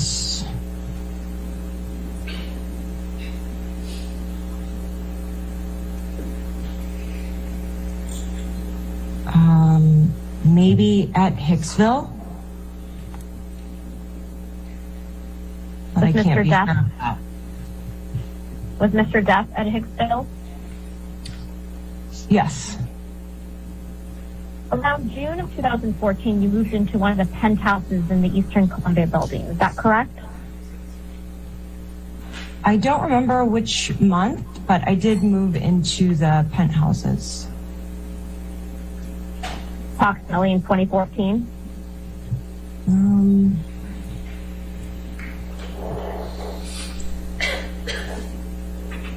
Approximately. And Ms. Heard at the time was in a relationship with Mr. Depp, correct? Yes. And it was Mr. Depp who invited you to live in one of the penthouses, right? They both did. And when you say they both did, they both sit you down and invite you to live in the penthouses? I don't remember how the invitation happened, but it came from both of them. This was a penthouse Mr. Depp owned, right? Correct. And specifically, the one you lived in, it was referred to as Penthouse 1, right? Correct. And when you moved in, Mr. Depp gave you a master key to all the penthouses he owned, right? It could have been one of his assistants. When you say one of his assistants, you mean one of Mr. Depp's assistants? Correct. So either Mr. Depp or one of his assistants gave you a master key to all the penthouses that he owned, correct? Yes. Mr. Depp never charged Mr. Drew for rent while he lived at Penthouse 1, did he? He did not charge him any rent, no. Did either of you get physical?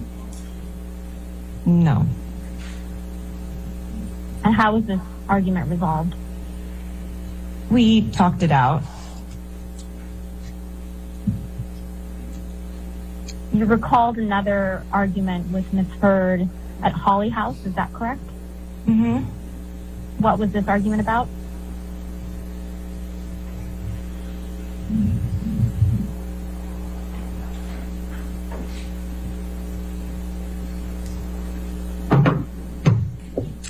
I think that we were setting up for Thanksgiving, and we were looking for maybe some glasses or some dishware. We had just moved in, and we couldn't find them anywhere. And then she finally found them in a place that I thought I had looked, and we started arguing about that. She thought that I wasn't looking hard enough, I think, and I told her that I thought that I looked there. Yeah, I think that's what their argument was about.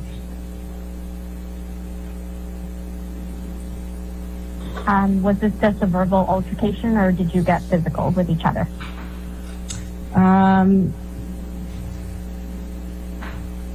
Yeah, I believe that I pushed her.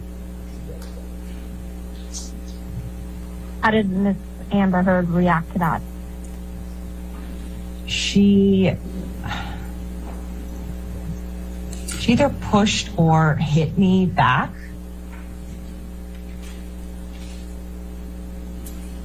Yeah. You know where she hit you?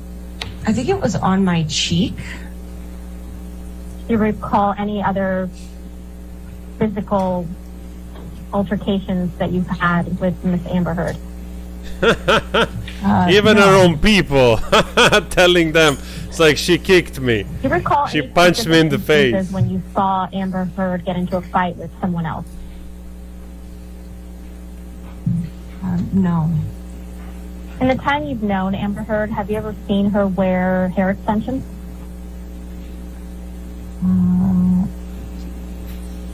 Yeah. Yes. Did she have hair extensions in while she was in a relationship with Mr. Depp? I don't know when exactly she had them throughout the time of knowing her. I'm going to mark as Pennington Exhibit 1, Ms. Pennington's witness statement in the UK proceeding, which is dated June 16th, 2020. Ms. Pennington, first and foremost, do you recognize this document? Yes. Ms. Pennington, I honestly look at the face of this I woman. wanted to get to the bottom and make sure that this was the one that I signed and saw the date. And She's tired it was of the this, honestly. document. You I can just see her in her finished it. Yes, face. this She's is the tired of document. this. Did you write this witness statement yourself?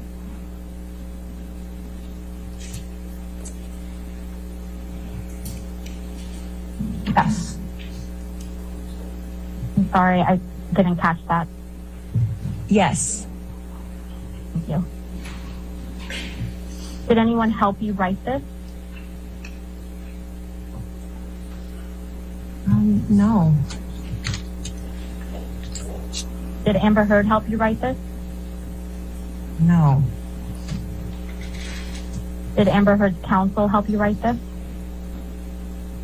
No. Other than your attorney, did you speak with anyone about the preparation of this witness statement? No. Could please turn to the 10th page of the document where your signature is, or a signature is.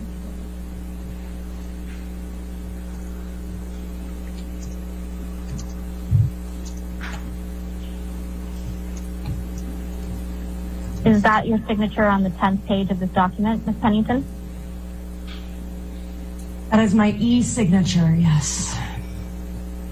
Are all the statements in this document true to the best of your knowledge and recollection? Yes. You previously testified that you went on a trip to Hicksville with Ms. Heard, Mr. Depp, and some other friends. Is that correct? Yes. Do you recall when this trip occurred?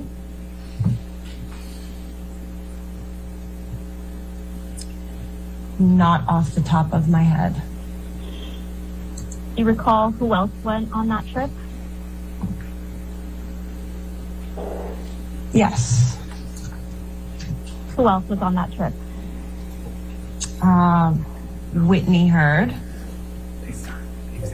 Nathan, who was one of Johnny's assistants.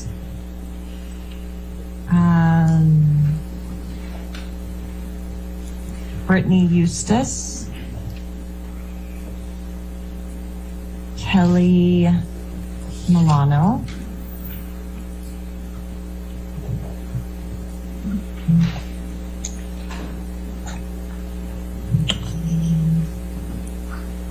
Anyone else that you can recall?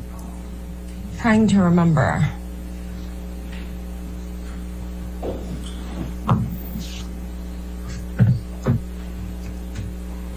Honestly, this deposition of Raquel No, Pennington I don't remember anybody doesn't else. seem is helping Amber at all, honestly. Where were you all staying? At Hicksville Trailer Park. Guys, Did I you get some personally water. witness 1 second. Mr. Depp become, quote, angry and aggressive, end quote, toward a friend of yours? Yes. Relative to where Mr. Depp was, where were you when this occurred? We were around a campfire. My question is a bit more specific.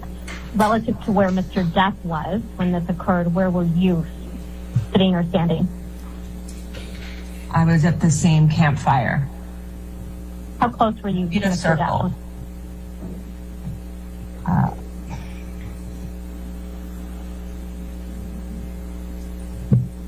6 to 10 feet. What time of day did this occur? Evening. Had you consumed any drugs or alcohol at this time?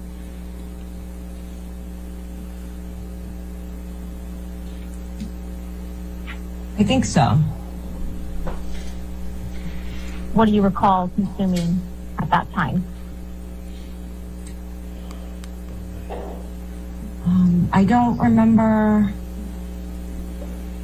Likely wine. I don't remember specifically. Do you smoke any weed? No. Did you consume any cocaine? No. Had you consumed any mushrooms?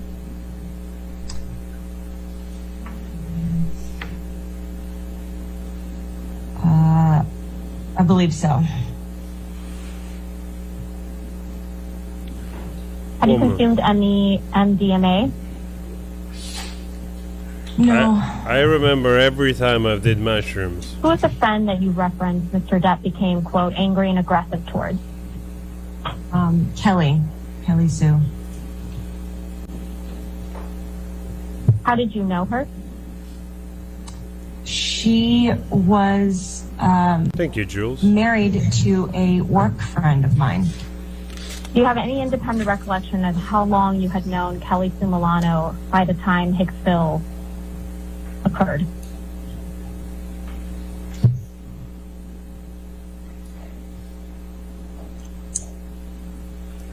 More than 1 year, less than 2.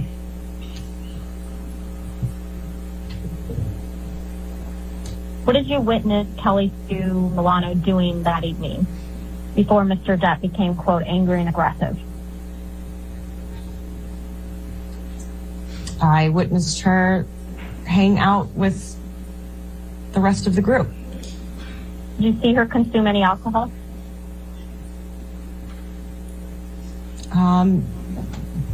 Not that I remember. Did you see her smoke any weed? No. Consume cocaine? No. Did you see her consume any mushrooms?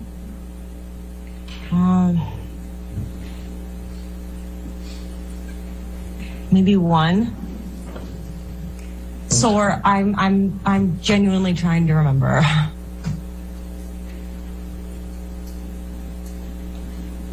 I saw her eat some amount. I don't know how much.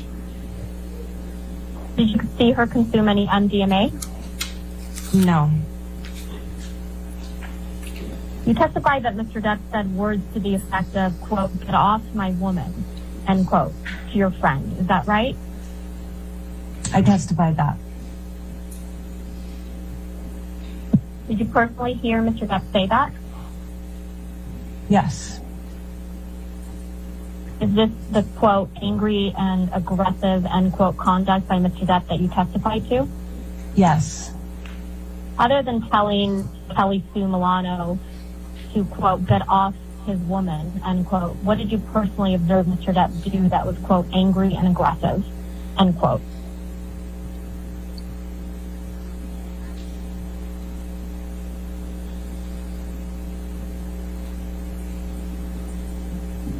That was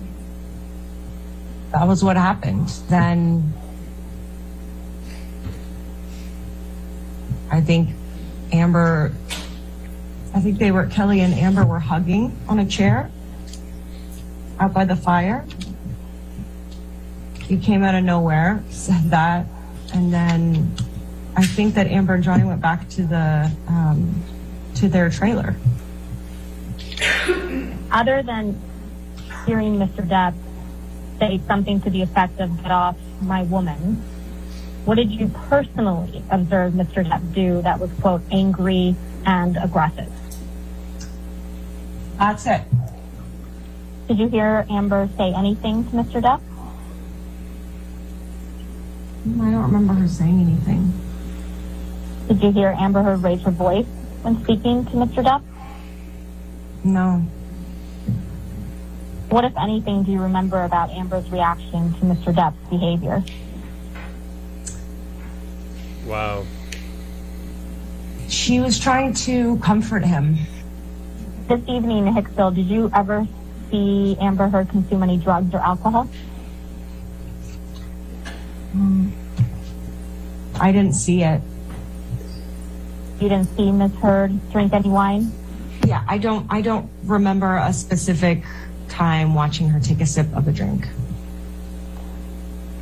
Was she holding a drink? I don't remember. And this evening in Hicksville, did you see Mr. Depp consume any drugs or alcohol? I didn't see any specific image in my mind of him consume. Did you personally witness Mr. Depp, quote, in a rage, end quote, that Ms. Heard described? Did I personally witness the rage in the trailer? Yeah. No. Did you hear Mr. Depp yelling in the trailer? No. Did you hear Ms. Heard yelling in the trailer? No. Did you personally see that the trailer was, quote, trashed, as Ms. Heard described? The next morning? Yes. Yes. What specifically did you see in the trailer? The thing I remember specifically was the light fixtures had been knocked off. So you didn't see Mr. Distraction. Depp knock off the light fixtures in the trailer, is that correct? I did not see Total it. distraction. So the only thing you know about what happened in that trailer is what Ms. Heard told you and your observations of the light fixtures being knocked off. Is that correct? The only thing I know about what happened in the trailer is what she told me and what I saw the next morning. And the only thing you saw the next morning was that the light fixtures had been knocked off. Is that correct? That was not the only thing I saw. It is the specific thing I saw. What else do you recall about the trailer? It was in a general disarray. What does that mean? Like they had to close the freeways and they had to evacuate Was- people from the main cities. Trash. It was torn apart. What besides the light fixtures were thrown apart? I've already told you specifically, I remember the light fixtures. The rest is a general disarray. What is a general disarray to you, Ms. Pennington? Stuff off the counters, cushions thrown around, things strewn about on the floor. Did you see Ms. Heard shortly after she returned from Australia? All right, why don't we just stop right there? So that'd be a good breaking point, I think. Okay. Perfect. All right, ladies and gentlemen, let's go ahead and break for the evening. Again, do not discuss this case with anybody and don't do any outside research. And we'll see you in the morning at 9 o'clock, all right? Get some sleep, okay? Thank you. Oh wow, it's finished that way.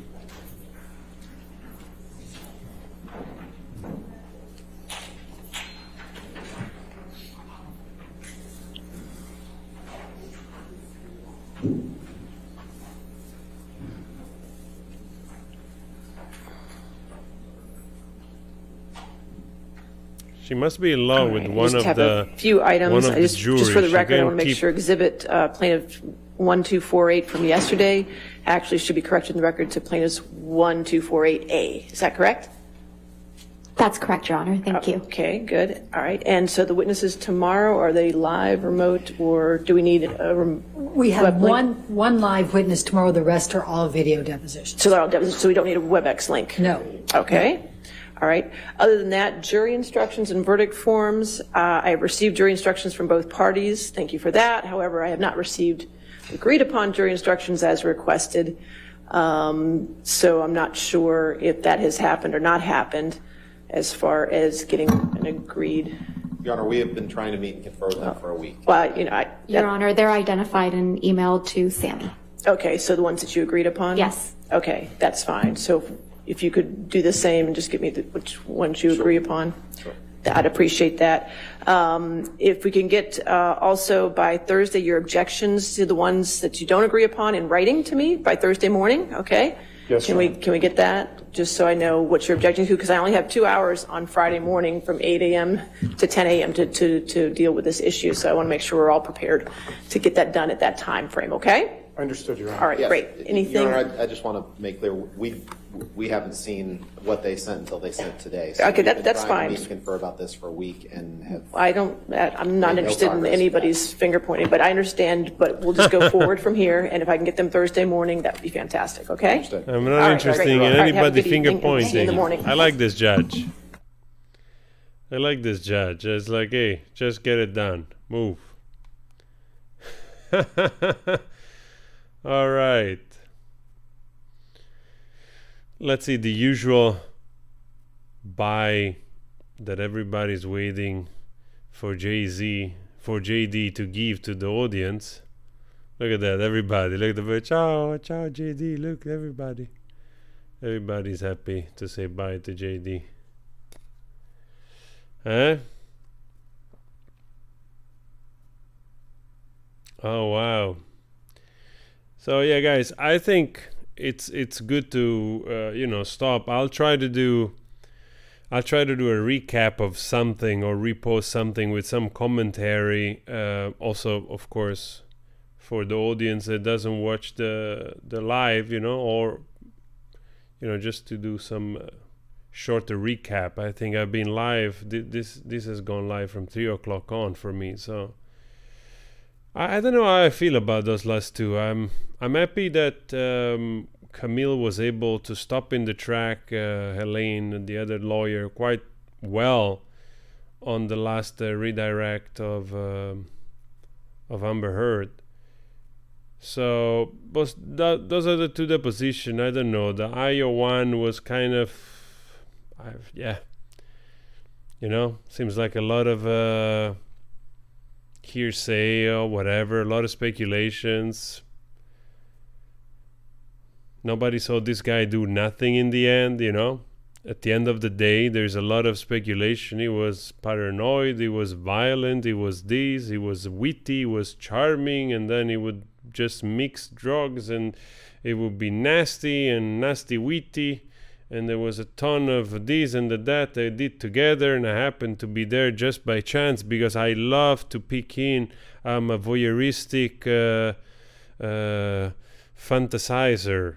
I enjoy looking at other people consuming bountiful amount of white powder.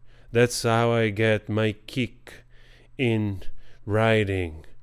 And I'm just there sitting in between the dark, in the shadow, waiting for them to snort. And then I get a big kick out of it. And that's it. I do not participate. Participation is against my principle in life. So I withdraw in the shadow and wonder and ponder which will be my next thought. And the other one was like, all right. The other one was like totally fed up. The other one was like, wow, I'm in this shitty office. I don't live in the penthouse anymore. I had a good life for a couple of years. My boyfriend was kind of average, but at least I lived next to Johnny Depp. And now look at me. There's freaking like office furniture around me. I'm tired. I feel like I've gained 15 years just looking at myself in this webcam. And she was like, please, I want a mega pint. And she doesn't even know the mega pint is a thing. And that's what she thought in that moment. I'm telling you. Oh, good God. Like, really seemed like that the last Raquel Pennington seemed like to help more Johnny's case than actually her ex-friend. Because apparently she didn't want to be rude, but they're not in speaking terms. So something has happened and they are apart. That's just a fact, that they're not close anymore. So she definitely doesn't want to be involved with this any longer. All right, the recap. I got to do the recap as well, guys. So yeah, it's going to be a little bit of work to do the work that I have to do the work now. But thank you, guys. We were 7,000 in the chat. Thank you so much. Don't forget, if you want to watch some of the videos highlight that I posted this morning, just, like 7 minutes video so that you can have a recap also yesterday. You can leave a comment. It helps the channel to reach more visibility, so it's actually super helpful. And I hope I'll see you tomorrow. If, if you stick around, I'm happy to do this. It's also kind of a nice challenge to endure this. Maybe tomorrow I prepare a little bit better because it's actually quite something to go through this for like 7 hours, or so. But we learned a lot, so I'm gonna regain some energy, and I'm gonna get to work to do some videos for the channel, some shorter videos for the channel, some commentary, shorter format, maybe some extract from this live. And like I said, it was absolutely interesting. So yeah, I don't know if JD is going back on the stand. So far, I'm also not aware of who else JD could bring in. So that's the only curiosity that I have, because those two guys, basically, they are the only two friends which were close to her side. So I guess, yeah, there is not a lot of people getting around here. And I see the judge. The judge seems a little bit like it's over this case, honestly. The judge gives me the impression like, hey, let's speed this up. I already made up my mind. I just, I got other things to do. Let me put my expertise to cases that deserve a little bit more effort or attention, or they're worthy or something. I don't know. I'm not saying this case is not worthy, but probably the judge, I have the feeling, probably she made up her mind already, That's why she's like, hey, listen, I'm not interested in you guys, none of you pointing fingers. Just let's go through the procedure, and yeah, let's get to the end of this. So I get that sense. But yeah, I guess it's only in the end, though. I don't think on Friday they do anything, so it's just 4 days a week. So I think it's just televised 4 days a week. So we have tomorrow and Thursday, I suppose. And then probably next week the same thing. So to my knowledge, I don't recall there is also Friday streaming. I don't know. I might be wrong, but I seem to remember that that's the case. So, but yeah, guys, I mean, tomorrow I'll be here. So thank you so much for all the super chats, for the comments, for the likes. Please, if many of you haven't subscribed yet, please hit the notification bell and subscribe. I would truly appreciate that. The more we are, the more we reach more people. It's just basic algorithm mathematics. So I would truly appreciate that. And we can have a little bit of fun tomorrow. I'm sorry, of course, I would love to do more commentary when this happens, but sometimes I feel like I'm shouting on top of, because it's hard to fit in sometimes, like sometimes I have things that they just come quick. And, I don't manage to say it because I don't want to interrupt the flow of the questioning or the answer, but there are so many times I just want to say something like really calls for a comment, Oh, it's a pity. Yeah, anyway, it's a pity. So I'll try to do that on some of the videos or some other edits that I can do. And, all right, guys, I wish you a good night. And go get some sleep, anybody that is on my time zone. For the rest of the world, which is probably either still asleep or being up very late. It's almost morning, probably somewhere towards Indonesia or Australia, most likely, or Japan, those areas, or Hong Kong, in the Americas. Yeah, still in the evening, afternoon. So guys, see you later. Go subscribe, hit the like, go check some other videos, and take care of yourself, alright? Ci vediamo domani. Hasta luego. Hasta mañana. Buenas noches. Ciao.